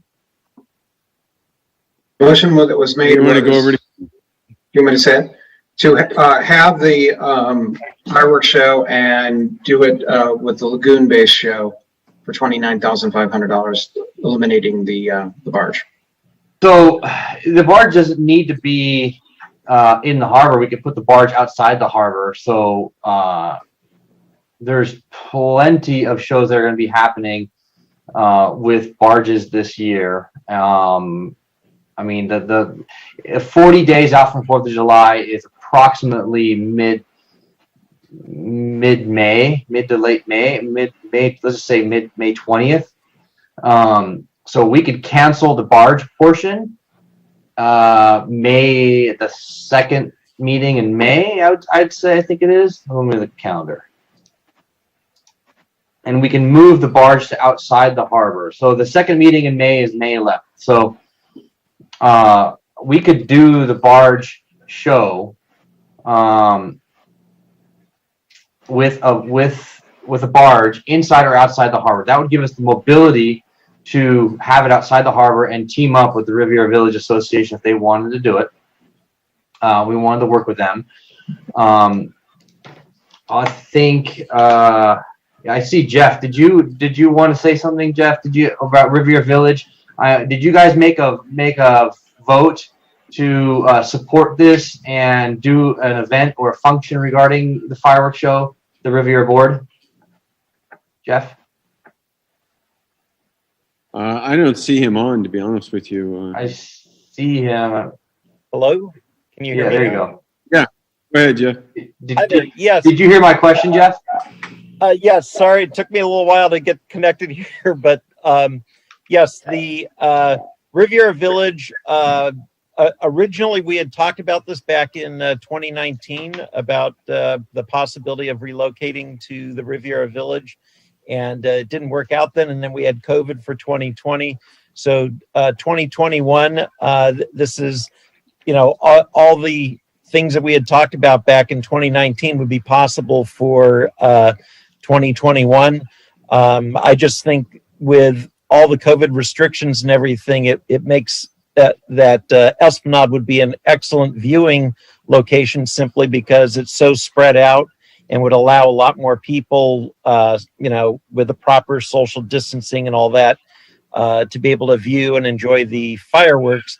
And one of the things I learned by accident with all this is, I guess when you do the fireworks inside the harbor, it affects the boaters. They're not able, I guess, to take boats out and things during that time. And so this would allow boaters then on 4th of July to, move around on their boats and check things out as well. I think it'd be a wonderful opportunity to have the barge in front of the Riviera Village. We could have the event over there, and we've got sponsors that talked about doing it before. It's just I kind of found out about this agenda item kind of at the last minute, so I didn't have a chance to reach out to everyone yet. But I know that we can get the sponsors to take care of the cost of the fireworks and the barge. Okay, thank you. So what I would like to do is, since we have them willing to possibly do this for us, and we're doing this suddenly last minute again, I'm going to make a substitute motion to direct staff to reach out to 2 other firework vendors for proposals, as well as to reach out to Riviera Village Business Improvement District, as well as the 2 harbor associations, to see if they are willing to take over the events, and come back with a staff report for the first meeting in May, so we can make a decision then. Second, that subject to an additional directive that the event planning also provide additional restroom facilities, because like porta potties, because I can imagine that what you're going to have is people potentially consuming beverages. They're going to need to use the restroom, and the potential for transmission is going to increase at the restroom more than anywhere else. So I'm not a disease expert, but that's what my common sense is telling me. I would take that. It's a fantastic idea. I would agree to that amendment on there as well. So, yeah, there you go. Nick Jones' question. Hand up. Okay. Hang on a second. Joe, you wanted to comment on that? Yeah, I see that. Go ahead, Joe. The one thing I wanted to share was that I just today received a survey from what other cities around us are planning to do, just so that you're aware of it. It was a survey commissioned by the South Bay Council of Governments, and I can just kind of share with you, a lot of the cities are kind of in the same place we are, obviously trying to figure out what to do. El Segundo has said that they are not planning their traditional fireworks celebration. Hermosa Beach, not planning fireworks. I don't think they typically do anyway. Nor Manhattan Beach. Inglewood has no plans for July 4th. The peninsula cities have no plans for fireworks on July 4th. Torrance is in discussions, bringing an item to council shortly to seek direction. Carson is a city that's looking at Dignity Sports Park to have a fireworks display. So we will be, it sounds like, one of the only ones on the coast with a fireworks display, just making you all aware of that. That's why there's more to see in Redondo, right? That is why you're here. I just want to point out that there's another hand up for attendees. Yeah, I saw that. Let me go to Councilmember Horvath, and then we'll go to Mr. Hanson. So go ahead, Councilmember Horvath. Yeah, just a clarifying question to Lori or Mike or Joe. Per Councilmember Lowenstein's motion, if the fireworks are fired from on land as opposed to a barge in the harbor, there shouldn't be any issue with boats being able to go in and out or into the turning basin, right? It's only when we have a barge in the turning basin that that prevents boats from going out. Is that correct? Putting the map in their proposal, it looks clear. Okay, great. I just wanted to confirm that. So, okay, and I would just say, we should. Sorry, Councilman. We should add that we don't allow any traffic during the show itself, right? You mean outside of the actual show? Outside of the actual show, yeah. Yeah, because we don't allow vessels to migrate through the harbor during the fireworks display. Understandably, yeah. Okay, and then I would just say there was a comment made earlier about North Redondo, being able to see the show. I can say from the Golden Hills area, most people walk up to Prospect and are able to watch the show. From the streets or parks in Hermosa or whatnot. The further south the show goes, then the more challenging it is for people to see the show without having to drive down there, which then becomes an issue. So the centralized location still, it doesn't help a district like District 5, but which is too far north, but it does definitely create a more equitable show space. That's all. Okay. I've got one thing to say, Mayor. Go to Andy. I'm sorry. Say again. After Mark speaks, I got something to say. Councilmember? I have put my hand back up. Yeah. I was going to go to Mark Hanson. Go ahead, Mark.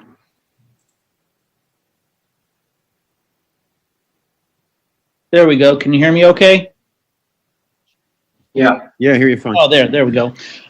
Yeah, I'm glad I was able to log on real quick. 2 years ago, we discussed this idea of moving the location down to the Riviera, and I want to make sure you absolutely understand that at that time, I got contacted by both the Portofino and the Shade Hotel, very concerned about this, looking for the support of the boaters. And they explained that their daily room rates aren't that great right then. They don't have a lot of weddings going on, and that the fireworks alone help them with their room rates. So I want to make sure you guys are aware. If they were here, they'd be telling you that same thing. I know Bob Resnick checked in last year also to say he wanted to keep it in the harbor. I want to point out that the viewing is way better from the harbor than it's going to be inside of the Riviera Village. People can ring the entire harbor and watch it just great. And more importantly, they can watch it from the hotels and the restaurants. I think there's a lot of unintended consequences we try to put in the Riviera. People are going to be inside Hennessy's and the rest of the restaurants, they're going to have to empty the restaurants, go outside, walk down to the Esplanade to watch it. And here we've taken business away from them, whereas in the harbor, people can watch the fireworks from in those restaurants themselves. Also, this point that Mr. Ginsburg made about the boaters, completely wrong. We had that discussion 2 years ago. The boaters love the fireworks in the harbor. It's not in the way at all. Everybody loves tooling out. They park in the harbor someplace and watch the fireworks. They love it. I've been doing it since I was six years old. So that is just not correct. Also, impact on residents was brought up last year. Probably a lot more traffic impact in the Riviera area than around the harbor on the residents. So anyway, I just had to really rush to, I found my notes here from the hotels and some other comments from two years ago. So I want to make sure you take that all into consideration and really think about your hotels. Thanks everybody. Okay, thanks for that perspective, Mark. Councilmember Narenheim. Thank you, Mayor Brand. Yeah, when it comes to the hotels, where are they right now? I mean, they're not putting any money in. So I just want to remind you guys that when you put this show on land where the hand launch ramp location was proposed at, bad call actually, because you have to have a fallout zone, and so you can't do, basically you're now taking out a larger area of the coastline and open space, and you're now combining people into a smaller area. And so if you want to shoot the same size shells and product so in order for the North Redondo to see it, you're going to have to clear all the way back to the hotel and Harbor Drive and 1,000 feet up. If the product goes 1,000 feet up, you gotta clear 1,000 feet wide in the circle.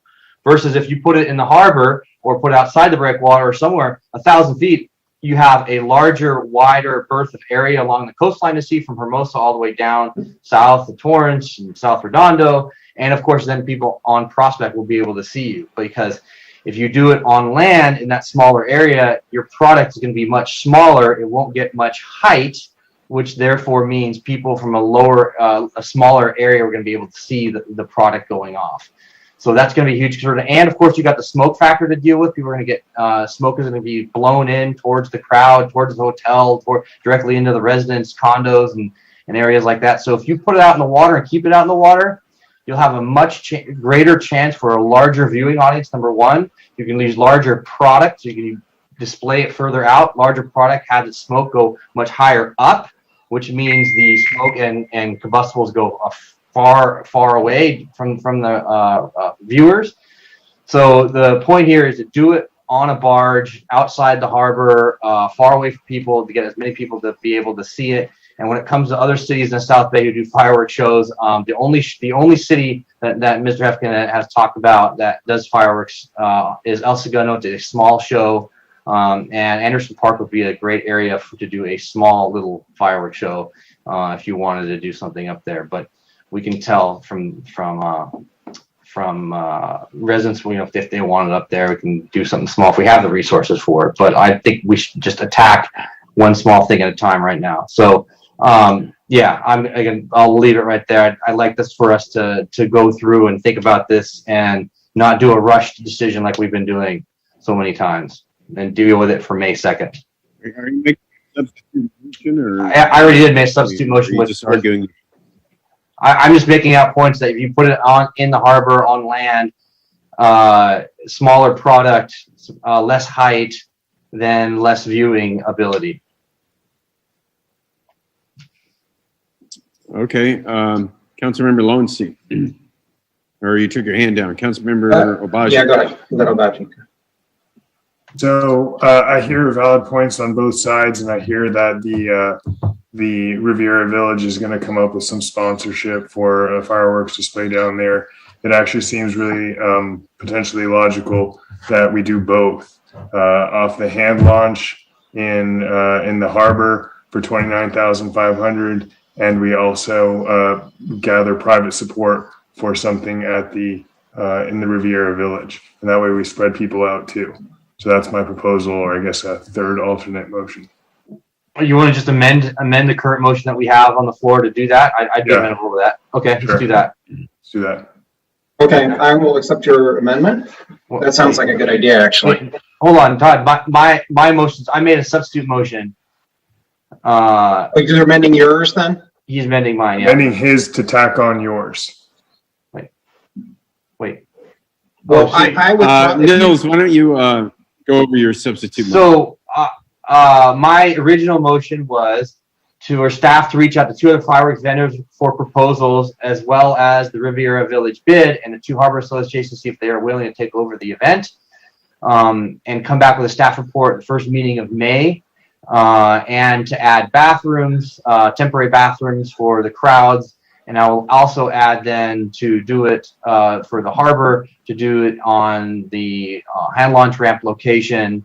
I think that was it. Okay. And was there a second? I don't remember. Yeah, Zane, Councilmember Obaji, second my motion. Yes, I'll second that.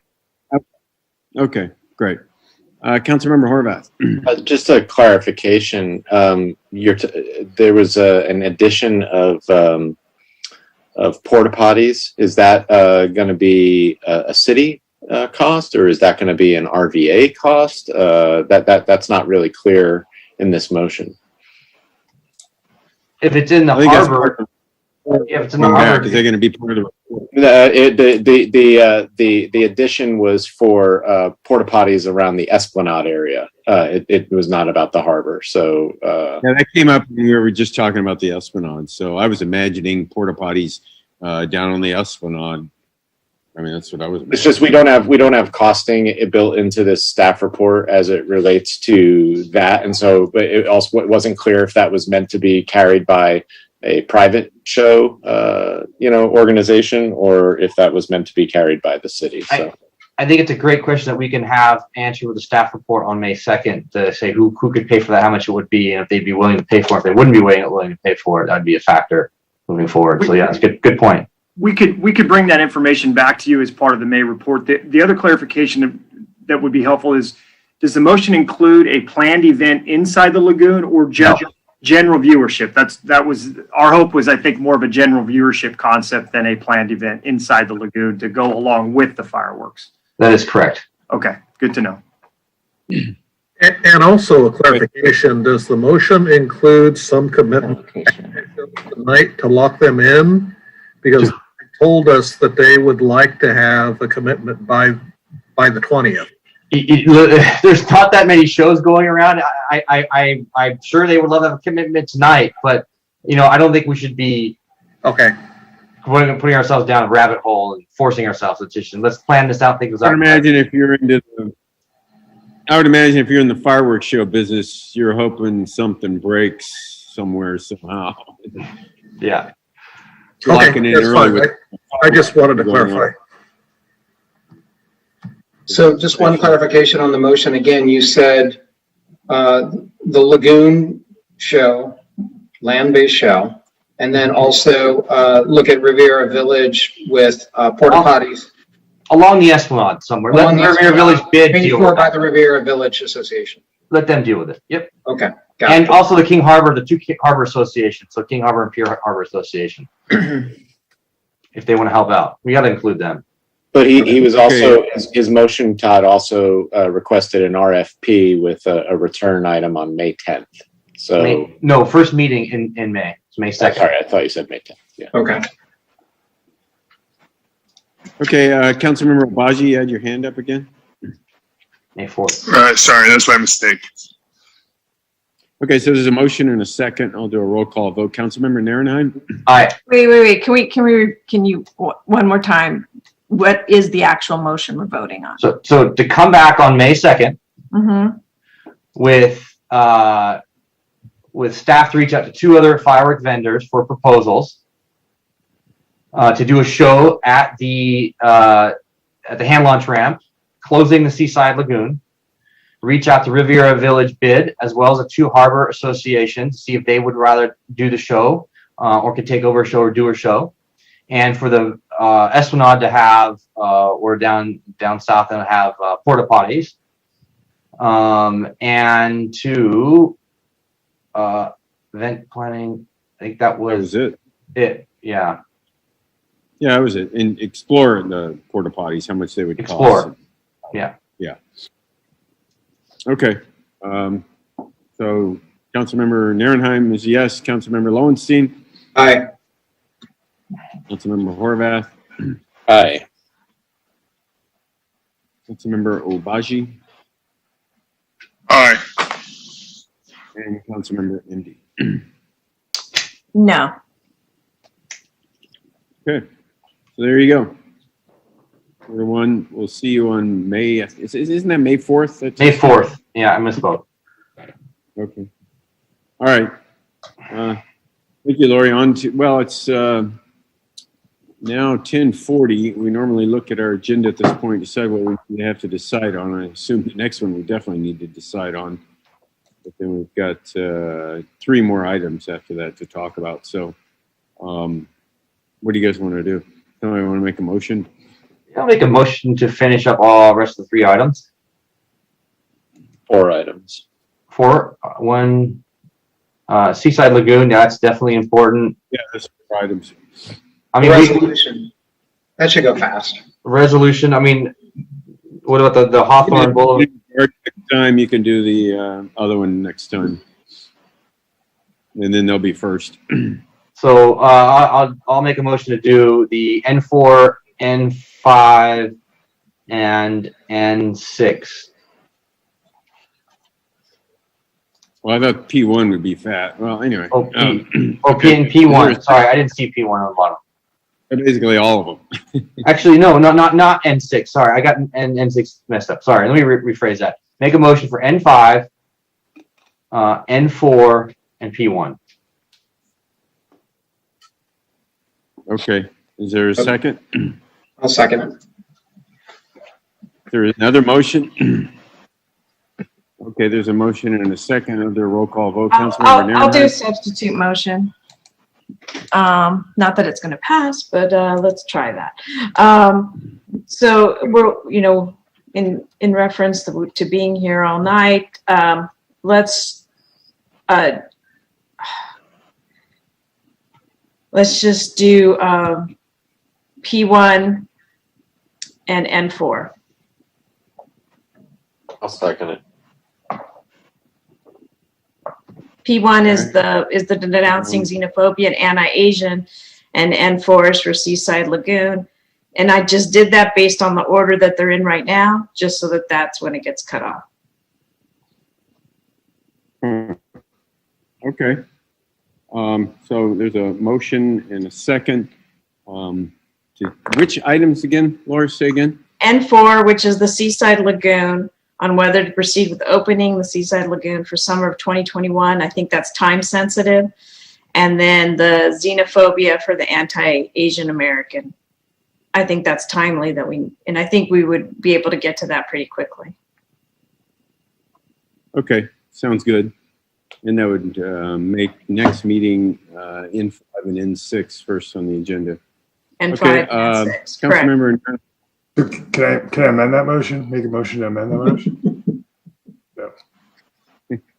Sure. Can If you want, you can suggest an amendment. So can I suggest an amendment to add on N5? I just think it's going to take a long time. I think there's going to be a lot of discussion on it. There's quite a few people that want to talk about it, and it's going to end up being about an hour discussion. And so that's the only reason I would postpone that, just because I think it's going to need to be discussed. I think people want to discuss it. Right. And I've seen. That's all why. I guess, yeah, I understand that. And I also have seen Brianna Egan, lead the anti-API hate event this last week and work really hard on that, really work hard on her presentation, that she was initiated on the community garden, only to have it completely essentially shot down and her excluded from the process that she fought for. So that's who I'm really thinking about here. And that's who I want to support, her little community garden committee, not everything else that you're politically kind of angled at, which is fair. So Todd, so he's attacking me again, and that's okay. So I mean, come on, Todd. Okay, look, there's a motion in the second. The community garden is not being shut down. And in fact, if it's not heard tonight, it'll be first next time, which I prefer. And as you said, Brianna was part of P1, which will be heard tonight. So looking forward to that one. But anyway, there's a motion and a second. Are there any more suggested amendments? Okay, I'll do a roll call vote. Councilmember Narenheim? No. Councilmember Lowenstein? No. Councilmember Horvath? Aye. Councilmember Obaji? No. And Councilmember Imdi? Aye. Okay, well, that fails. Kind of liked that, but anyway, any other motions? I guess back to the original motion was to do it all No. Was the or leave out N6. I guess it was just to leave out. Leave out N6. What about N6? I just want to make sure that we close in item, close in item T1. That's the only thing I want to add to that. Okay. T1. So yeah, we'll definitely be doing one, no matter what happens. So we're still going to Okay. do referrals to staff, city manager items. We're still No. doing all that. Okay. P1, P1, N5, N4. Should go quick. Well, I think there's a very important referral that I want to make to city staff regarding the Seaside Lagoon as well. But maybe we can do that as part of N4. So, all right. So the motion is for N4, N5, and P1. Is that it? Yeah. Okay. All right. A roll call vote. Councilmember Narenheim? Aye. Councilmember Lowenstein? Aye. Councilmember Horvath? Sure. Is that a aye? That's an aye. Or- Councilmember Obaji? Aye. And Councilmember Imdi? No. Okay, so it passes. So we're on to N4, the Seaside Lagoon opening. It'll be a long night. Right. On So, Laura, you're into the Seaside Lagoon? Can you Yes. open for the song? Yes. So as a reminder, the regular season for Seaside Lagoon runs Memorial Day weekend through Labor Day, which is approximately 101 days. So after the county started expanding its reopening of the item, we started discussing the possibility of opening the Seaside Lagoon. Spoke with the recreation team, including John York, who has been part of Seaside Lagoon for many years. And after discussion and taking into consideration all the things that need to be done, it was determined that if given direction tonight, they could open July 1. That would mean that instead of 101 days for the full season, it would be approximately 68 days. And another issue that we'll talk about is if Beach Life Festival takes place, the season would be further modified to approximately 51 days because of the necessary prep to turn the space over to the organizers. As you know, many different departments make Seaside Lagoon happen. We have engineering and dealing with the water quality issues, Public Works taking care of maintenance, such as painting and just in general, prepping the space for the season. Community Services takes care of operations and also staffing, which is obviously very important. At this time is probably Community Services' largest concern. Since we didn't have a season last year, a large percentage of people who have worked at Seaside Lagoon have moved on to other jobs or can only commit to very limited periods of time. We need lifeguards, cashiers, and maintenance people, as well as general staff. As mentioned before, Beach Life Festivals, if they are able to move forward, they want a minimum of 10 days prior to the event, and then Public Works and Community Services need about a week in addition to that in order to close up for the season. When we also want to talk about revenue. I have here the last full year of operation for Seaside Lagoon was July 2018 to June 2019. It seems so long ago. But the revenue for that period of time was $545,000. That's entrance fees. Staff does a lot of rentals for private parties and things such as that. If we stick with this modified time frame, revenue would probably be about half, anywhere from $200,000 to $250,000. And then, as there's always been a discussion with Seaside Lagoon, there's an annual subsidy from the Harbor Tidelands Fund, because there's always a shortfall with the expenses. So the annual subsidy probably for the last 10 years has averaged $200,000, but the modified season, a shortened season, and also most likely a limited capacity, you would be looking at a larger subsidy. So again, that's again another situation is we don't quite know what the capacity or the protocols will be at this time. It's not completely clear. So again, seeking your direction on whether to proceed with opening for the Seaside Lagoon. And I and other departments are available for questions you may have. Okay, thank you, Lori. I spoke with Alan Sanford today, and he's got a couple of plans for activating that entire area, not only through the summer, but beyond. He's got option A, option B. I think he's shown it to everybody, including our staff. I also expressed concern that we'd have to be shutting the Seaside Lagoon before the biggest weekend of the year because of when he had scheduled Beach Life Festival. And he said he was willing to work around that. That he could find a way to be able to still prepare potentially and leave the lagoon open through Labor Day weekend. So that was encouraging. So I would hope whatever motion people make, it's go work with Alan Sanford. He needs to know quickly. He's going to execute on the option that includes the lagoon being open. So that would need to happen very quickly and even come back at the next meeting for us to consider. So because summer's almost here. So with that, yeah, big fan of Seaside Lagoon.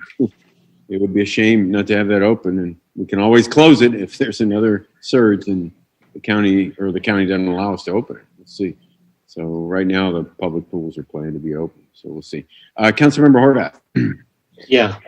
So I've talked with Alan too, and I actually find his idea and proposal intriguing.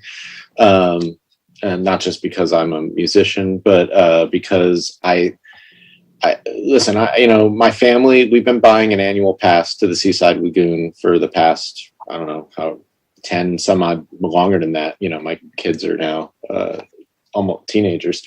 We use it every summer. We didn't use it last summer, clearly, because we were closed down. We are not going to use it this summer, even if we did open it up. And to be honest with you, with all the discussions we're having and we have had in the past as it relates to the MPDES and the fines and the fact now that we're doing a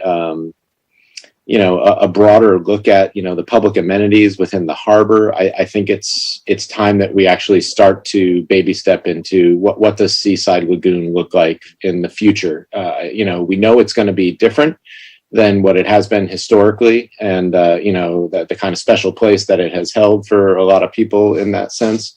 And so my recommendation would be that we do not open in the traditional sense this year, and that we look at how does that site become an active site throughout the year, not just for special events. And the Sanford proposal, creating a live music event that could run on a daily basis to some degree, you know, that activates that site. You know, it creates a different type of energy in the marina, you know, at the lagoon. It then can play into clearly the Beach Life Festival, which is, you know, a much bigger expansion, you know, and includes the parking lot. My recommendation would be that we go that way. And clearly, you know, we will be having future discussions as the harbor amenities plan happens as to what would either a repurposed lagoon look like, or, you know, or what would it not look like? I mean, there's a lot of discussions for us to have on that stage, clearly. But I would make a motion that we do not open the lagoon in the traditional sense this year, that we explore other options, potentially with Alan Sanford, and have staff, you know, bring that back to us to see what that might look like. And yeah, I'll just keep it simple with that. So that's your motion? Yes. To open. Okay, is there a second? Okay, I'll turn a second. Councilmember Narenhut. I'm sorry, I'll second that. Okay, motion not to open Seaside Lagoon, seconded by Councilmember MD. Councilmember Narenhut. Okay, Lori, what are we looking for at Seaside Lagoon? Because I mean, first of all, I don't know, I guess not to you, I guess it's my only one employee here, but I don't know why this item is being given us to so late now in the game at last minute and telling us that we don't have hardly any choices. I mean, that's just, I don't understand. What are we looking for to have a mid-June opening of Seaside Lagoon, or beginning of June opening? I mean, it's only mid-April right now. We've got 2 months between now and mid-June. We need lifeguards? Well, we would, obviously, we have the paperwork ready for, you know, the request to post for positions. We would start working on that right away. There are just various options, and we have the July date. We asked Public Works, Engineering if they could have everything done by then. We could always work on that. But there are a lot of items, especially since the facility wasn't open last year. I mean, we got 2 months to figure it out. I'd like to do a mid-June opening. You know, you guys mentioned lifeguards in here and personnel. What is your pay down there for that job? Do you know? Let's see. I take it the shifts are 7 days a week, and when's the Seaside Lagoon open? When does it open? During like the hour wise? How many hours per day is it open? What to when to when? I'm not quite sure about that. It's like somewhere around between 10 and 11 in the morning, I think it typically opens up. To 5, I think I want to say. That sounds about right. Might be longer on the weekend. Yeah. So the requisition for lifeguards, it says senior lifeguards, $14 to $24 part-time. Okay. And under 960 hours. Okay. And I'm going to say 11 to 5. Okay. Yeah, listen, I'll make a motion to have Seaside Lagoon open by June 15th until Labor Day, Monday, Labor Day, and to work with Alan Sanford and other people that want to have. We got Ruby's down there as well, former Ruby site, but that needs to be filled up. And we want to be down there for just the summer months. What else do we need? What do you need from us other than opening up the Seaside Lagoon? What do you need from us? Dates, start time, and Mills, can I just say one thing? Yeah. You said Labor Day. That's September the 6th. That's pretty late. Yeah, he needs 2 weeks site control, I think. 10 days. When? So excuse me, but I talked to Alan Sanford today, and he is willing to work around whatever our needs are, including staying open through Labor Day. So he said, yeah, that he would figure out a way to make it work. so that we could stay open. It's negotiable, and that he really needed to get going though if he was going to follow through on option one, because time's a waste and summer's right around the corner. So it'd be good to give direction to staff to go speak with him about all this ASAP. So come back. Yeah, so let me clarify my motion then to have Seaside Lagoon open on June 15th until Labor Day on September 6th. 6th, to engage with Alan Sanford on Beach Life Festival and any other plans you might have in the harbor for that area. And I think that's it. That's all you need, right? Okay. A nod from Joe. Is there a second to this? I'll second that. Okay, so there's your substitute motion in a second. Councilmember Horvath, did you mean to still have your hand up? I did not. Sorry. Councilmember Nierenheim, you still got your hand up. Are there any comments from the public? Yes. Have any comments? Katira? The first comment is from Michael Sachs. The Seaside Lagoon is unique and has many memories for Redondo Beach residents, but when I inform residents the lagoon costs the city in excess of $200K a year to operate, most, if not all, don't think it's worth it. Just the liability relating to violating the NPDES permit is enough for me to conclude that the cost and risk are too much. We need our city to get out of the business of discharging effluent into our harbor anyway. Please move forward in a timely manner to replace the lagoon with a water feature per Measure C that is more environmentally sound and is a revenue generator. And the next comment is from Peter Aziz. Having worked in parks and recreation for a decade or more, and specifically Seaside Lagoon for the summer, I am opposed to the consideration of opening up the park. We are not ahead of this virus and understand the environment in which the Seaside Lagoon operates. It is not a place that will be conducive to mitigating this virus in a post-pandemic world. I understand the city wanting to be eager to open up. However, opening up a Seaside Lagoon would only provide a haven of growth in the forest. And that is it.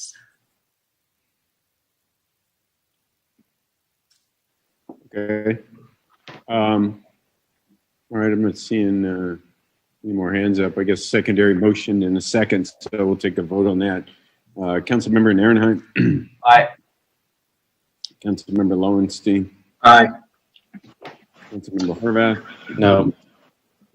Councilmember Obaji. Aye. Councilmember Imdi.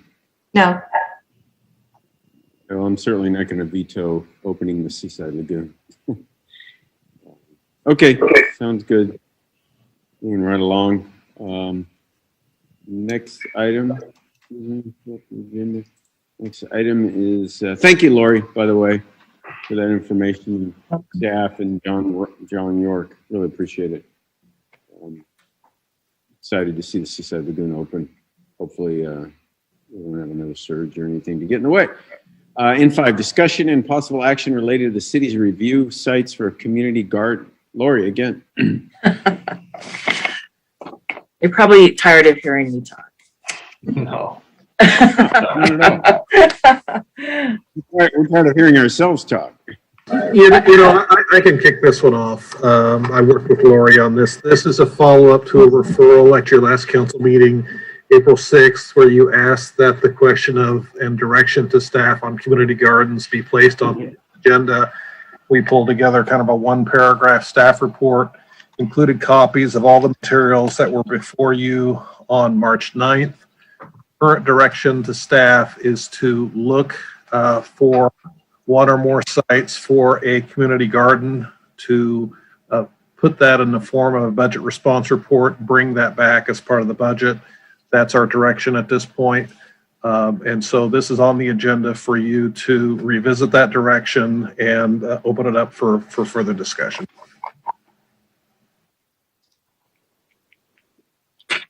Okay, with that, Councilmember Nierenheim. Thank you. Yeah, I think it's going to go real quick. The last meeting, one of the reasons why this subject is here is because I sat down with South Bay Parklands and Brianna and brought everyone together, brought Brianna to the South Bay Parklands. And I've been working with Councilmember Obaji the last few weeks on the right of way. And bunch of other locations. There's the Alta Vista location has been okayed by staff, so there's no reason why we can't go forward with that and use that as a test site.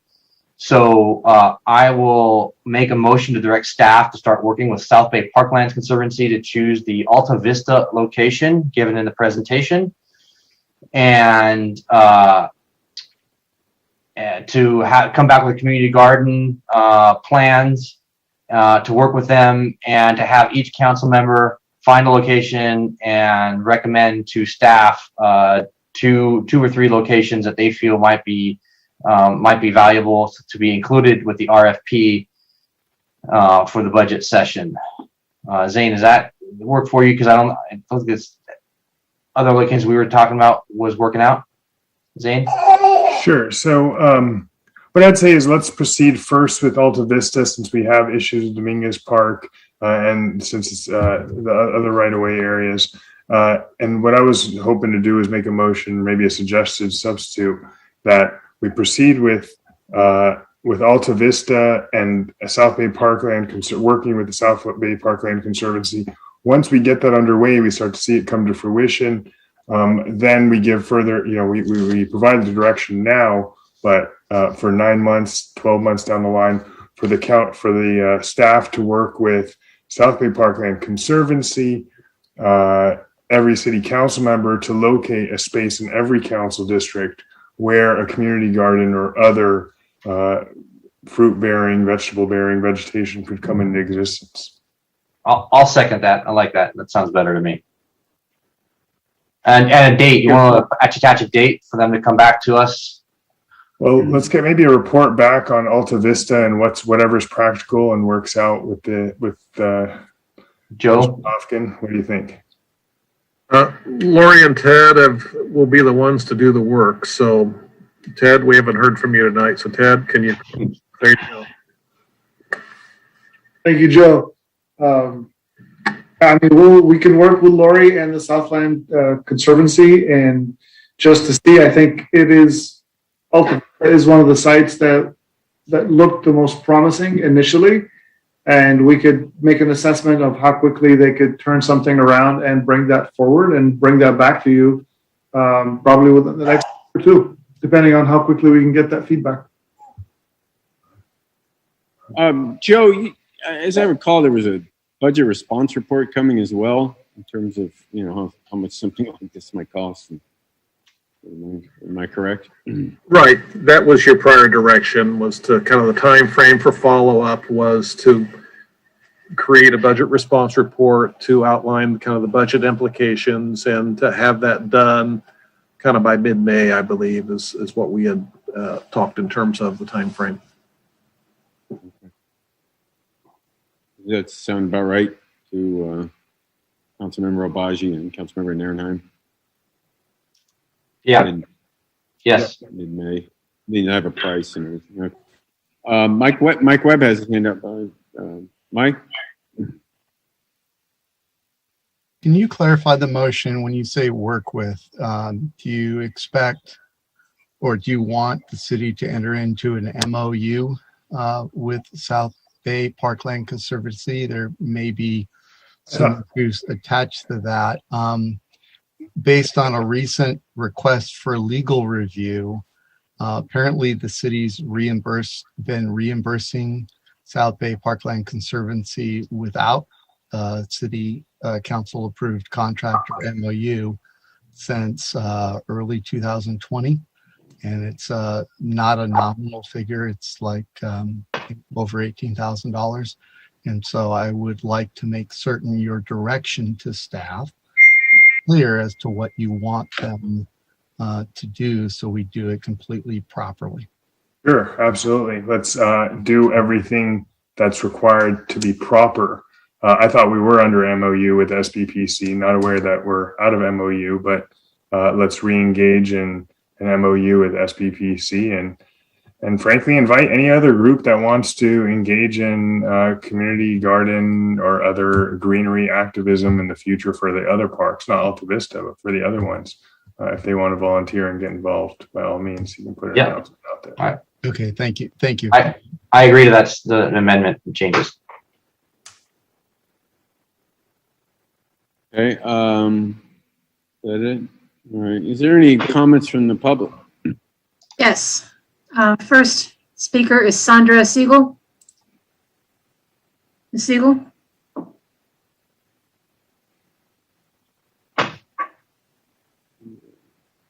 Hello. I don't see her. Can you hear me? Yes, hear you fine. Go ahead, Sandra. Thank you. Why did Mayor Bill Brand and City Council members Nils Narenheim and Todd Lowenstein vote on March 9th against their pet project community garden as soon as they found out that the $53,000 of taxpayer funds wouldn't be guaranteed to go through the South Bay Parkland Conservancy, SBPC? The secretary of SBPC is also the CEO of Building a Better Redondo, BBR, which has just sued the city and its citizens for $760,000 with interest that's expected to cost us over $1 million. SBPC, a nonprofit founded in 2004, has been raising money for years but is secretive about its funds. Oddly for nonprofits, SBPC and BBR partner with Rescue Our Waterfront, ROW, a political action committee or PAC, for fundraising and for suing the city of Redondo Beach. Nonprofits aren't supposed to be involved in politics, but BBR thanked SBPC and ROW for doing the lawsuit fundraising.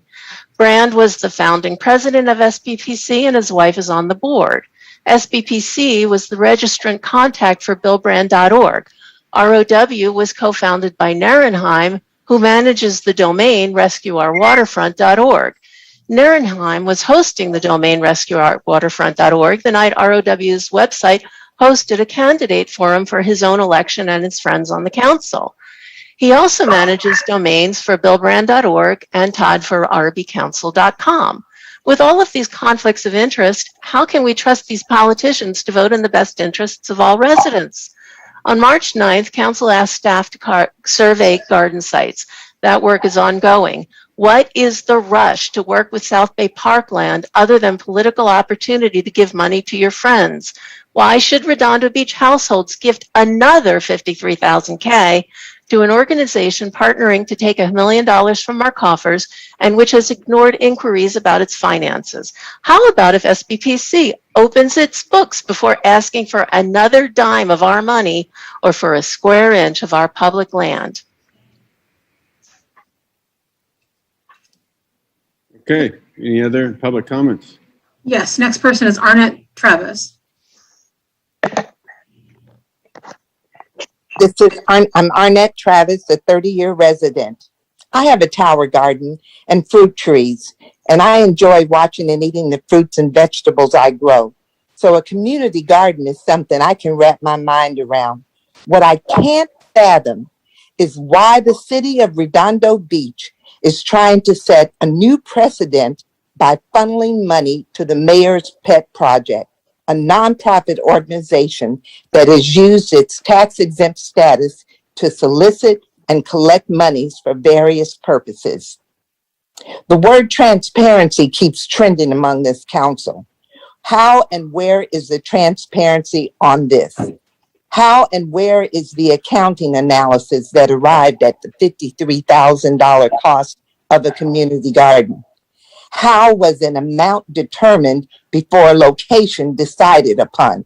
But then we just discovered from Attorney Webb that $18,000 has already been funneled to South Bay Parkland since 2020.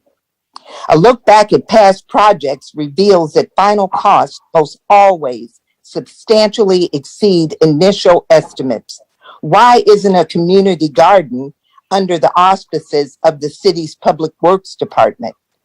As the city prepares its budget, refinances long-term pension obligations, operates with less personnel due to a hiring freeze, and experiences negative revenue growth, it is a bridge too far to allocate any amount of taxpayer dollars to South Bay Parkland Conservancy.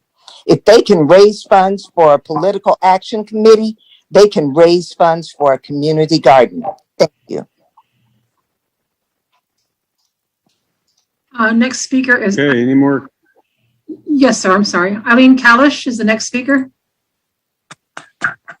Hello, I'm part of the volunteer group for the Redondo Beach Community Garden, and I just wanted to add my support for the garden. At this point, we have a scout group that's showing support and are interested in possibly building the boxes for us.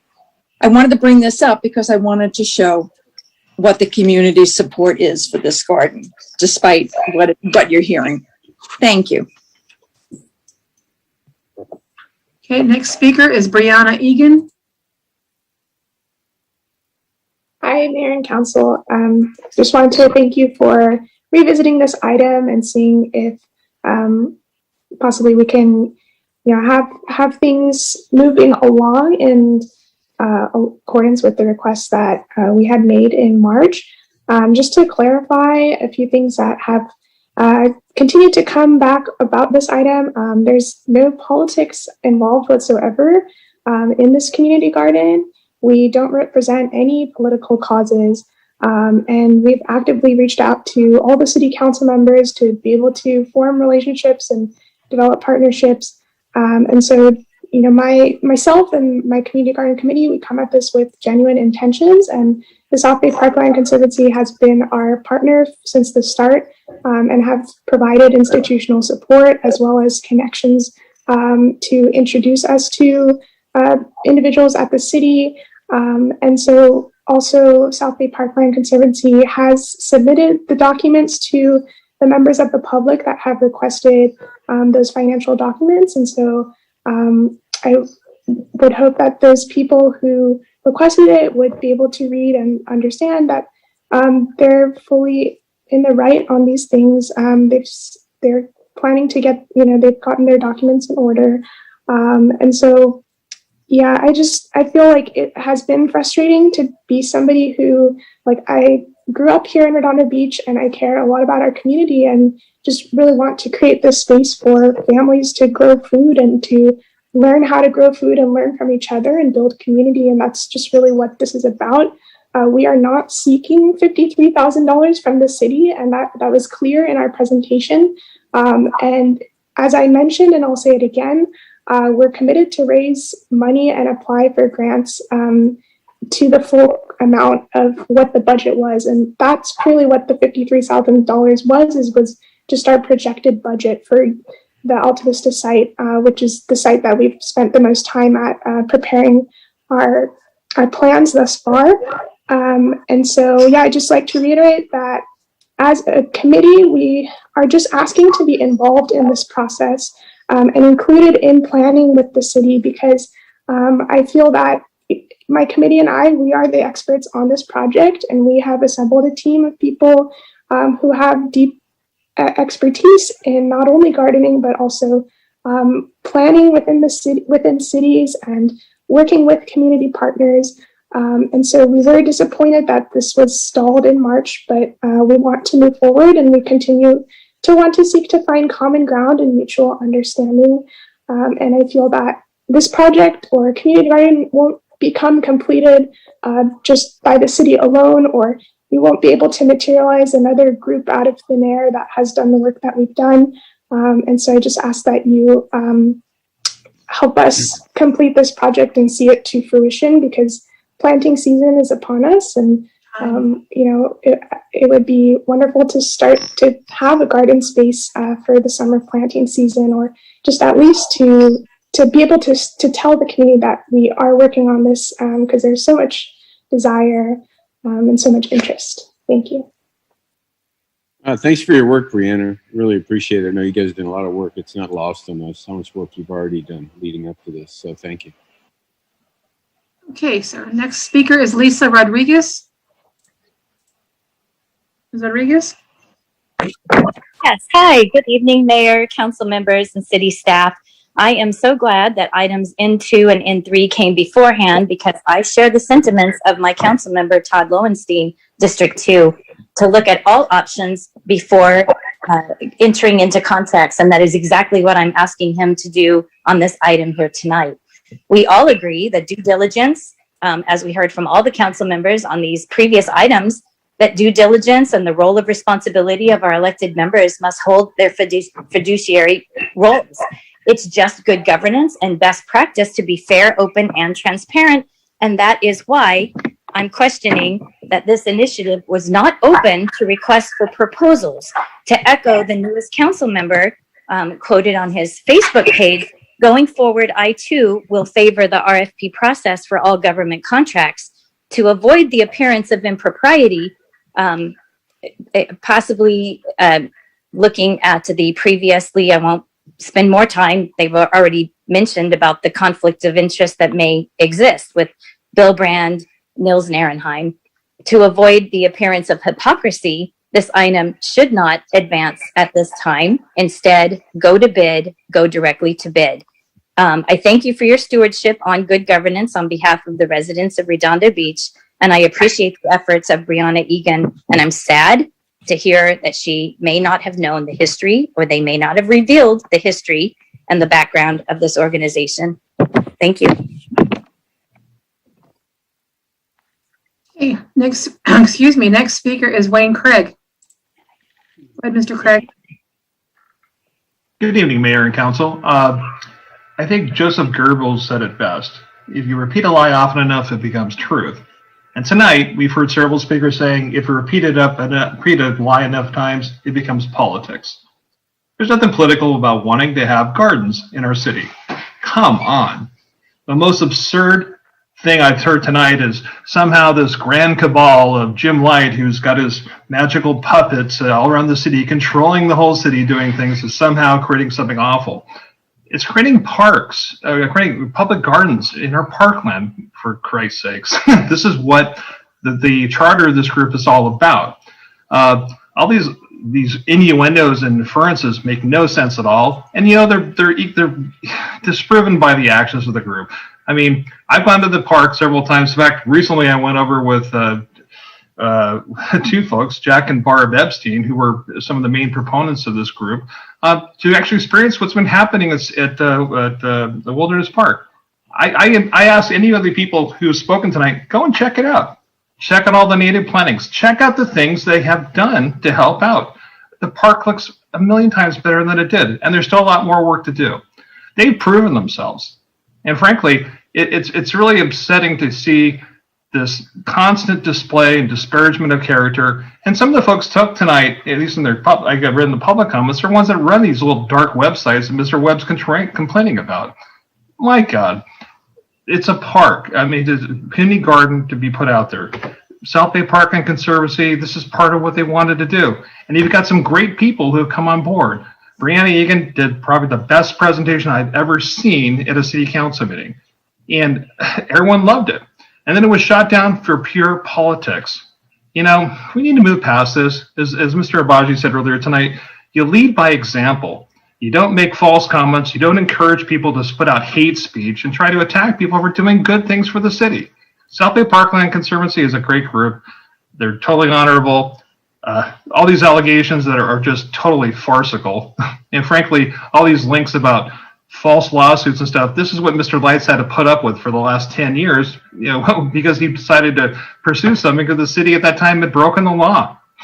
I think that's something that we should all aspire to, fighting for what's right in the city. I've just had to go through a 4-year, 5-year battle, and some of these people on the phone were some of the folks that were involved in that farcical thing. And one of them who just spoke was involved in filing a false FPPC complaint against the group that I run, which we won also. So once again, please accept this proposal. I think it makes sense. And you know, as Mr. I forgot who mentioned it last, but I implore each of the 5 council members, pick a site in your district. That could be good. Hello, that's called leadership by example. Thank you. Okay, and excuse me, next speaker is Andrew Lesser. Let me unmute. Okay. Yeah, this is really pitiful and disgusting and disgraceful. Political payback. You know, we had councils going back to heart of the city and then Center Cal that had its supporters and no problem at all channeling money, funneling money to greedy developers, in both cases, Heart of the City and Center Cal, after scoping sessions with the public, the sessions ended with unanimous agreement between the developers and the residents that loved and agreed to what was proposed at the final version of the scoping meetings. What was presented then in its final version for Heart of the City and Center Cal was an overdevelopment boondoggle, which the residents, in spite of what the council wanted at the time, and the majority of the council, the residents booed down Heart of the City and Center Cal. So now we have a proposal to do a community garden involving a nonprofit organization. A nonprofit organization generally is composed of people who volunteer their time. Most are not paid. Perhaps they get a stipend. There is no political cachet in running a community garden. This is just a cheap, pitiful, disgraceful, poor attempt of the pot calling the kettle black, of turning something like a community garden that was had a nonprofit with experience involved from the very beginning, being attacked by the same people who would support overdevelopment and putting money into the coffers of for-profit developers.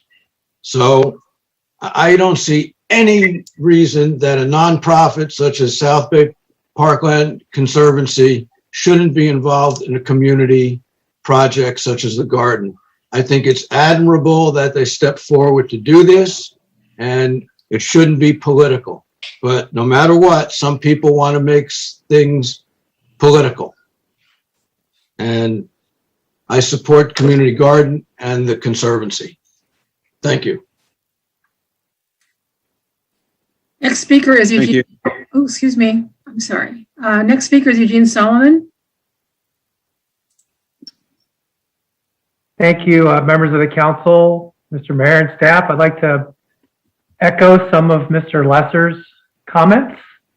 There were members of the community that were being paid by Redondo Beach Waterfront LLC through the No on Measure C campaign to actively post social media, letters to the editor, and to essentially attack their fellow residents on behalf of or in support of a developer. So that is not lost on me. One of the speakers talked about transparency, where she was the lead plaintiff in a lawsuit that was surreptitiously being paid by a developer. So if you like some transparency here, and financial transparency is good, and I'm sure the South Bay Parkland Conservancy would be willing to do it, or I would think they would. If any money does go from the city to the Parkland Conservancy and the community garden, I know that those organizations, the community garden organization and the SBPC, are willing to probably provide financial transparency to account for every single nickel spent, and show that all of it is going towards support of the community garden. And hopefully that would allay any concerns that anyone has about any possible funding from the city, and we can move on. Thank you for your time. Okay, that concludes the public speakers, but we do have 9 e-comments. I wanted to ask first if you want them read before we proceed. Motion to file and receive, or receive and file. Well, there's just 9. Go ahead and read them. The last time there were like 40 or something. But yeah, go ahead and read them if you want. Okay, Katira. The first one is from Maggie Healy. I fully support the idea of a community garden in Redondo Beach, but let's keep politics out of it and make sure the gardens will be run by residents and not special interest groups. The request from the South Bay Parkland Conservancy is problematic for many reasons that I urge the City Council to seriously consider. 1. The SBPC remains in violation of federal tax law, specifically IR 6104, which requires prompt public disclosure of tax returns. At the March 9 council meeting, SBPC's president admitted he was behind on tax filing returns. They are not just behind, they have violated the law by not filing and by not disclosing their tax returns upon the request of residents of Redondo Beach. 2. The SBPC was founded by Mayor Brandt in 2004 to advance its political goals. The organization has remained politically active in violation of nonprofit regulations, raising funds for Rescue Our Waterfront, a political action committee, and to sue our city. Only in the last 2 to 3 years has the SBPC actually taken on projects like planting, which is more important to their stated purpose. 3. Mayor Brandt and his wife are on the board of the SBPC, and the SBPC has been registered on the mayor's campaign website. It would be highly improper for Mayor Brandt to participate in this discussion, as it presents a clear conflict of interest. 4. The SBPC joined with Rescue Our Waterfront and Building a Better Redondo to launch a bitter lawsuit against the city and citizens of Redondo Beach, costing taxpayers hundreds of thousands of dollars. Now they are asking us to trust them with resources and funding. If a partner is needed for the community garden, we should request proposals, because surely we can find an organization that won't violate the public trust. Would this council allow any other organization with this history to take over public land and resources if it wasn't the mayor's organization? I think the answer is absolutely not. Please approve the motion as made by a majority of the council at the March 9 meeting to move forward with the siting of a community garden, but not involving the SBPC. Next is from Aileen Kalish. There is great support for the garden in the community. There is a Redondo Beach Scout group that are interested in building boxes for the garden. Next comment is from Mara Lang. I fully support the idea of a community garden in Redondo Beach, but let's keep politics out of it and make sure the gardens will be run by residents and not let the project not be muddied by false accusations from disgruntled residents looking to politicize the idea for their own personal gain. That's why I fully support South Bay Parkland Conservancy being the supporting organization behind the Redondo Beach Community Garden Project. Heck, it already has 2 of their board members as founding committee members. Along with Brianna, SBPC has already contributed many volunteer man hours to exploring the viability of this project, and as was demonstrated in the presentation before the council last month, it is a fully formed idea and plan. I'm so excited to see this project get out of the ground. And despite the efforts of some to derail this project, I know they will still be welcome to join the movement should they wish to set aside their own agenda. Next is Stephanie Holst. I fully support the creation of a community garden in Redondo Beach. The committee presented a plan last month that is actionable, and we are ready to get started. Next comment is from Nick Jones. Please continue the community garden effort under the leadership of Brianna Egan and our Redondo Beach Community Garden Council. We as a team have already designed plans, garden rules, secured grant funding, and assembled a team of experts and advisors. Proceeding with this group in charge would be of the best interest of the city, because it would move the community garden ahead of schedule, be of less cost to city, have suggested rules and regulations, and secured community partners. Thank you for your consideration. Next comment is from Jim Lights. SBPC fully supports the community garden and stands ready to provide support to bring it to reality. SBPC continues to expand native habitat in Wilderness Park. Our effort is now in its 3rd year, and nearly the entire western side of the park is now native habitat with nearly 2,900 native plants. SBPC has brought thousands of hours of free labor from hundreds of residents, from toddlers to grandparents, and including multiple school and church groups, and multiple Eagle Scout projects. Wilderness Park now has butterfly habitat for the endangered El Segundo blue butterfly and the monarch butterfly. Recently, SBPC has expanded our native habitat projects with projects on the Esplanade Bluff and the establishment of a home yard native habitat certification program. SBPC has joined with LA Conservation Corps in their efforts to clear native plants, weed, and water the Esplanade Bluff. We have also raised money and obtained the required permissions to replant a degrading bluff top garden with native plants. SBPC has supported the Audubon Society in documenting the variety of birds using the AES wetlands. SBPC has also supplied the native habitat portions of several recent grants submitted by the city, resulting in the award of 2 grants. SBPC has also supported the city in multiple meetings with various state agencies. Ms. Healy seems on a personal vendetta against SBPC, as she has resorted to misinformation in her attempts to besmirch this fine organization.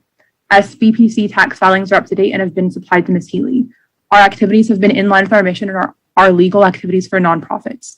Yes, SBPC did support the successful CEQA lawsuit against the Center Cal EIR.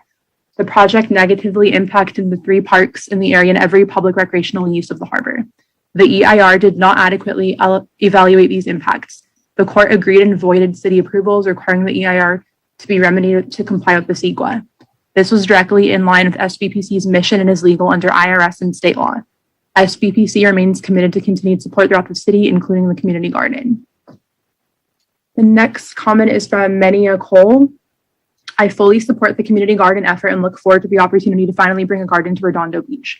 We are surrounded by cities with successful gardens, and I believe that the benefits of these gardens are limitless. As you continue to consider the next steps in the process, I urge you to remember that this is not a business venture. It will result in no financial gain for any parties involved. It's not political, it's not controversial, it's a garden. It's an opportunity to grow food, grow community, and cultivate joy for years to come. The next comment is from Peter Aziz. I would really like to see an initiative to consider having a community garden in North Redondo. I understand the power lines right away is not the ideal consideration due to the requirements in place of having consistent movement of pedestrians due to a safety issue. However, given the potential for the plan, I would like the council to consider this community garden in the north part of the city as it would be ideal and complementary to the culture of North Redondo. The next comment is from Pat Healy. Question: what if another special interest group that is not aligned with the South Bay Parkland Conservancy, Rescue Our Waterfront, Building a Better Redondo, or the resident representatives from South Redondo Beach wants to seek funding from City Redondo Beach for planting plants, suing the city, and environmental activism? Will they get equal discussion and consideration for their proposed projects? And that is it.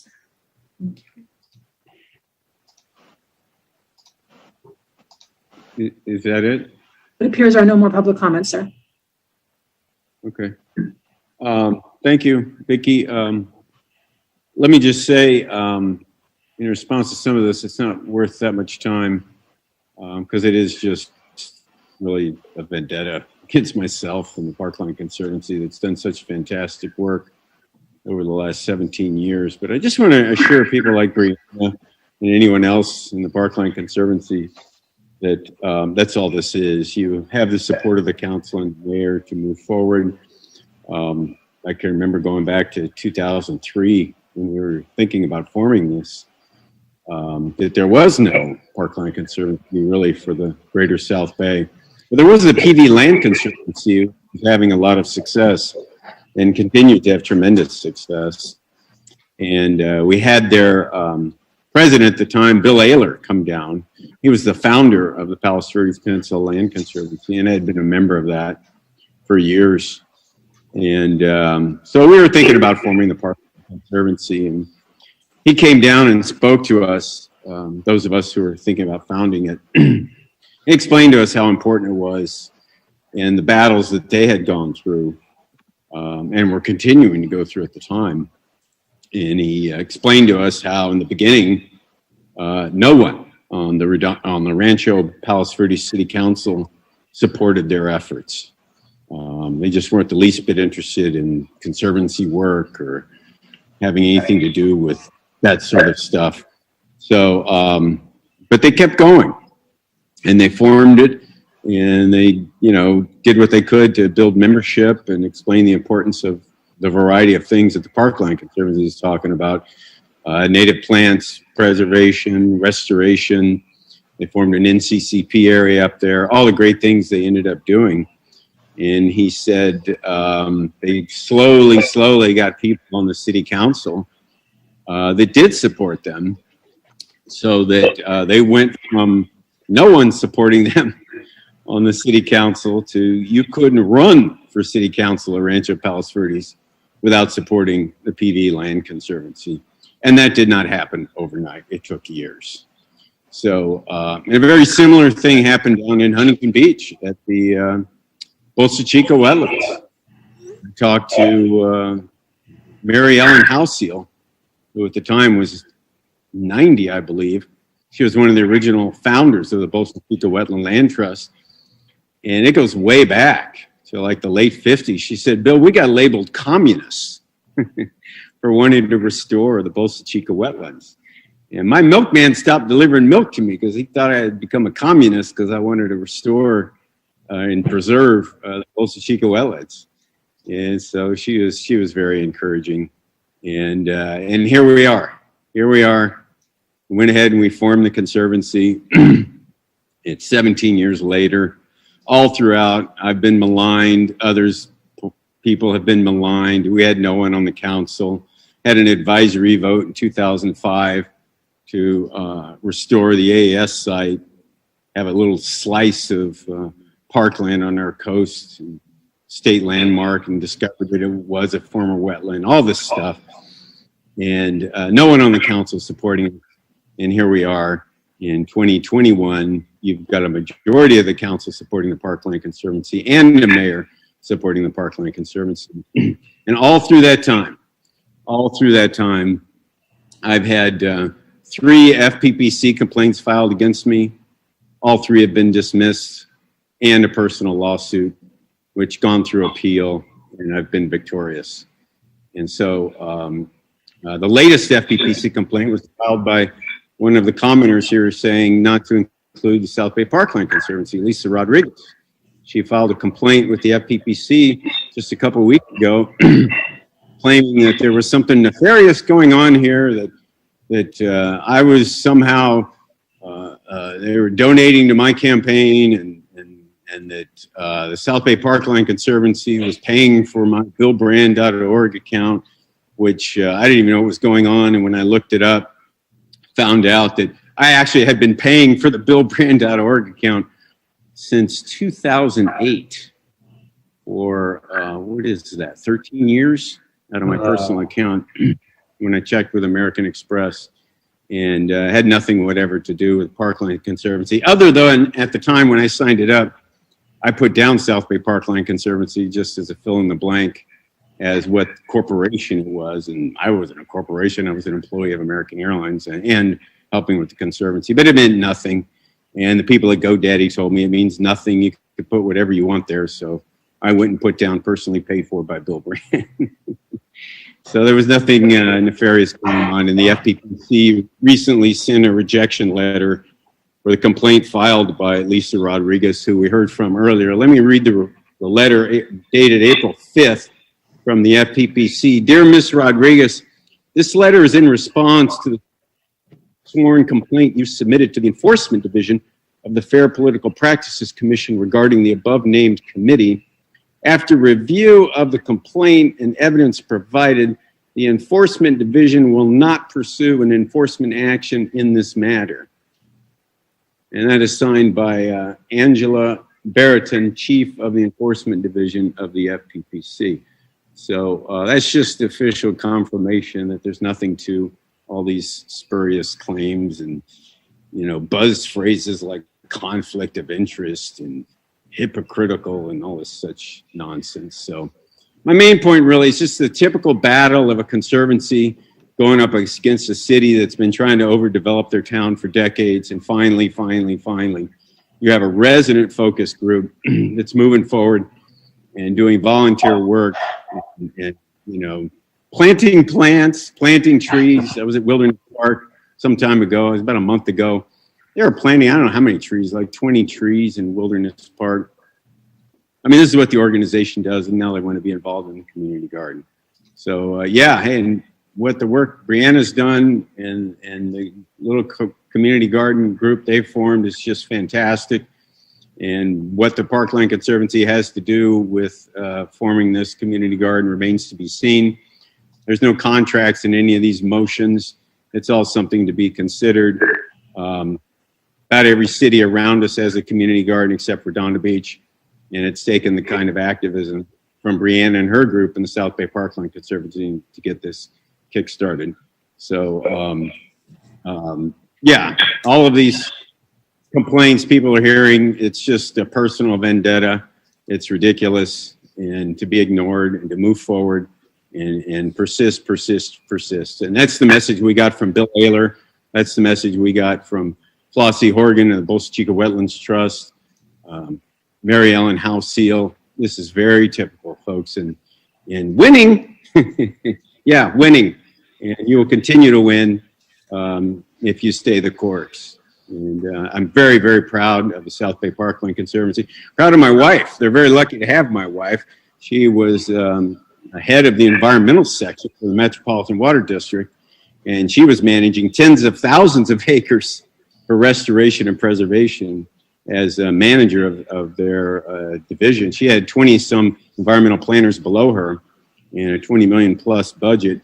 You know, as a CEQA expert, and was instrumental in helping us get the $4.8 million grant from the Natural Resources Council, Natural Resources Agency up at the up at Sacramento. So they're very lucky to have her.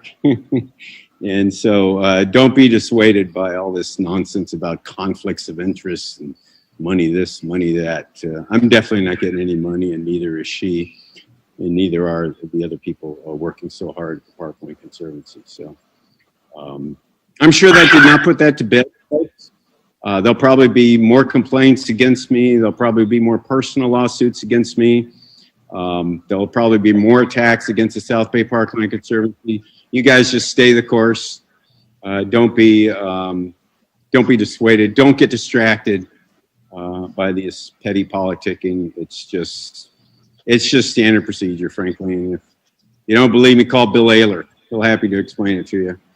They went from no one supporting them to, getting tens of millions of dollars from the state for open space in Rancho Palos Verdes. Portuguese bin preserve is what it's called. And the state paid for most of that. So, go figure that one out. And they had opposition right up to when they still have opposition. So they wanted the state to buy them ball fields and all this other stuff. So, it was pretty amazing. The residents of Rancho Palos Verdes opposing the wonderful work that was actually accomplished. So stay the course, people like Brianna and others in the Parkland Conservancy. I'm quite proud of everything you guys have done, and I'm proud of everyone who helped found the South Bay Parkland Conservancy. It's turned out to be a great organization. And yes, they can raise funds, and yes, they can file lawsuits. That's what 501c3s have the ability to do if they feel that their mission statement's being violated in the environment, and environmental laws are being violated. And the lawsuits of Building a Better Redondo filed and that the SPPC helped fund were successful. They always leave out the word successful because the city was found to be violating either their charter or CEQA, along with some big developer who was doing some project. So all I gotta say is way to go SPPC, and don't get deterred. And you'll be here a lot longer than any of us. So anyway, that'll be my comment on this, and I'm really not going to waste any more people's time or on this. Just moving forward, know that these kinds of attacks will continue, and don't get distracted. So with that, I'll move on to other council, and I see our city attorney, Mike Webb, has his hand up. Mike? Sorry, I left it up from earlier. Oh, okay, sorry. Councilmember Obaji. All right, thank you, Mayor. I think you covered a little bit of everything I wanted to cover, but just real quick, I want to highlight some points. Some of the speakers who came out opposed today are mixing apples and oranges. This is not something that requires an RFP or should warrant an RFP, because we're not offering to pay SBPC any money. Okay, we're asking to work with them because they provide resources as to what plants should go there. Hey, how do you build one of those boxes? Hey, will you provide people to build those boxes and put them there and set up the irrigation? Yes, they will. People like Mike Garcia volunteers his time, and we'll support them in making sure we get the right stuff there. All right, no money going to them. In the interest of transparency, I'll tell you that my firm, Obaji Law Group, donated $1,000 last year to SBPC. What I got in return? No volunteers on my campaign or anything like that. I got a hat. Nice hat, by the way. I get compliments on it, and I did wear it during the campaign, but nothing else. All right.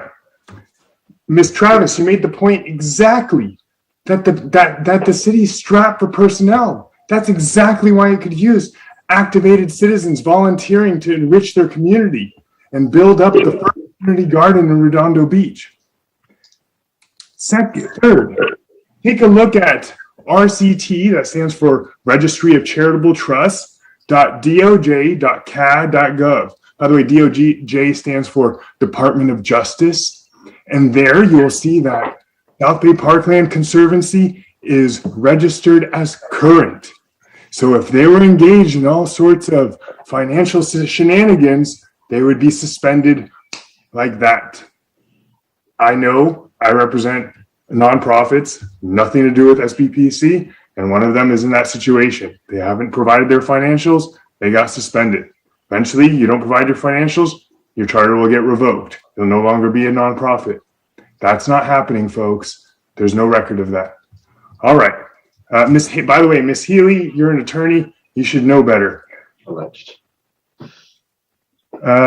Third or fourth, as to CEQA lawsuits, while the city is sued by BBR and the like, the developer who indemnified us for their plan is on the hook for those fees. And we will be going after your bosses, Ms. Travis, the ones who supported you in filing those lawsuits against Mr. Brand and Mr. Narenheim to recover the fees owed on that CEQA lawsuit. That's about it. I already covered the contract. There's no money being exchanged here or sent to SBPC. By the way, as far as the attorneys, as far as the fact that there was no MOU in place, I think that's just a product, I mean, I'm new here, but I think that's just the product of oversight and frankly, probably the city attorney's office being very consumed in a million things from lawsuits to building our homeless shelter and the like. That's it. Thank you. Well, I will have to point out that the Riviera Business Improvement District lost their 501c3 status several years ago because they failed to file out some forms, and that's not uncommon of a 501c3 because they're usually busy volunteering, doing other things. Right. And the city actually assisted the Riviera Bid getting their 501c3 status back. So it's not uncommon for people frequently start nonprofits because they want to do good work, and then they don't realize all the forms and administrative work associated with doing it, which is why a lot of these nonprofits end up getting into that situation. But fortunately, this one is current on the Office of Charitable Trust's website. And even when the Riviera Bid lost their C3 status, they regained it by, following whatever regulations the IRS wanted. The city assisted with that. So anyway, with that, Councilmember Emby. All right, let's just take a step back. Let's take a deep breath and stop on the dais attacking each other or attacking our audience. All right. The people come in and they attack all the time, but this is the first time I've seen the dais attack back at the people. So they are allowed to come and state their opinion.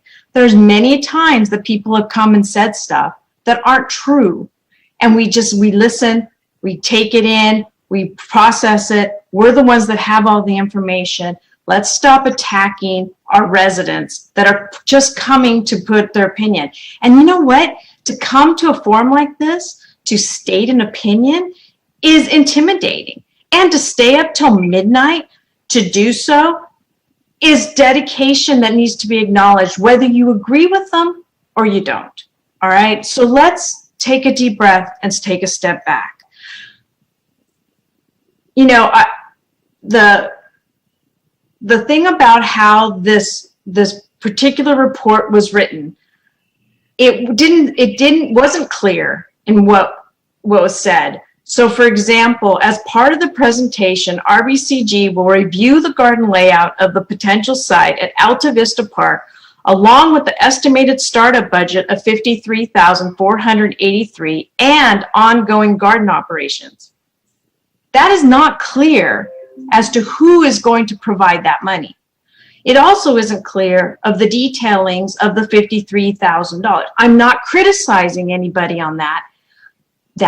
It's part of the problem of why this wasn't clear as to how is that broken down. Who's going to pay for that? What does $53,000 cover? And when I went back to the staff to ask, this isn't looking like your normal staff report. I was told that wasn't written by staff. This was actually written by the South Bay Parkland Conservancy of somehow. And so they've written it, and so you can understand the confusion. They wrote this report. It wasn't consistent with what the city usually does, and then it's got a lot of inconsistencies in it. So, for example, who's going to do the ongoing garden operations? Does that mean we're giving up public land to have them decide who gets to be on the plots? There's a lot of stuff that isn't really vetted out here on this at all. When it came to the vote, so for example, let me finish that thought. So you come up to it and it says to authorize a formal conceptual approval from the city council to move forward with the planning and development of community garden and the potential implementation locations within city park space. But then it keeps referring back to Alta Vista Park.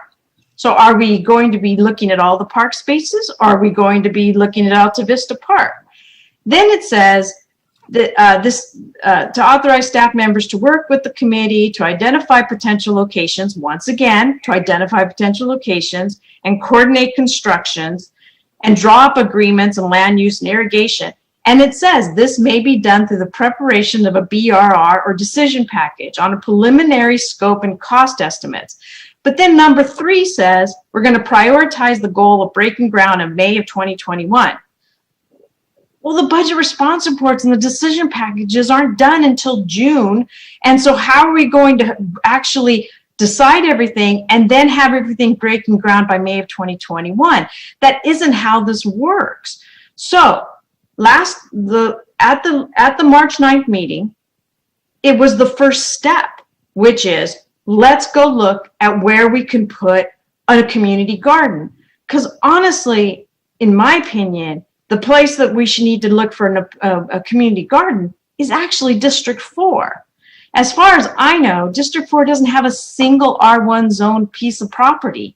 That's where the community garden should go. But I didn't say that in my motion because I wanted to be able to go and look at all the different options of where they can go. And as far as putting a community garden in every district, although I'm supportive of community garden, we have limited park space. And so there are other demands. So for example, one of the big things that my constituents have been wanting is pickleball. They want pickleball courts, and we need to be able to go find them. Now, can we do both? Maybe, but again, we're short on park space. District 4 has an Andrews Park, which is right next to the water land, which is a big empty land. I had a whole bunch of people send me notes about that, and it's next to a senior apartment building. And so you have the seniors there, you have a park there, and it's right in the middle of District 4 where there's a whole bunch of apartments and condos. I would think that that would be an ideal place to put something like a community garden. But again, I didn't put that point in there because I wanted staff to come back with options of where they can put them. And it also needs to have vetted out what the real costs are. These are estimates done by a garden group. That's wonderful. But how many times have we been surprised at how much things cost in the city? And because of all the different hoops that the city has to go through, the ADA, all the things we've done. We had an opportunity to buy the property next to the original property over there near Torrance Boulevard, but we decided not to. There are other ways we can get there, and the support of a community garden was never in question. We all support the idea of a community garden. It's just how we get there. Just like Gene Solomon said earlier, there's about the transparency and the fact that somebody donated to Mr. Webb, but he didn't think anything was wrong. The same goes true here. I have the same sentiment that Mr. Solomon has to all the things we brought up, that Bill Brand owned Parkland Conservancy, that Nils company did the website, that your wife's on the board and all that. There's a lot of connections, and it's about, again, transparency. We put it all out there, and Mr. Brand, you did a great job of explaining all of it, and how you didn't even know you were paying for the website since 2008. Well, that's great. That's all explanations that needed to come out and be in the transparency world on that. You're always asking for an RFP, which is why the residents brought that up. But that doesn't mean you need to put them down because of that. I agree, an RFP to plant peas probably isn't the best use of funds or staff time, but that's something we can discuss on the council with the input from the residents on that. The point is that if you're going to have a community garden, it needs to be vetted out through the staff so that we can make sure that it's put in place that satisfies all the requirements that we're going to have to do because they're mandated. ADA requirements, the water, all that. And nowhere is it clear that South Bay Parkland Conservancy was going to raise all that money. Nobody is against the South Bay Parklands Conservancy's mission to create parkland, to do all that. Let's just take that step back. No one's trying to politicize that. And it's really hypocritical that you're saying that when there were so many other instances that I'm not even going to bring up because I'm trying not to make it about us fighting over past things that have happened. But there has been politicizing of different organizations in this community that have done just as many great good deeds in this city. It is not okay that we break it down to us fighting each other over being political. The people who come to comment, if they want to be political, that's their right to do so. But we shouldn't be doing that. So to stay on focus, not to talk about all the different things, the heart of the city, all this other stuff that's been happening has nothing to do with this item, N3, which is a community garden. We already have staff going through and creating a budget response report to say, what are the locations? Ms. Quirky, what are you guys doing, and at what time frame do you think you're going to be able to come back with where you would put a community garden?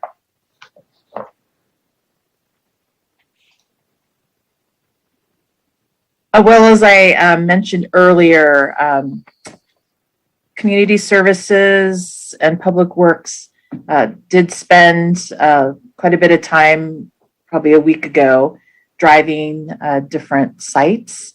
And so now we are further expanding on the information, filling in cost information, and it will be ready for when the BRRs are due to council. And what date are the BRRs due to council? That's what I'm asking. Joe, can you help out with that, please? Yeah, we had set dates. up this one that it would be mid-May is what we were looking at, sort of with the release of the budget. So, and one of the reasons, didn't we have the community garden, and further proof that the whole council agrees on community gardens wasn't community gardens on our strategic plans? Was one of the choices? It was listed as one of the objectives, one of the things that you would vote on, kind of rank through that follow-up email document that was sent out. So the problem is that not all of us have gone through to do the ranking. And so the staff was waiting for the ranking to be able to move forward with the top projects. Am I understanding that correctly? That is correct. So we could have been moving forward with the community garden earlier, but for some reason we couldn't seem to get all of us to go do the rankings of how we wanted to prioritize our strategic plan. So to say that we're not for South Bay Parkland Conservancy and their mission is wrong. It's just wrong. We put it on the strategic plan a year ago, or whenever it was that we did this. 9 months ago, and it comes down to doing the rankings of that. So let's scale back the attacks on each other, because we need to be able to work together and stop with the snide comments of all that, and let's start to move forward on how to get a community garden and where the best place might be. As I said, my argument would be that it should be somewhere where it's most dense. But if it turns out to be Alta Vista, so be it. All I know is that there were tons of people that were very excited and wanted and had ideas of where to put it. They don't have all the information. They don't know about the ADA requirements. They don't know about the water meter having to be put in. And I'm sure Lori can have another list of things that I hadn't even thought of that needs to be put into this community garden. So let's clear that up. South Bay Parkland Conservancy and their mission, no problem with that. Bill Ayler and the PV Conservancy, love the guy. Absolutely love the guy. I think they actually did him wrong because the trail on that that's named after him on that conservancy, I think is one of the hardest little trails there is, and it's too short compared to all the work that the man did. But again, my opinion on that. I wasn't asked on where to put Bill Ayler's trail on, okay? Ayler Way, I think it's called. So I understand that'd be great to put that in there. We are park poor, just like you said. So where are we going to put all this community garden and put the pickleball courts and put the fields and put all the things that everybody wants to have? It's there's lots of different wants in this, and let's take the attacks out of it. People can come and call and say whatever they want, but we need to avoid the appearance of impropriety, which you got to admit, there was a lot of smoking guns in that. And as far as rushing the job through, then we probably should have made sure that we had the priorities back from the strategic plan. So we'll go ahead and we'll move forward with this. And that's what the motion did last time. We moved it forward. If we decide that we're going to hand over all control to South Bay Parkland Conservancy, I don't agree with that. I think it should go underneath the Parks department and do the reservation system just like they do for the tennis courts and everything else, so that it's truly unbiased and where it goes. Now, they could be a committee to help with advising. They can be in a committee to do all the things that Mr. Obaji said. Those sound all great. There's no problem with that. But there's no reason to come in and tie staff to doing it the way there's nothing in my motion that says that they can't work with the South Bay Parkland Conservancy or the community garden group. There's nothing that said that precludes them from doing it. I didn't say, let's make a motion to have a community garden and nobody's allowed to talk to the South Bay Parkland Conservancy. I didn't say that. All I said was go find a space. That's it. That's all the motion says. They want to work with them and talk to them and consult with them. That's up to them to do so. So, deep breath, guys. Wow. Nobody's against the South Bay Parkland Conservancy. Nobody's against community gardens. Nobody's against that right now. All we're trying to do is to get a community garden, and we've got to do it the proper way. There's competition for money from the budget. There's competition for land. There's competition and priorities that we've got to set, such as Councilman Horvath said last time when we discussed this. In the budget, we're going to have priorities and choices that we're going to make. Is this going to be the priority on that? I don't know, because we didn't fill out the friggin' forms on the strategic plan. So let's figure that out with the budget response report, and then we can make it a choice. So that's my soapbox. Okay, Councilmember Nairn. Thank you, Mayor Brand. Yeah, listen, all I have to say, nothing is more rich than listening to people who make quotes on books, who write books that are probably funded. Maybe they're funded, maybe they're not funded by multi-billion-dollar corporations who they use to sue the mayor, who they use to sue myself, who they use to sue the volunteer treasurer of the mayor, volunteer community members, and then perjure themselves in court about the whole thing. And oh, by the way, the company that does this owes the city of Redondo Beach millions of dollars in legal fees. Millions of dollars in legal fees. Okay, so it's just so beyond. Oh, can't stop talking about the millions of dollars they owe us. Center Cal, RB Waterfront, Gregory Geiger, all those guys suck. Can't mention any of that. No, absolutely not. No, let's not talk about that. So I can't wait to start the groundbreaking ceremony with Brianna and South Bay Parklands Conservancy. And I just want to say the reason Brianna and everyone else, why everyone's so bitter and angry about the South Bay Parklands Conservancy is because Mayor Brand, yes, he founded the South Bay Parklands Conservancy. And guess what? His hard work and his spirit led to them having a booth in the June of 2014 at the Riviera Village Summerfest. Guess where the South Bay Parklands Conservancy found me and how I got my start in Redondo politics? At the June booth of 2014 for South Bay Parklands. So South Bay Parklands, thank you very much for helping me sit right here, fight for open space and park space and understand what's going on with development and the shills that are happening in development. So we're going to get through this together, as Mayor Brand has said. I can't wait to do a groundbreaking ceremony, cut some ribbons. Mayor Brand's legacy is huge. I absolutely love this group. They're planting plants at Wilderness Park. I was there, walked through Wilderness Park the other day. All the plants they've been planting, phenomenal job. Just great work. Unfortunately, I work on weekends, so I can't really help out too much. But you know what? We do some work I'll take a day off of work to get this, the community garden at Alta Vista. And Mr. Abaji, thank you for making so much happen with the SCE right away, and not taking no for an answer. So this is the kind of work we need. It's absolutely epic. And you're absolutely right. We're not paying them any money. We're going off volunteers here. So the only thing I want to clarify is we're coming back in May, I believe it is here. In May. Yep, that's the current direction. Okay, perfect. And then we can get to Brianna, I know you guys are watching. Make sure when you work with them, you come up with that budget, the $5,000 Beach Cities Health District micro grant. Make sure you display that and all the other volunteers and services you'll be getting. Donations you'll be getting to help pay for that $53,000.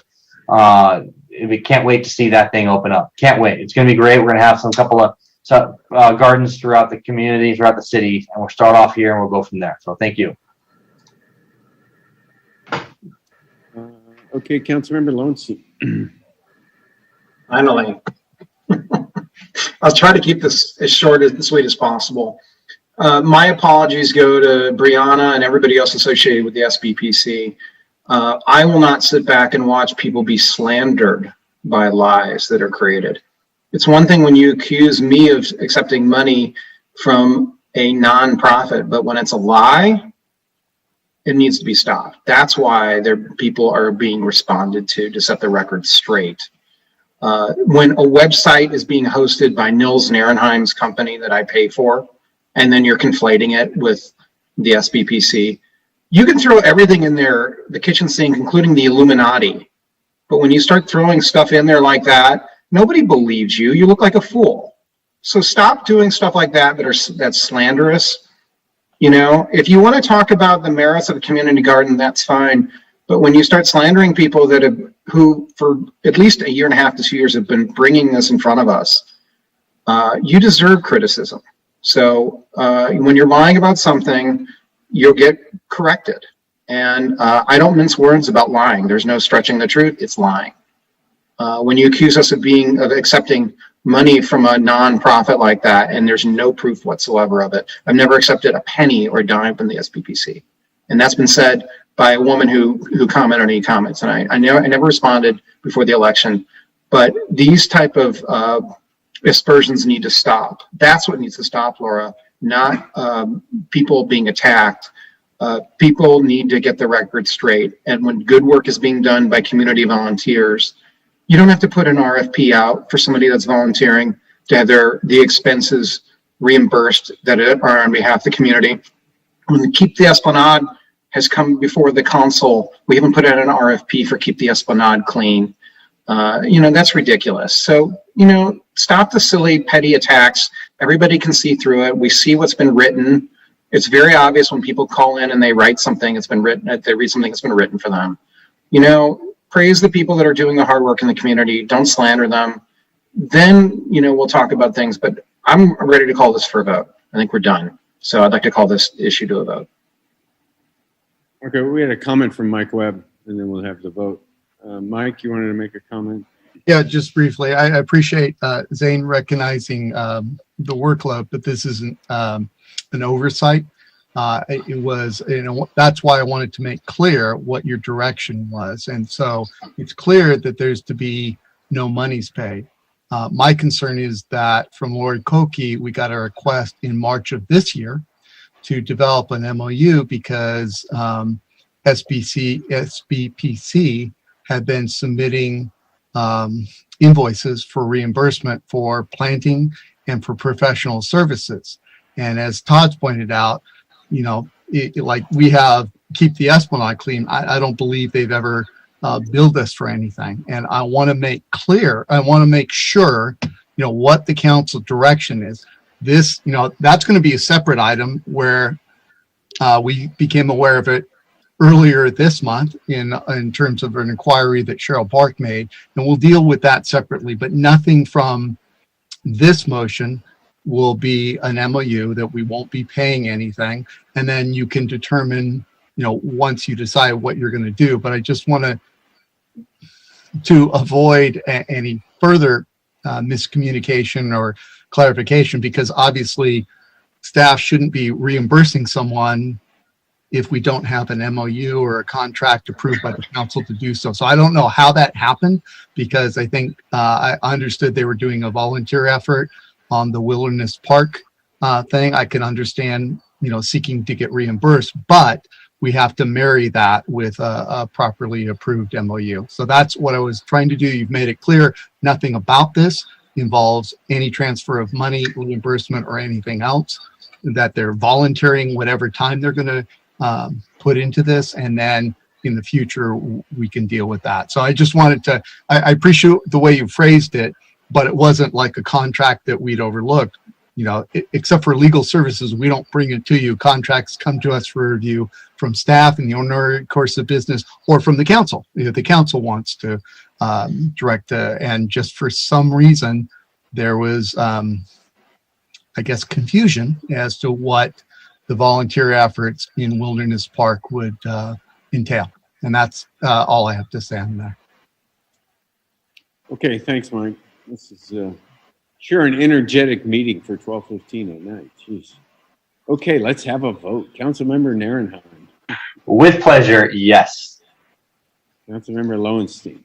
Aye. Councilmember Horvath. Aye. Councilmember Obaji.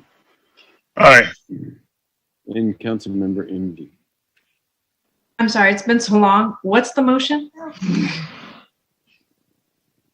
Yeah, it's been a while. It's It's a motion to, do you want to say it? Yeah. Go for it. All right, it's a motion to direct the staff to work with the SBPC to develop a plan for progress a community garden at Alta Vista Park. And once that comes to fruition, or is at least along the way, we realize how much it is, and so on and so forth, then work with the SBPC or any other organization, you know, maybe put out a request for interest, plus city council members to identify if they want a location within their district to launch a similar community garden, assuming, or one that's you know, suitable for that district, assuming, you know, all things are looking good as far as the first community garden go. All right, I'm going to vote no, simply because I don't want to restrict staff into one location. I think we need to look at all locations, because it'll just simply delay it if it turns out that Alta Vista isn't the right place to be. So I'm going to vote no on that. Okay. So 4-1. I don't think you need to read anything right now. Okay. Moving right along. We're not going to do N6 for city manager, mayor, council items. We'll go to P1, discussion and consideration to adopt the resolution denouncing xenophobia and anti-Asian American and Pacific Islander sentiment and affirming the city's commitment to the well-being and safety of Asian American communities.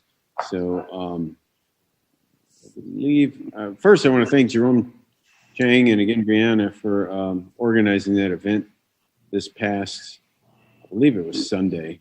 Apologize for not being able to be there, but thank you to Councilmember Zain Al-Baji for reading my short statement.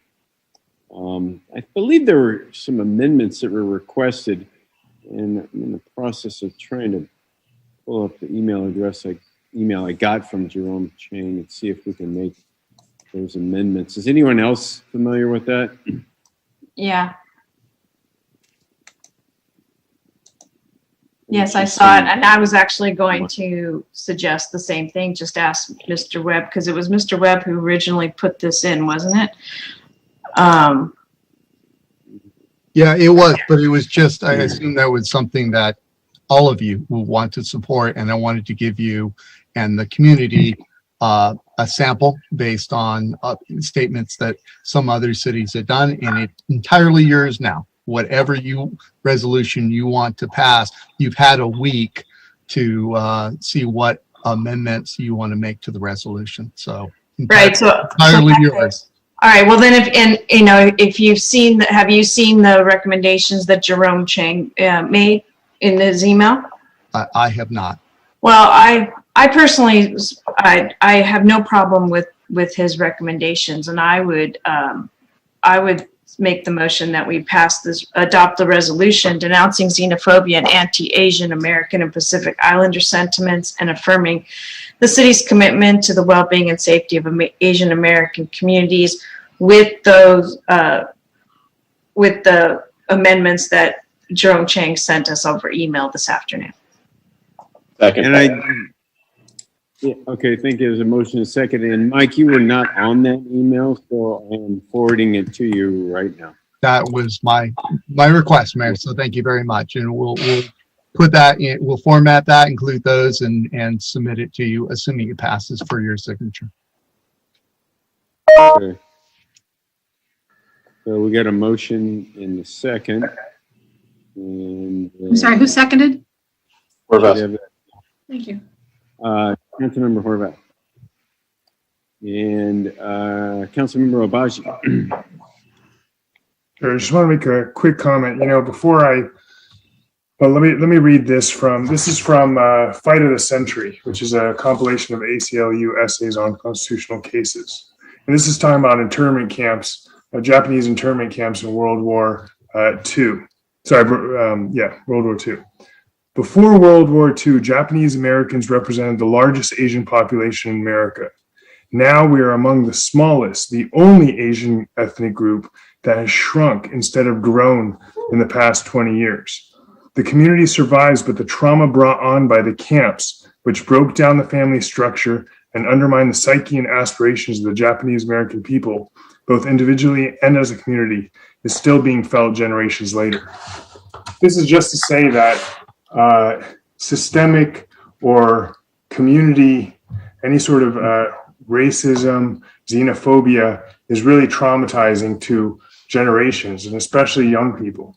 So I will favor this resolution, but I will later during our referrals, I would like a similar resolution for our Black and African American communities, because I don't think, I know that our police department has done a ton of outreach and the like, but I don't think the city's done anything to support that minority group in its battle against systemic racism. And where a group is such a small minority in our community, that's especially where we need to stand up for them and fight for them. So thank you, Mr. City Attorney, for preparing this resolution. It's great.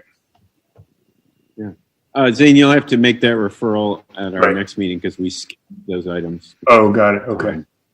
Will do. But no problem. Yeah, we'll get going with that. Are there any public comments on this? Yes, the first speaker is Brianna Egan. Hello. Just wanted to thank the city and city attorney for introducing this resolution to denounce anti-Asian racism. And as folks have mentioned, we did hold a solidarity rally in Redondo Beach this past Sunday at the Performing Arts Center. We were really heartened to see so many community members come out who brought signs, and it was really reflecting the diversity of our community, just seeing Asian, white, Black, Indigenous, Latino community members come out in solidarity. And special thanks also to city staff members who worked with us to ensure the event could happen, including Lori Koike, Interim Community Services Director, and Jack Meyer, the Director of Performing Arts Center, as well as the Redondo Beach Police Department, who all helped us to facilitate permits and use the space. So we really appreciate that support as it came together pretty quickly on short notice. And also like to acknowledge that each council member contributed to that event in some way. And just to share a few, Councilmember Nierenheim had suggested that we use the Performing Arts Center, and Councilmember Horvath connected us with Almarat Suchi's office, as well as Councilmember Zaino Baji being available to speak and read Mayor Brand's statement. So I just want to thank you for those contributions. And with this resolution, I'd like to emphasize that anti-Asian and anti-Black sentiment is a serious issue, and we can't fool ourselves to think that it's not present in our own city. So I do appreciate this as a preemptive step for the city to take a stand. I'd like to suggest as well, if there's any action that can be taken to make it easy for people to report hate crimes and to take such reports seriously and investigate them if they occur in our city. I'd also like to add for anyone listening that there are resources like the 211 LA website and phone number to report hate crimes in LA County, and bystander intervention training available online. And just would like to emphasize that everyone should be intervening and be not just a bystander, but actually an intervener and an upstander. Just this past Sunday in Tustin, there was a young Asian American woman who was viciously assaulted at a public skate park and sent to the hospital with fractures and concussions. And she described that bystanders did very little to speak out or help in her situation. So yeah, just some ideas to, again, make it easy for people to report hate crimes at the city level, and possibly if there can be some support of maybe self-defense workshops, and this could even be held online, that maybe the police department can hold. So I'd like to add those as some considerations. Thank you. Thank you, Brianne. Next speaker is Steve Takamoto.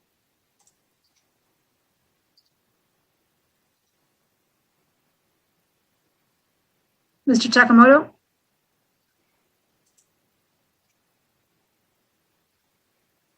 We need to have you unmute, sir.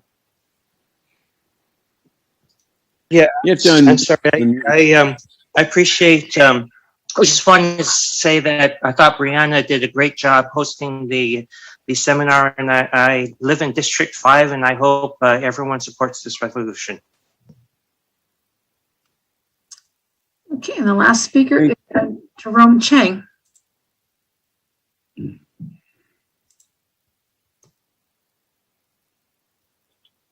Go ahead, sir.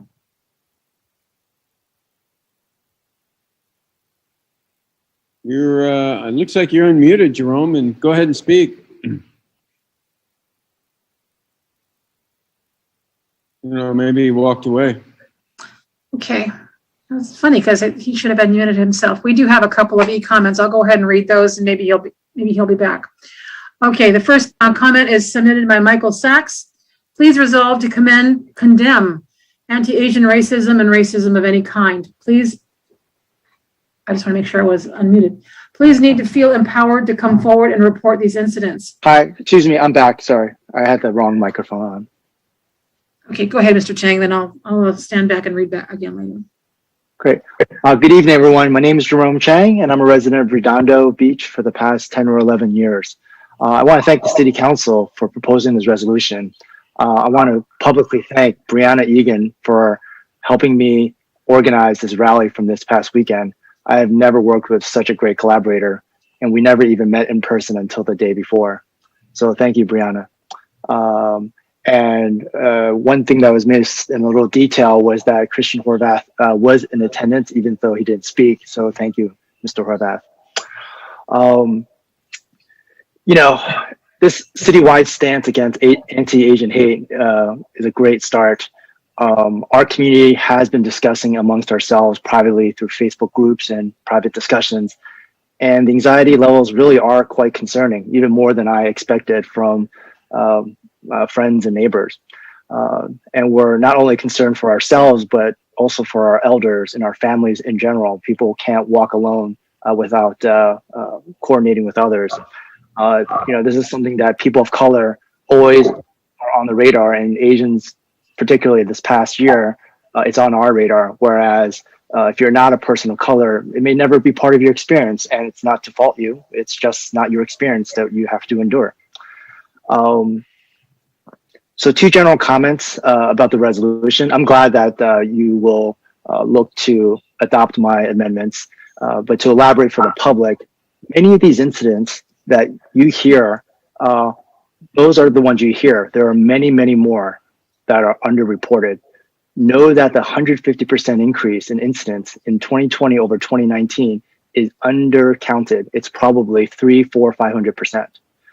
And second comment is that xenophobia occurs much more beyond the more obvious physical violence and harassment.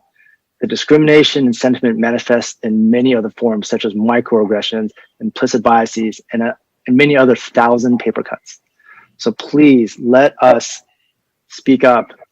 Please speak up for us, and please intervene. And this goes for Asians, for fellow Asians. This works best, strength in numbers. We are not and cannot be alone and invisible. So yes, I agree with Brianna that I hope that the council, after this resolution, can work on adopting other action items for the city. I'm happy to help with those as well. And then, yes, I've submitted those remarks. One last item is that they just announced that on May 1st, Hermosa Beach will be hosting the county level LA versus Hate event focusing on Asian American and Pacific Islanders. And it will be on May 1st, Hermosa Beach, because May is the beginning of Asian Heritage Month. The time is being figured out, but it will be May 1st. Thank you. Thank you, Jerome, for all your work. Okay, we have 2 e-comments that I'm going to read. First one is again from Michael Sachs. Please resolve to condemn anti-Asian racism and racism of any kind. People need to feel empowered to come forward and report these incidents. We need to make that process easier and more accessible. The Indianapolis City County Council condemned anti-Asian harassment and racism in a resolution unanimously passed on Monday night, a symbolic stand against the violence toward Asian American and Pacific Islanders.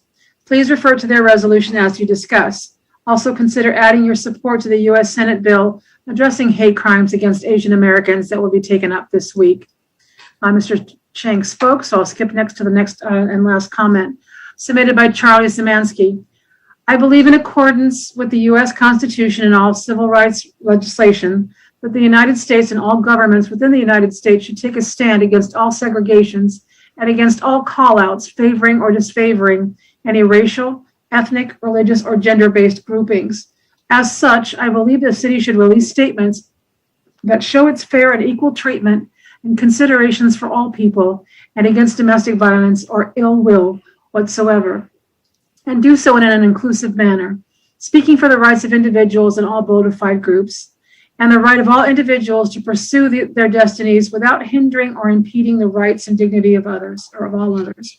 Therefore, I encourage Redondo Beach to release one or more statements, all including the citizens of the city, state, United States, and humanity as applicable. And this is from Charlie Szymanski, South Irene Avenue, District 1. And that concludes public comment. Okay, thank you, Vicki. Councilmember MD. I just wanted to say something that Mr. Jerome Chang said, that he's right. We all need to speak up when we see these kind of bullying or aggressive behaviors. There was horrifying incident in New York in which a grandmother was beaten down, and that was horrific enough. But what was really shocking to me was the doorman of the building that watched it happen, and he didn't not only not do anything, he closed and locked the door so that the person couldn't come in. And that was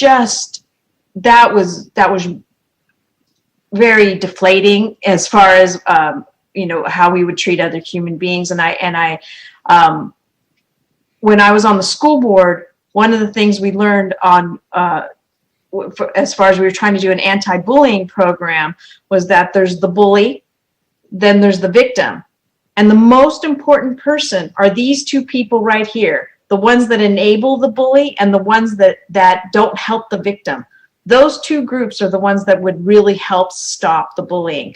And I think it's true now for that we need to, it isn't just a matter of not doing it yourself, it's a matter of speaking up and acting when you witness any of it. So I appreciate your comments on that. You're right. Thank you. Okay, there's a motion in a second. I believe Councilmember MD made the motion. Councilmember Horvath made the second. I guess I'll take a roll call vote. Councilmember Narenheim. Aye. Councilmember Lowenstein. Councilmember Horvath. Aye. Councilmember Obaji. Aye. And Councilmember MD. Aye. Okay. Thanks again to Brianna and Jerome for all the hard work you guys did. Much appreciated. Takes a lot to step up and organize something like that. It's complicated. I'm sure you thought it was going to be easier than it turned out to be. So, and thanks to our staff for helping them. So with that, I think that's all we have. I'd like to May I get some clarification? I'm so sorry. This is Vicky. I'm sorry. May I get some clarification? It appears that council did adopt a resolution with amendments. Is the resolution coming back or was it adopted this evening? I'm not clear. It was adopted. Well, thanks for that question, Vicky. It was adopted, and you will see it coming from our city attorney, right, who now has it, and I guess I'll forward it to you as well. And I'm going to go ahead and read the title of the resolution. Yes, please do. Okay. It's adopted. Absolutely. We'll format it to combine it and send it to the clerk's, your office, Vicky, so that you can forward it to Bill and I for approval as to form for signature. Okay. The city council then adopted by title only a resolution of the city council of the city of Redondo Beach denouncing xenophobia and anti-Asian American and Pacific Islander sentiment and affirming the city's commitment to the well-being and safety of Asian American communities. Thank you. As amended, excuse me. Yeah. Okay. Thank you, Vicky.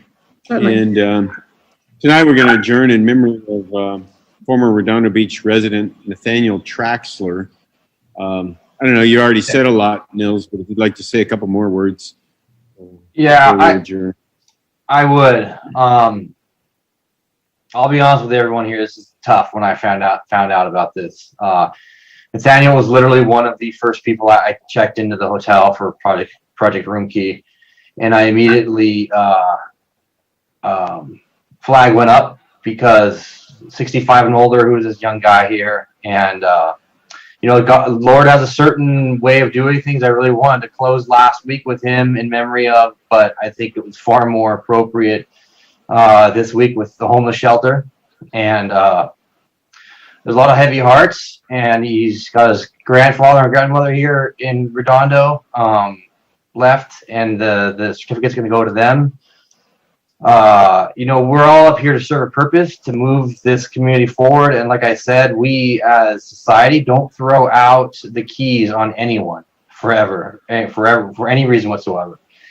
And we have to make that commitment to our fellow residents, our fellow souls, our fellow humans. We really do. And Nathaniel's somebody who was making great strides. I saw him at the homeless court. And unfortunately, sometimes some people slip back, and we just got to do what we can. I know Mike Webb and our city police chief knew who he was as well. So if Mike, if you want to say something as well, I think it'd be great. It's a real heartfelt thing for me. I'll be honest with everyone on this. It's really sad. I saw him there, and it's just. Yeah, he was making progress. We actually got him placed in an apartment in LA. But I think you're right, Nils. This is a more appropriate send-off because I know Anna and Joy, and I shared it, both are all devastated by it. And it's a reminder that we can't solve everybody's pain, but it's we are certainly keeping it in mind as we work even harder to try and help as many people as we can. And I can think of no finer testament to his memory than you approving going forward with all these programs. So, but he is constantly in our thoughts. Yeah, thank you. Yeah. Okay, well, on that, Nils, I'll entertain a motion to adjourn in his memory. I'll make a motion to adjourn in Nathaniel Traxler's memory. Okay, motion second by Councilmember Horvath. Is there any objection? Okay, well, with that, at 12:38 at night, we are adjourned, folks, and we'll see you in